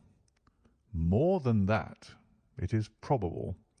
And now you see the deadly urgency of this new case, and why I urged young Openshaw to caution. The blow has always fallen at the end of the time which it would take the senders to travel the distance. But this one comes from London, and therefore we cannot count upon delay. Good God! I cried. What can it mean, this relentless persecution? The papers which Openshaw carried are obviously of vital importance to the person or persons in the sailing ship. I think that it is quite clear that there must be more than one of them. A single man could not have carried out 2 deaths in such a way as to deceive a coroner's jury. There must have been several in it, and they must have been men of resource and determination. Their papers they mean to have, be the holder of them who it may. In this way, you see, KKK ceases to be the initials of an individual and becomes the badge of a society. But of what society? Have you never, said Sherlock Holmes, bending forward and sinking his voice, have you never heard of the Ku Klux Klan? I never have. Holmes turned over the leaves of the book upon his knee. Here it is, said he presently. Ku Klux Klan, a name derived from the fanciful resemblance to the sound produced by cocking a rifle. This terrible secret society was formed by some ex-Confederate soldiers in the Southern States after the Civil War, and it rapidly formed local branches in different parts of the country, notably in Tennessee, Louisiana, the Carolinas, Georgia, and Florida. Its power was used for political purposes, principally for the terrorizing of the Negro voters and the murdering and driving from the country of those who were opposed to its views. Its outrages were usually preceded by a warning sent to the marked man in some fantastic but generally recognized shape: a sprig of oak leaves in some parts, melon seeds or orange pips in others. On receiving this, the victim might either openly abjure his former ways, or might fly from the country. If he braved the matter out, death would unfailingly come upon him, and usually in some strange and unforeseen manner. So perfect was the organization of the society, and so systematic its methods, that there is hardly a case upon record where any man succeeded in braving it with impunity, or in which any of its outrages were traced home to the perpetrators. For some years the organization flourished in spite of the efforts of the United States government and of the better classes of the community in the South. Eventually, in the year 1869, the movement rather suddenly collapsed, although there have been sporadic outbreaks of the same sort since that date. You will observe, said Holmes, laying down the volume, that the sudden breaking up of the society was coincident with the disappearance of Openshaw from America with their papers.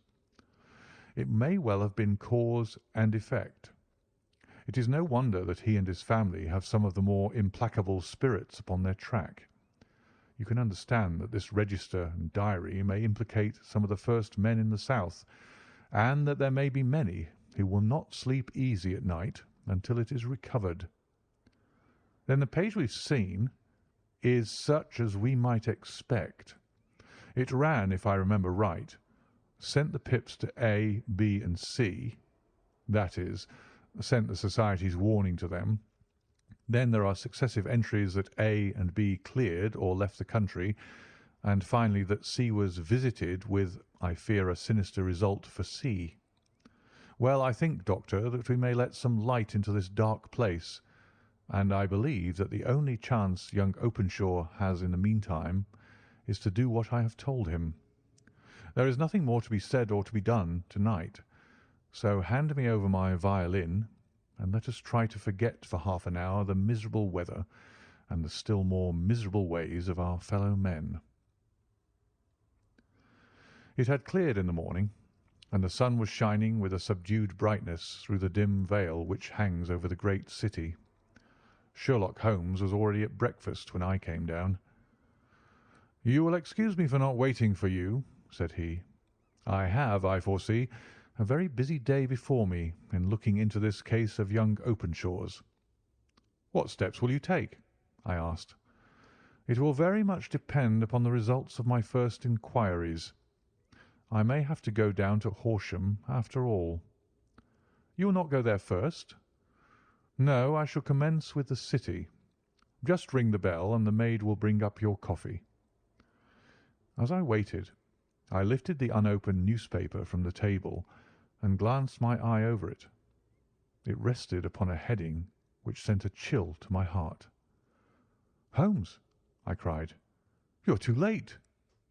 "Ah," said he, laying down his cup. "I feared as much. How was it done?" He spoke calmly, but I could see that he was deeply moved. "My eye caught the name of Openshaw, and the heading 'Tragedy near Waterloo Bridge.' Here is the account. Between 9 and 10 last night, Police Constable Cook of the H Division on duty near Waterloo Bridge heard a cry for help and a splash in the water. The night, however, was extremely dark and stormy, so that in spite of the help of several passers-by, it was quite impossible to effect a rescue. The alarm, however, was given, and by aid of the water police, the body was eventually recovered. It proved to be that of a young gentleman whose name, as it appears from an envelope which was found in his pocket, was John Openshaw, and whose residence is near Horsham. It is conjectured that he may have been hurrying down to catch the last train from Waterloo Station, and that in his haste and the extreme darkness he missed his path and walked over the edge of one of the small landing places for river steamboats. The body exhibited no traces of violence, and there can be no doubt that the deceased had been the victim of an unfortunate accident, which should have the effect of calling the attention of the authorities to the condition of the riverside landing stages. We sat in silence for some minutes, Holmes more depressed and shaken than I had ever seen him. "That hurts my pride, Watson," he said at last. "It is a petty feeling, no doubt, but it hurts my pride. It becomes a personal matter with me now, and if God sends me health, I shall set my hand upon this gang. That he should come to me for help, and that I should send him away to his death." He sprang from his chair and paced about the room in uncontrollable agitation, with a flush upon his sallow cheeks and a nervous clasping and unclasping of his long, thin hands. "They must be cunning devils," he exclaimed at last. "How could they have decoyed him down there? The embankment is not on the district line to the station. The bridge, no doubt, was too crowded, even on such a night, for their purpose. Well, Watson, we shall see who will win in the long run. I am going out now." "To the police?" "No. I shall be my own police. When I have spun the web they may take the flies, but not before." All day I was engaged in my professional work, and it was late in the evening before I returned to Baker Street. Sherlock Holmes had not come back yet. It was nearly 10 o'clock before he entered, looking pale and worn. He walked up to the sideboard, and tearing a piece from the loaf, he devoured it voraciously, washing it down with a long draught of water. "You are hungry?" I remarked. "Starving. It had escaped my memory. I have had nothing since breakfast." "Nothing?" "Not a bite. I had no time to think of it." "And how have you succeeded?" "Well, you have a clue?" "I have them in the hollow of my hand. Young Openshaw shall not long remain unavenged. Why, Watson, let us put their own devilish trademark upon them. It is well thought of." "What do you mean?" He took an orange from the cupboard, and tearing it to pieces, he squeezed out the pips upon the table. Of these he took 5 and thrust them into an envelope. On the inside of the flap he wrote S.H. for J.O. Then he sealed it and addressed it to Captain James Calhoun, Bark Lone Star, Savannah, Georgia. "That will await him when he enters port," said he, chuckling. "It may give him a sleepless night. He'll find it as sure a precursor of his fate as Openshaw did before him." "And who is this Captain Calhoun?"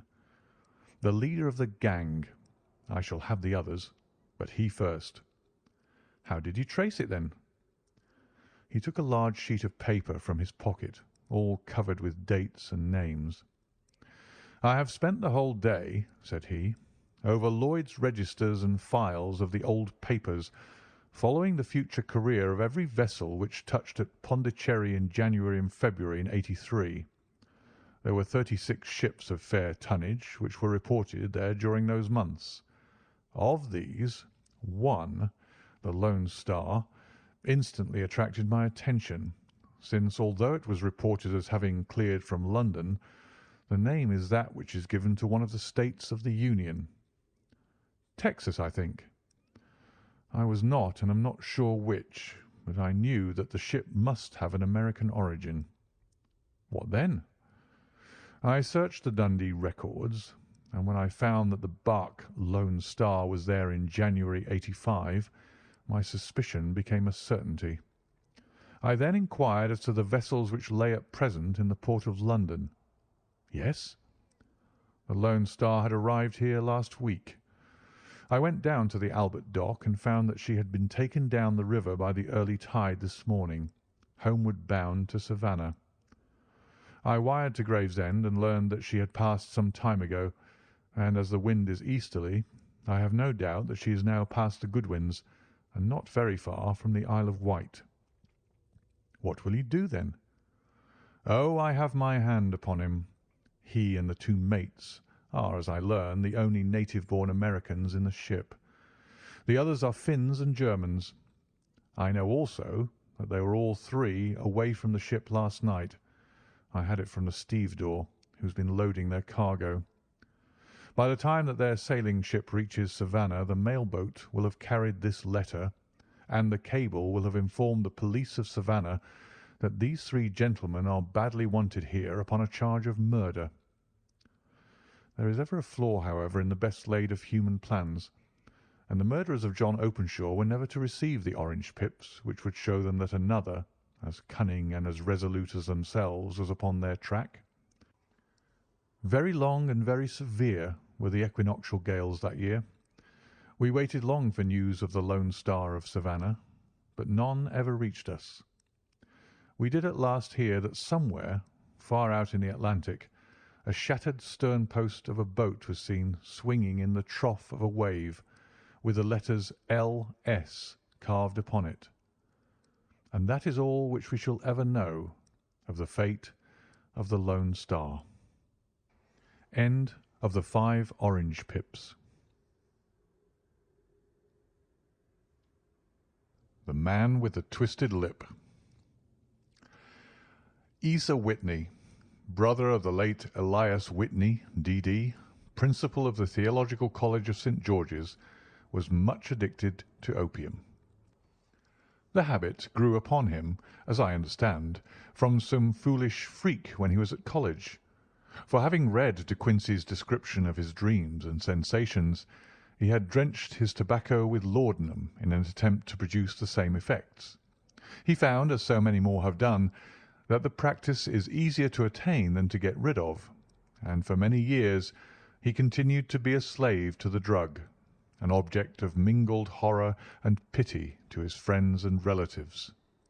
I can see him now, with yellow, pasty face, drooping lips, and pinpoint pupils, all huddled in a chair, the wreck and ruin of a noble man. One night, it was in June, '89, there came a ring to my bell, about the hour when a man gives his first yawn and glances at the clock. I sat up in my chair, and my wife laid her needlework down in her lap and made a little face of disappointment. "A patient," said she.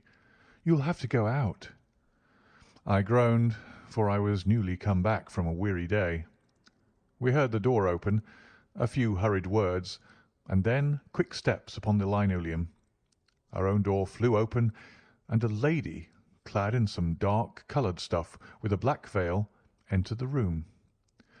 "You will excuse my calling so late," she began, and then suddenly losing her self-control, she ran forward, threw her arms about my wife's neck, and sobbed upon her shoulder. "Oh, I'm in such trouble!" she cried. "I do so want a little help." "Why?" said my wife, pulling up her veil. "It is Kate Whitney. How you startled me, Kate! I had not an idea who you were when you came in." "I didn't know what to do, so I came straight to you." That was always the way. Folk who were in grief came to my wife like birds to a lighthouse. "It was very sweet of you to come. Now you must have some wine and water, and sit here comfortably and tell us all about it. Or should you rather that I sent James off to bed?" "Oh, no, no. I want the doctor's advice and help too. It's about Isa. He has not been home for 2 days. I am so frightened about him." It was not the first time that she had spoken to us of her husband's trouble, to me as a doctor, to my wife as an old friend and school companion. We soothed and comforted her by such words as we could find. Did she know where her husband was? Was it possible that we could bring him back to her? It seems that it was. She had the surest information that of late he had, when the fit was on him, made use of an opium den in the farthest east of the city. Hitherto his orgies had always been confined to one day, and he had come back, twitching and shattered, in the evening. But now the spell had been upon him 48 hours, and he lay there, doubtless among the dregs of the docks, breathing in the poison or sleeping off the effects. There he was to be found, she was sure of it, at the Bar of Gold in Upper Swandam Lane. But what was she to do?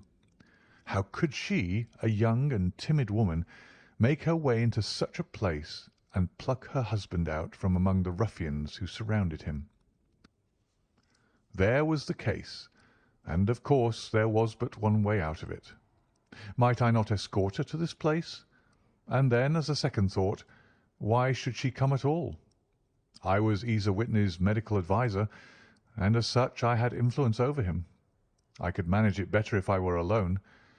I promised her on my word that I would send him home in a cab within 2 hours, if he were indeed at the address which she had given me.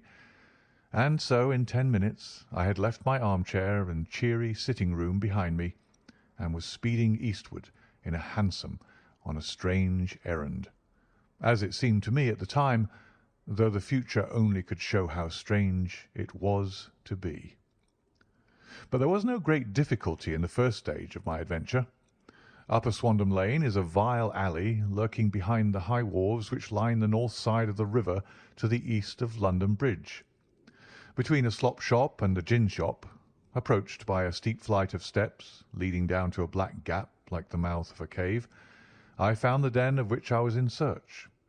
Ordering my cab to wait, I passed down the steps, worn hollow in the centre by the ceaseless tread of drunken feet, and by the light of a flickering oil lamp above the door I found the latch and made my way into a long, low room, thick and heavy with the brown opium smoke, and terraced with wooden berths like the forecastle of an emigrant ship. Through the gloom one could dimly catch a glimpse of bodies lying in strange, fantastic poses, bowed shoulders, bent knees, heads thrown back and chins pointing upward, with here and there a dark, lack-lustre eye turned upon the newcomer. Out of the black shadows there glimmered little red circles of light, now bright, now faint, as the burning poison waxed or waned in the bowls of the metal pipes. The most lay silent, but some muttered to themselves and others talked together in a strange, low, monotonous voice, their conversation coming in gushes, and then suddenly tailing off into silence, each mumbling out his own thoughts and paying little heed to the words of his neighbour. At the farther end was a small brazier of burning charcoal, beside which, on a three-legged wooden stool, there sat a tall, thin old man, with his jaw resting upon his two fists and his elbows upon his knees, staring into the fire. As I entered, a sallow Malay attendant had hurried up with a pipe for me and a supply of the drug, beckoning me to an empty berth. "Thank you, I have not come to stay," said I. "There is a friend of mine here, Mr. Isa Whitney, and I wish to speak with him." There was a movement and an exclamation from my right, and peering through the gloom, I saw Whitney, pale, haggard, and unkempt, staring out at me. "My God, it's Watson," said he. He was in a pitiable state of reaction, with every nerve in a twitter. "I say, Watson, what o'clock is it?" "Nearly 11. "Of what day?" "Of Friday, June 19th.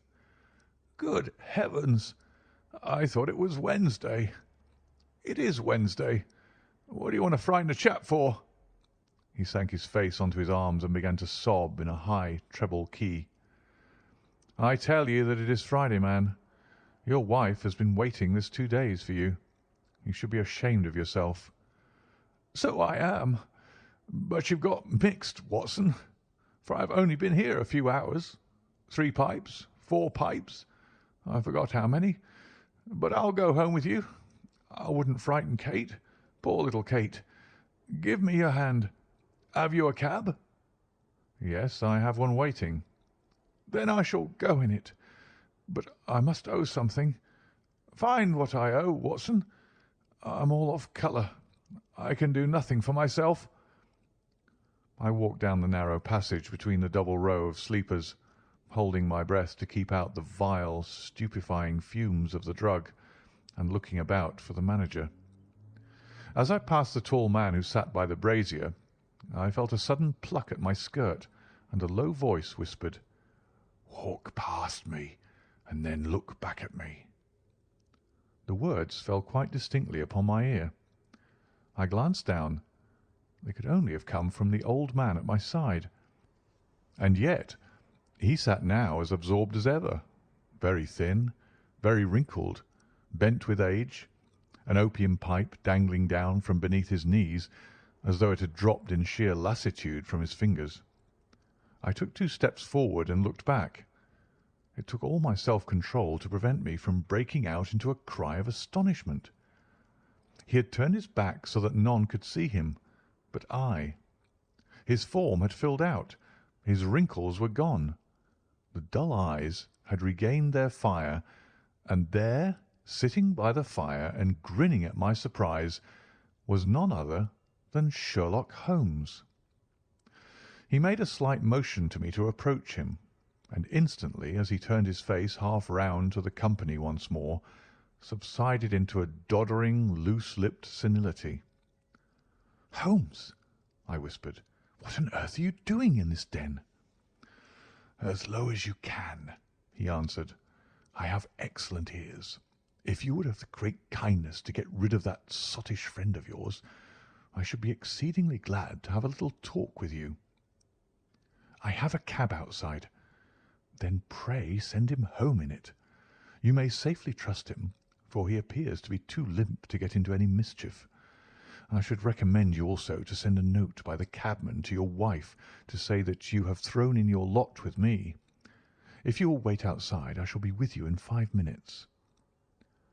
It was difficult to refuse any of Sherlock Holmes's requests, for they are always so exceedingly definite, and put forward with such a quiet air of mastery.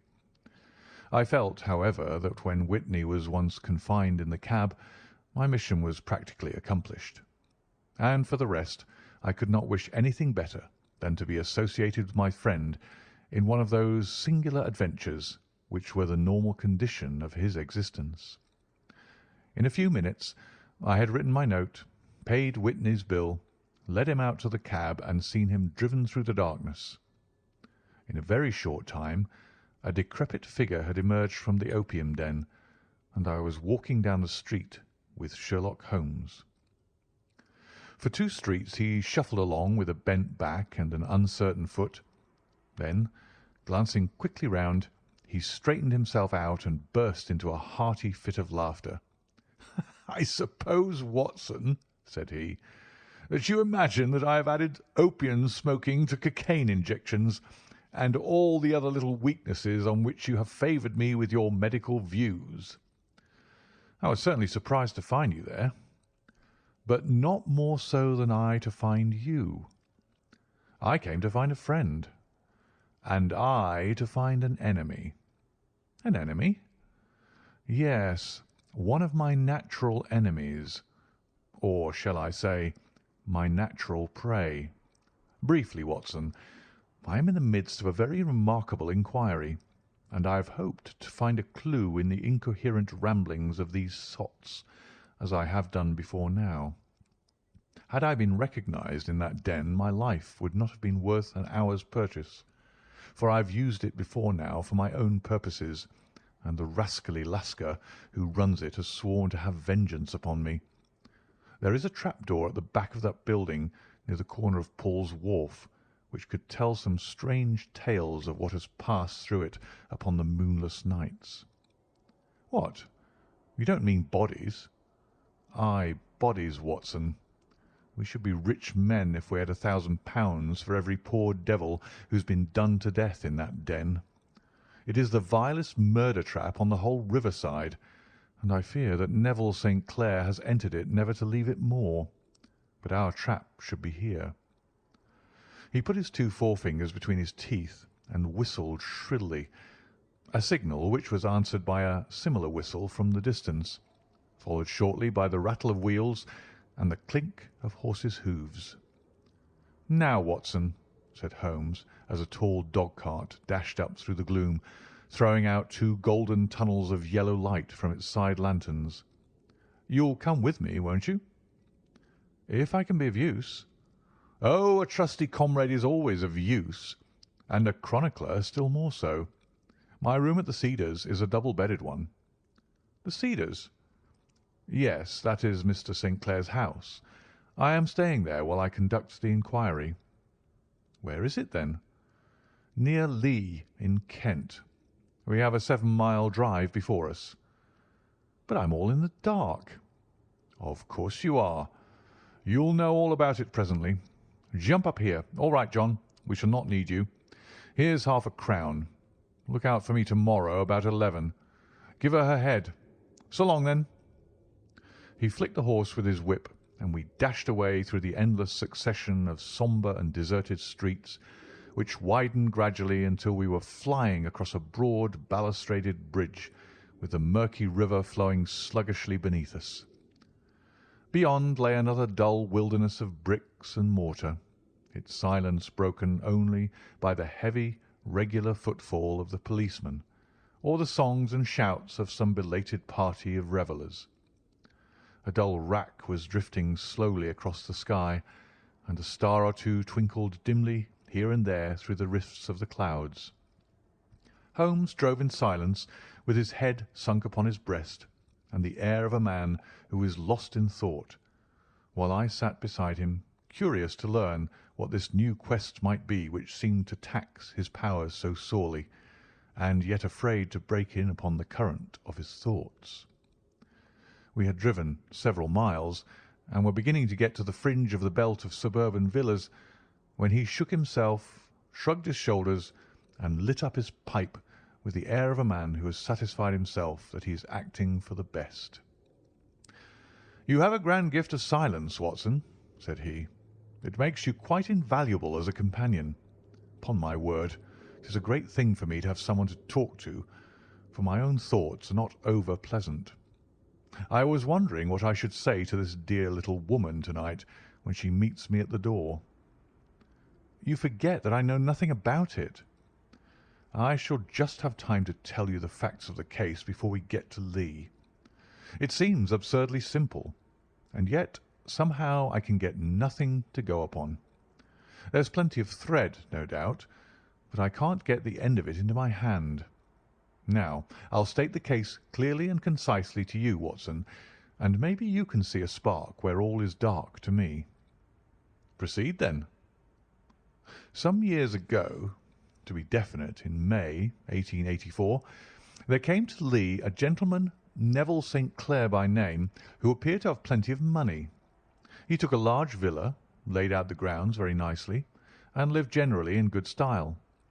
By degrees he made friends in the neighbourhood, and in 1887 he married the daughter of a local brewer, by whom he now has 2 children. He has no occupation, but was interested in several companies, and went into town as a rule in the morning, returning by the 5:14 from Cannon Street every night. Mr. St. Clair is now 37 years of age, is a man of temperate habits, a good husband, a very affectionate father, and a man who is popular with all who know him. I may add that his whole debts at the present moment, as far as we have been able to ascertain, amount to £88 10s, while he has £220 standing to his credit in the Capital and Counties Bank. There is no reason, therefore, to think that money troubles have been weighing upon his mind. Last Monday, Mr. Neville St. Clair went into town rather earlier than usual, remarking before he started that he had 2 important commissions to perform, and that he would bring his little boy home a box of bricks. Now, by the merest chance, his wife received a telegram upon this same Monday, very shortly after his departure, to the effect that a small parcel of considerable value, which she had been expecting, was waiting for her at the offices of the Aberdeen Shipping Company.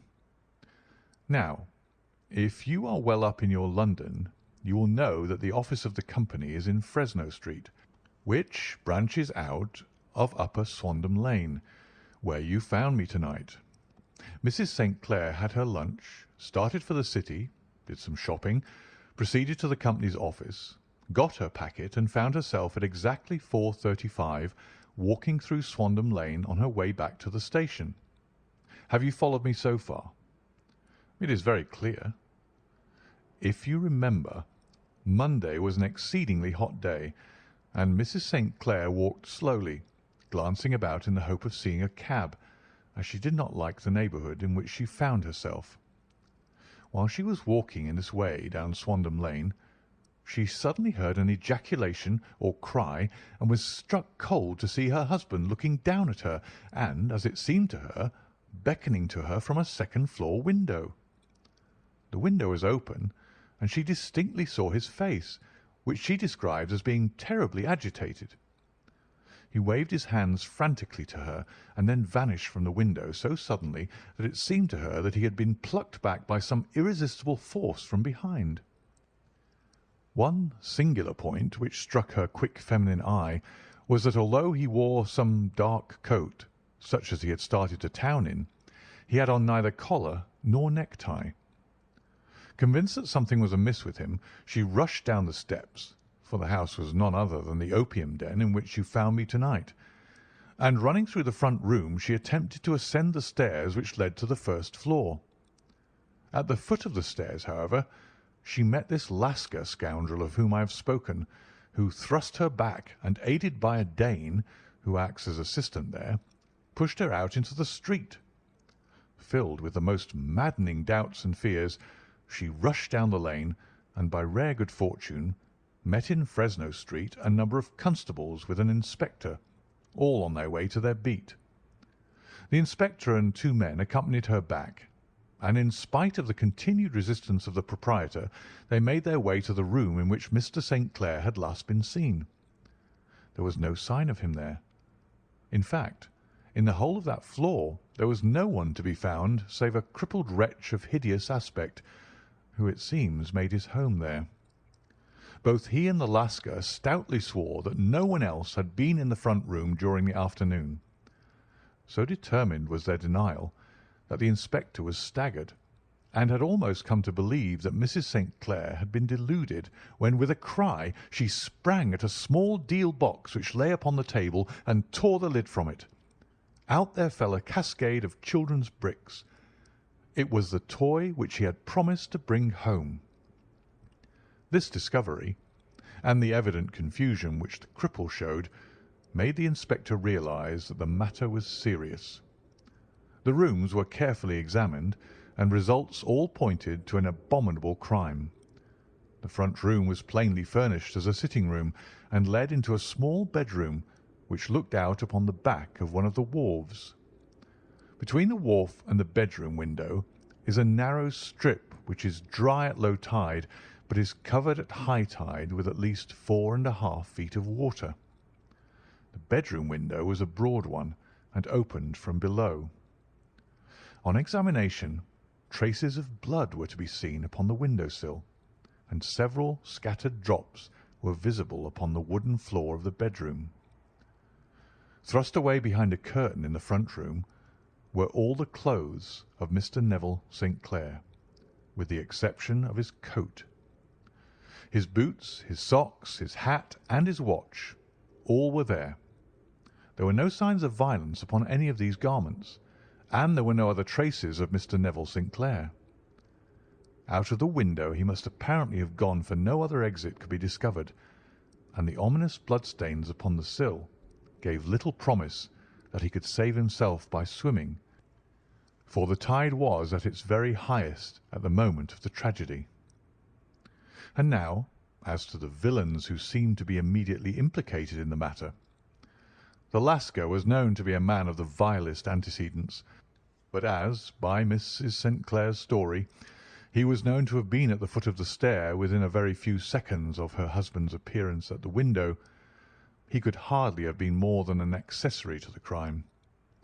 His defence was one of absolute ignorance, and he protested that he had no knowledge as to the doings of Hugh Boone, his lodger, and that he could not account in any way for the presence of the missing gentleman's clothes.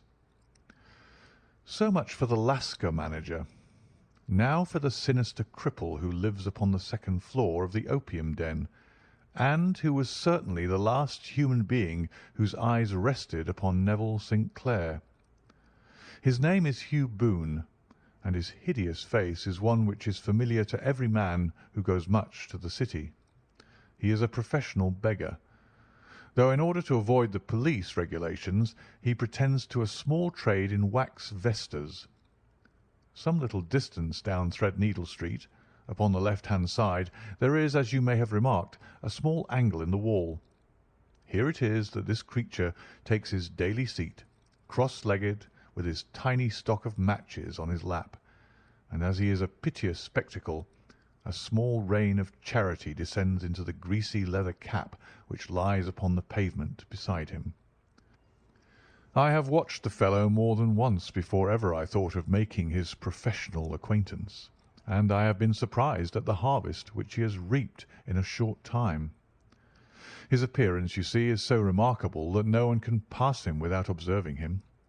A shock of orange hair, a pale face disfigured by a horrible scar, which, by its contraction, has turned up the outer edge of his upper lip, a bulldog chin, and a pair of very penetrating dark eyes, which present a singular contrast to the colour of his hair, all mark him out from amid the common crowd of mendicants, and so, too, does his wit, for he is ever ready with a reply to any piece of chaff which may be thrown at him by the passers-by. This is the man whom we now learn to have been the lodger at the opium den, and to have been the last man to see the gentleman of whom we are in quest. But a cripple, said I. What could he have done single-handed against a man in the prime of life? He is a cripple in the sense that he walks with a limp, but in other respects he appears to be a powerful and well-nurtured man. Surely your medical experience would tell you, Watson, that weakness in one limb is often compensated for by exceptional strength in the others. Pray continue your narrative. Mrs. St. Clair had fainted at the sight of the blood upon the window, and she was escorted home in a cab by the police, as her presence could be of no help to them in their investigations. Inspector Barton, who had charge of the case, made a very careful examination of the premises, but without finding anything which threw any light upon the matter. One mistake had been made in not arresting Boone instantly, as he was allowed some few minutes during which he might have communicated with his friend the Lascar, but this fault was soon remedied, and he was seized and searched without anything being found which could incriminate him.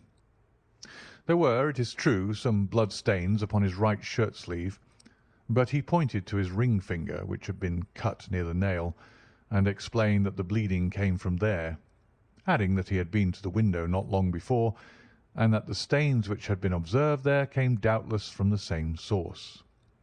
He denied strenuously having ever seen Mr. Neville St. Clair, and swore that the presence of the clothes in his room was as much a mystery to him as to the police.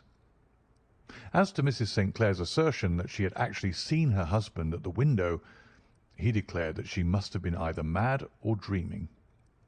He was removed, loudly protesting, to the police station, while the inspector remained upon the premises in the hope that the ebbing tide might afford some fresh clue. And it did, though they hardly found upon the mud bank what they had feared to find. It was Neville St. Clair's coat, and not Neville St. Clair, which lay uncovered as the tide receded. And what do you think they found in the pockets? I cannot imagine. No, I don't think you would guess. Every pocket stuffed with pennies and halfpennies, 421 pennies and 270 halfpennies. It was no wonder that it had not been swept away by the tide. But a human body is a different matter. There is a fierce eddy between the wharf and the house, It seemed likely enough that the weighted coat had remained when the stripped body had been sucked away into the river. But I understand that all the other clothes were found in the room. Would the body be dressed in a coat alone? No, sir, but the facts might be met speciously enough. Suppose that this man Boone had thrust Neville St. Clair through the window. There is no human eye which could have seen the deed. What would he do then? It would, of course, instantly strike him that he must get rid of the telltale garments. He would seize the coat then, and be in the act of throwing it out, when it would occur to him that it would swim and not sink. He has little time, for he has heard the scuffle downstairs when the wife tried to force her way up, and perhaps he has already heard from his Lascar confederate that the police are hurrying up the street. There is not an instant to be lost.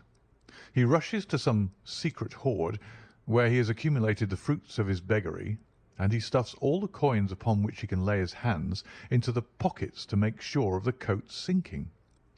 He throws it out, and would have done the same with the other garments had not he heard the rush of steps below and only just had time to close the window when the police appeared. It certainly sounds feasible. Well, we will take it as a working hypothesis for want of a better. Boone, as I have told you, was arrested and taken to the station, but it could not be shown that there had ever before been anything against him.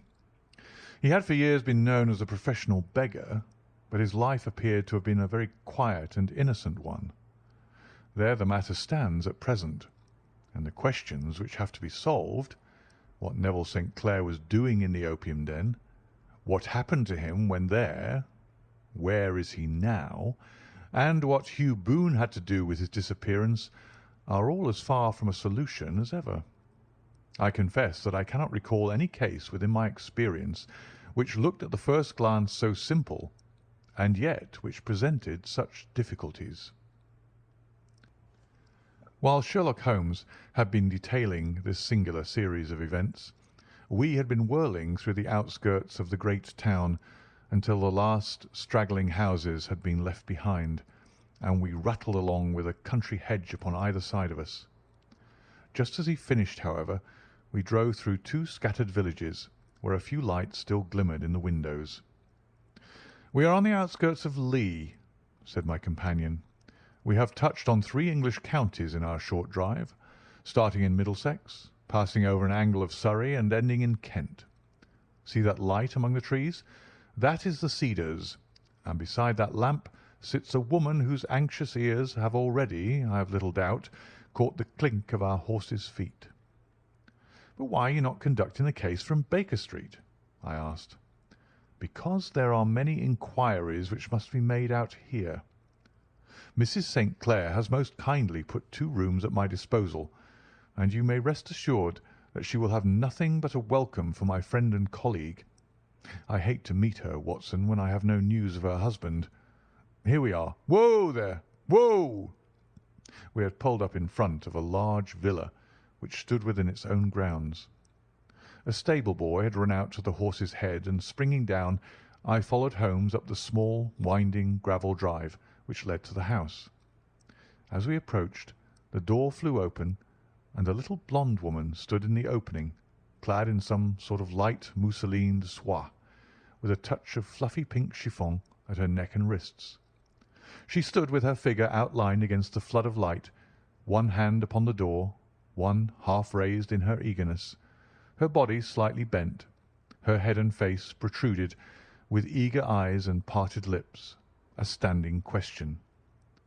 "Well," she cried, "well," and then, seeing that there were 2 of us, she gave a cry of hope which sank into a groan as she saw that my companion shook his head and shrugged his shoulders. "No good news?" "None." "No bad?" "No." "Thank God for that. But come in. You must be weary, for you have had a long day." "This is my friend Dr. Watson. He has been of most vital use to me in several of my cases, and a lucky chance has made it possible for me to bring him out and associate him with this investigation." "I am delighted to see you," said she, pressing my hand warmly. "You will, I am sure, forgive anything that you may be wanting in our arrangements when you consider the blow which has come so suddenly upon us." "My dear madam," said I am an old campaigner, and if I were not, I can very well see that no apology is needed. If I can be of any assistance, either to you or to my friend here, I shall be indeed happy." "Now, Mr. Sherlock Holmes," said the lady as we entered a well-lit dining-room, upon the table of which a cold supper had been laid out, "I should very much like to ask you one or two plain questions, to which I beg that you will give a plain answer." "Certainly, madam." "Do not trouble about my feelings. I am not hysterical, nor given to fainting. I simply wish to hear your real opinion." "Upon what point?" "In your heart of hearts, do you think that Neville is alive?" Sherlock Holmes seemed to be embarrassed by the question.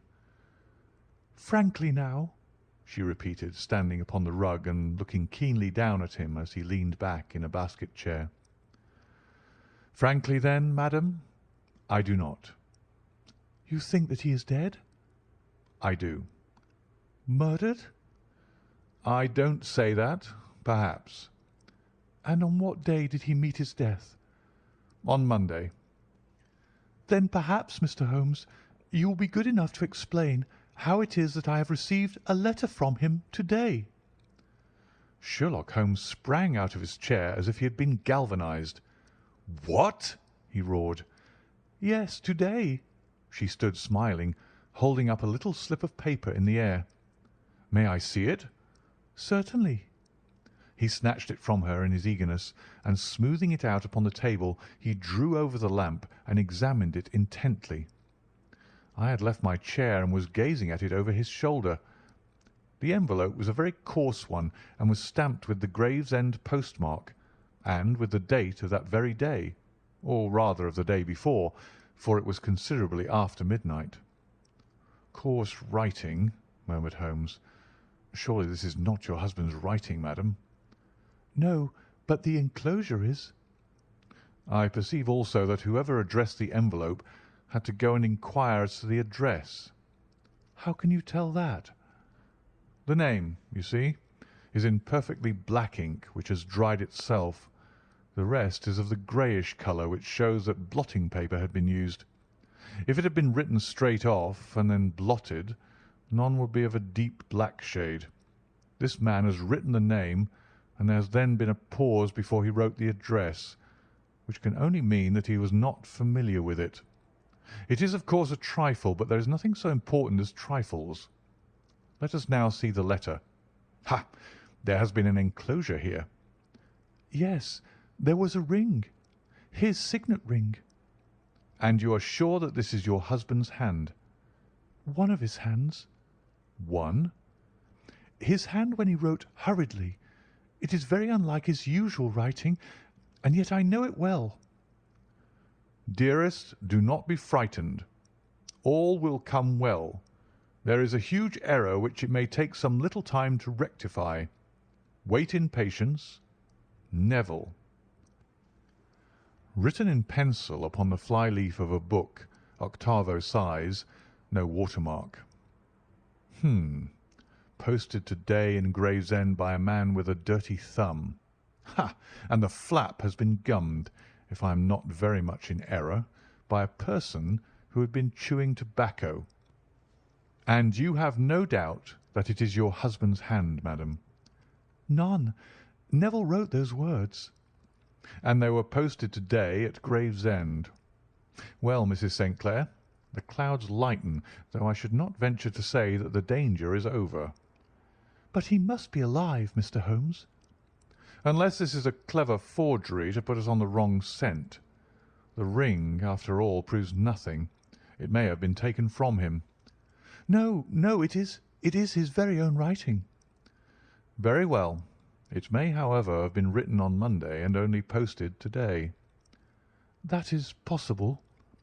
"If so, much may have happened between." "Oh, you must not discourage me, Mr. Holmes. I know that all is well with him. There is so keen a sympathy between us that I should know if evil came upon him." On the very day that I saw him last, he cut himself in the bedroom, and yet I in the dining-room rushed upstairs instantly with the utmost certainty that something had happened. Do you think that I would respond to such a trifle and yet be ignorant of his death?"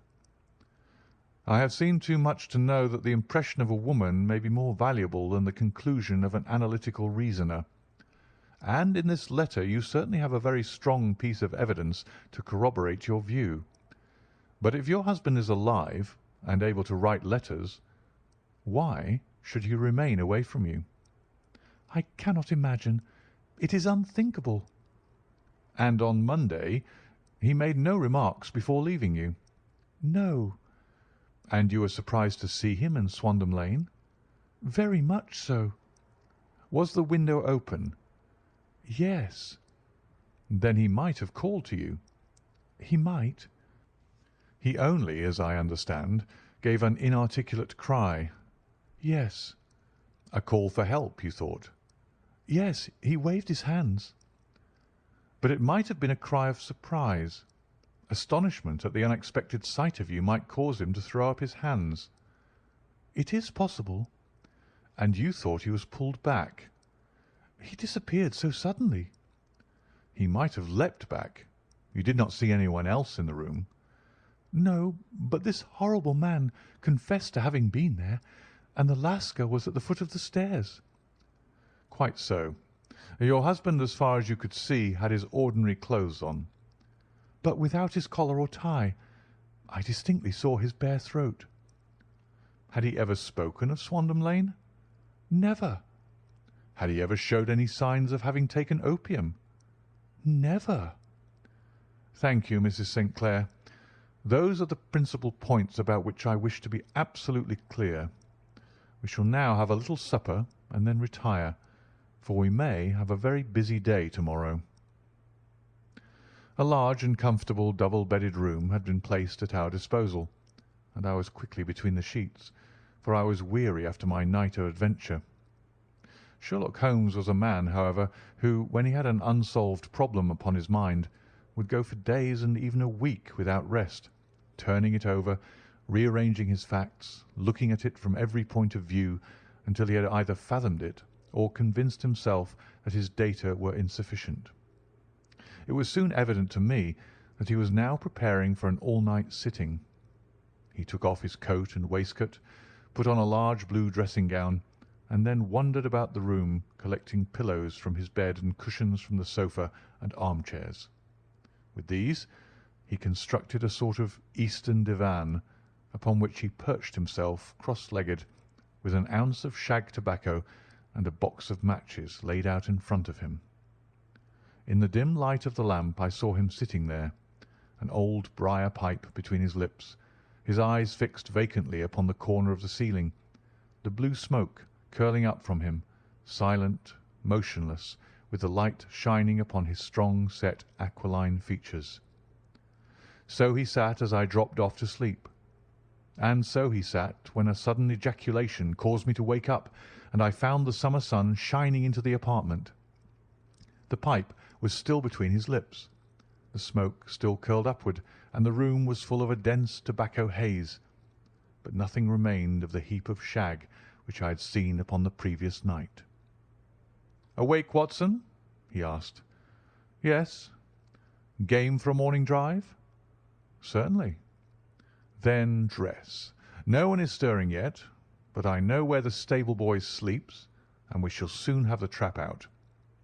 He chuckled to himself as he spoke, his eyes twinkled, and he seemed a different man to the sombre thinker of the previous night. As I dressed I glanced at my watch. It was no wonder that no one was stirring. It was 25 minutes past 4. I had hardly finished when Holmes returned with the news that the boy was putting in the horse.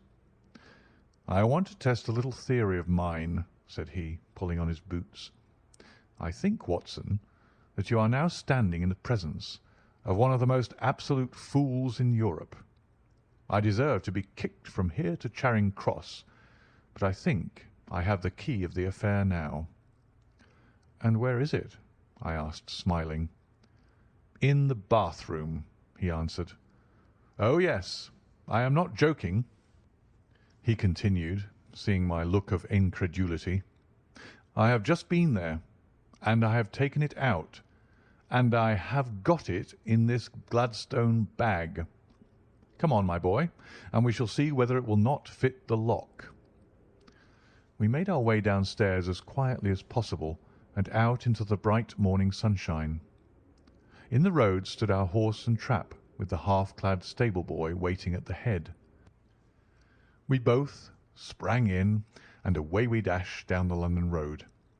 A few country carts were stirring, bearing in vegetables to the metropolis, but the lines of villas on either side were as silent and lifeless as some city in a dream.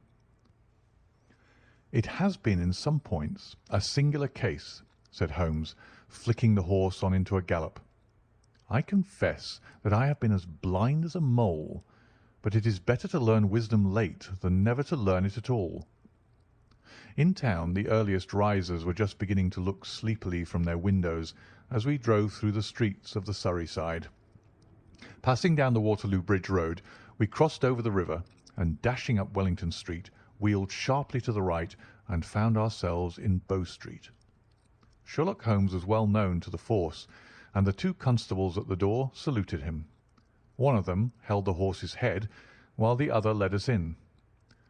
"Who is on duty?" asked Holmes. "Inspector Bradstreet, sir."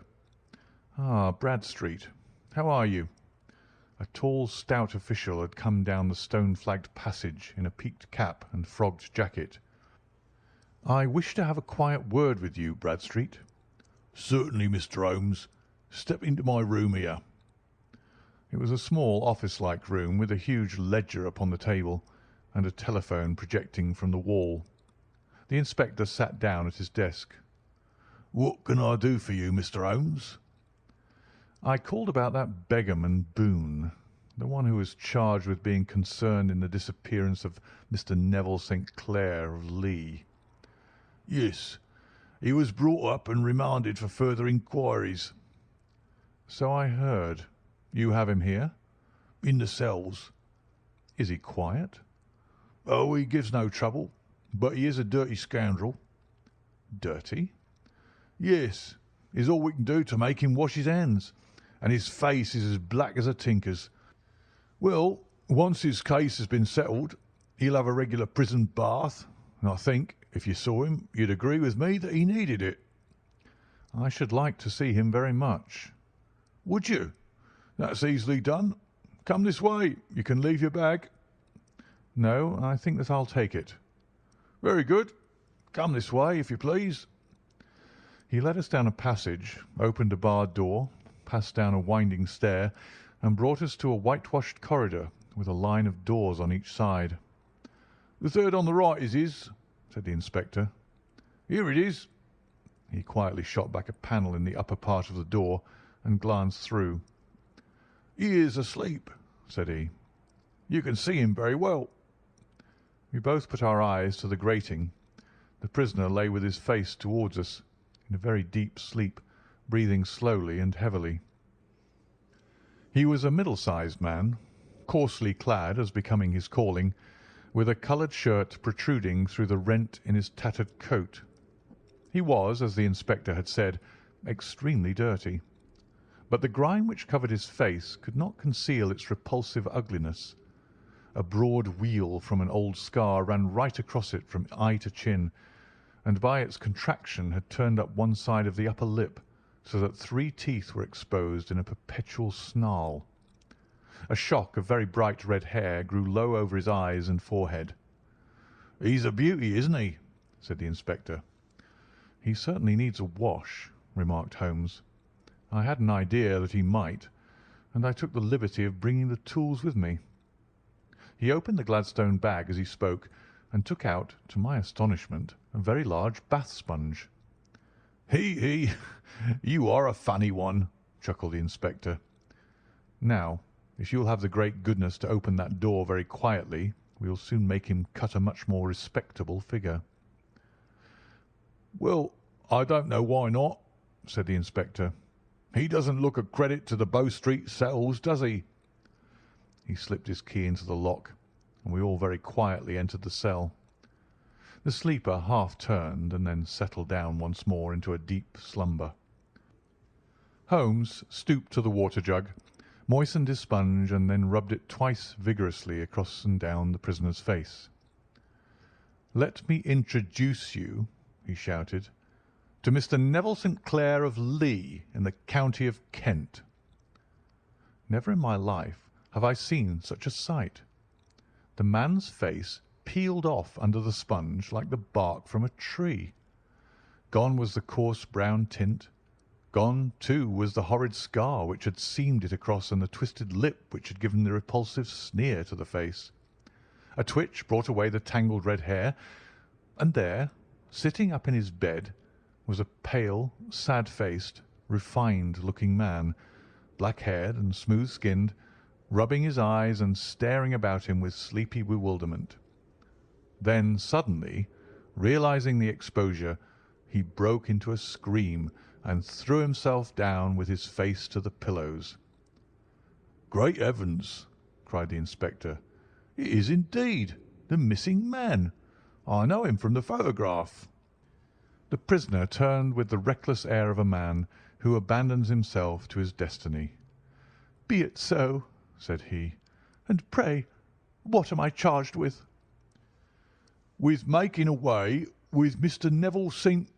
Oh, come, you can't be charged with that unless they make a case of attempted suicide of it," said the inspector with a grin.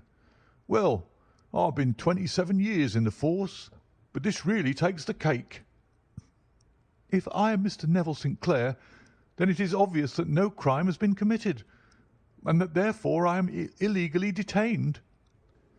"No crime, but a very great error has been committed," said Holmes. "You would have done better to have trusted your wife." "It was not the wife, it was the children," groaned the prisoner. "God help me! I would not have had them ashamed of their father. My God, what an exposure! What can I do?"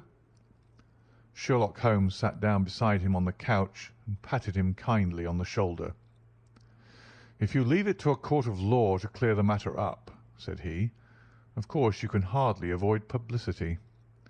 On the other hand, if you convince the police authorities that there is no possible case against you, I do not know that there is any reason that the details should find their way into the papers. Inspector Bradstreet would, I am sure, make notes upon anything which you might tell us and submit it to the proper authorities. The case would then never go into court at all." "God bless you!" cried the prisoner passionately.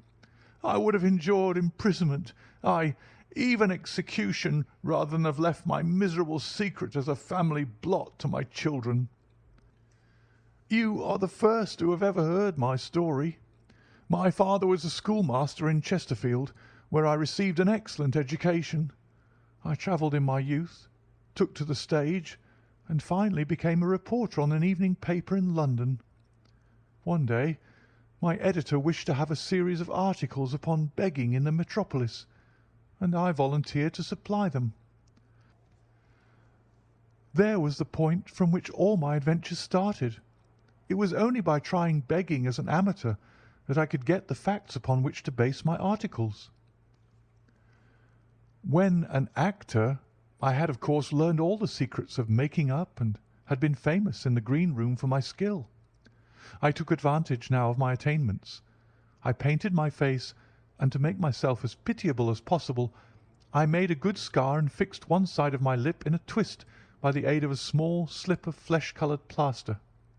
Then, with a red head of hair and an appropriate dress, I took my station in the business part of the city, ostensibly as a match-seller, but really as a beggar. For 7 hours I plied my trade, and when I returned home in the evening, I found to my surprise that I had received no less than 26 shillings and fourpence. I wrote my articles and thought little more of the matter, until some time later I backed a bill for a friend and had a writ served upon me for £25.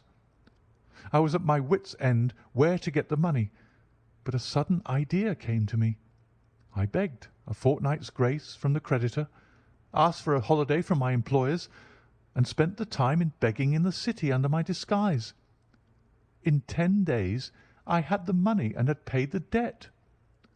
Well, you can imagine how hard it was to settle down to arduous work at £2 a week, when I knew that I could earn as much in a day by smearing my face with a little paint, laying my cap on the ground, and sitting still. It was a long fight between my pride and the money, but the dollars won at last, and I threw up reporting and sat day after day in the corner which I had first chosen, inspiring pity by my ghastly face and filling my pockets with coppers. Only one man knew my secret. He was the keeper of a low den in which I used to lodge in Swandam Lane, where I could every morning emerge as a squalid beggar, and in the evenings transform myself into a well-dressed man about town.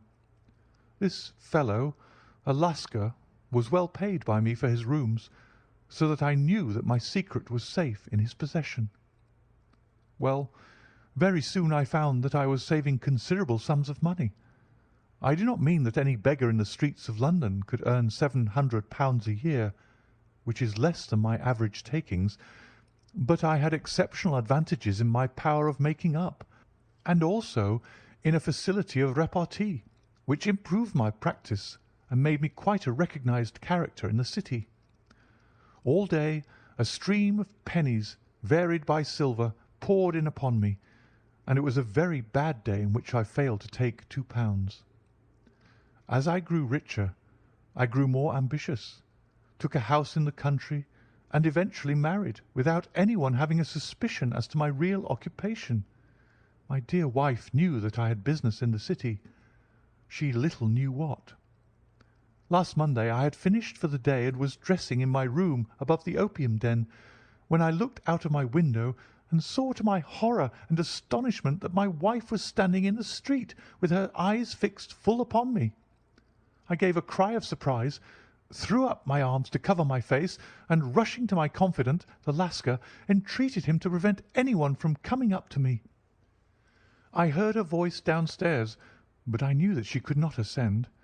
Swiftly I threw off my clothes, pulled on those of a beggar, and put on my pigments and wig. Even a wife's eyes could not pierce so complete a disguise. But then it occurred to me that there might be a search in the room, and that the clothes might betray me. I threw open the window, reopening by my violence a small cut which I had inflicted upon myself in the bedroom that morning. Then I seized my coat, which was weighted by the coppers which I had just transferred to it from the leather bag in which I carried my takings. I hurled it out of the window, and it disappeared into the Thames. The other clothes would have followed, but at that moment there was a rush of constables up the stair, and a few minutes after I found, rather, I confessed to my relief, that instead of being identified as Mr. Neville St. Clair, I was arrested as his murderer. I do not know that there is anything else for me to explain. I was determined to preserve my disguise as long as possible, and hence my preference for a dirty face. Knowing that my wife would be terribly anxious, I slipped off my ring and confided it to the Lascar at a moment when no constable was watching me, together with a hurried scrawl telling her that she had no cause to fear. "That note only reached her yesterday," said Holmes. Good God! What a week she must have spent! "The police have watched this Lascar," said Inspector Broadstreet, "and I can quite understand that he might find it difficult to post a letter unobserved.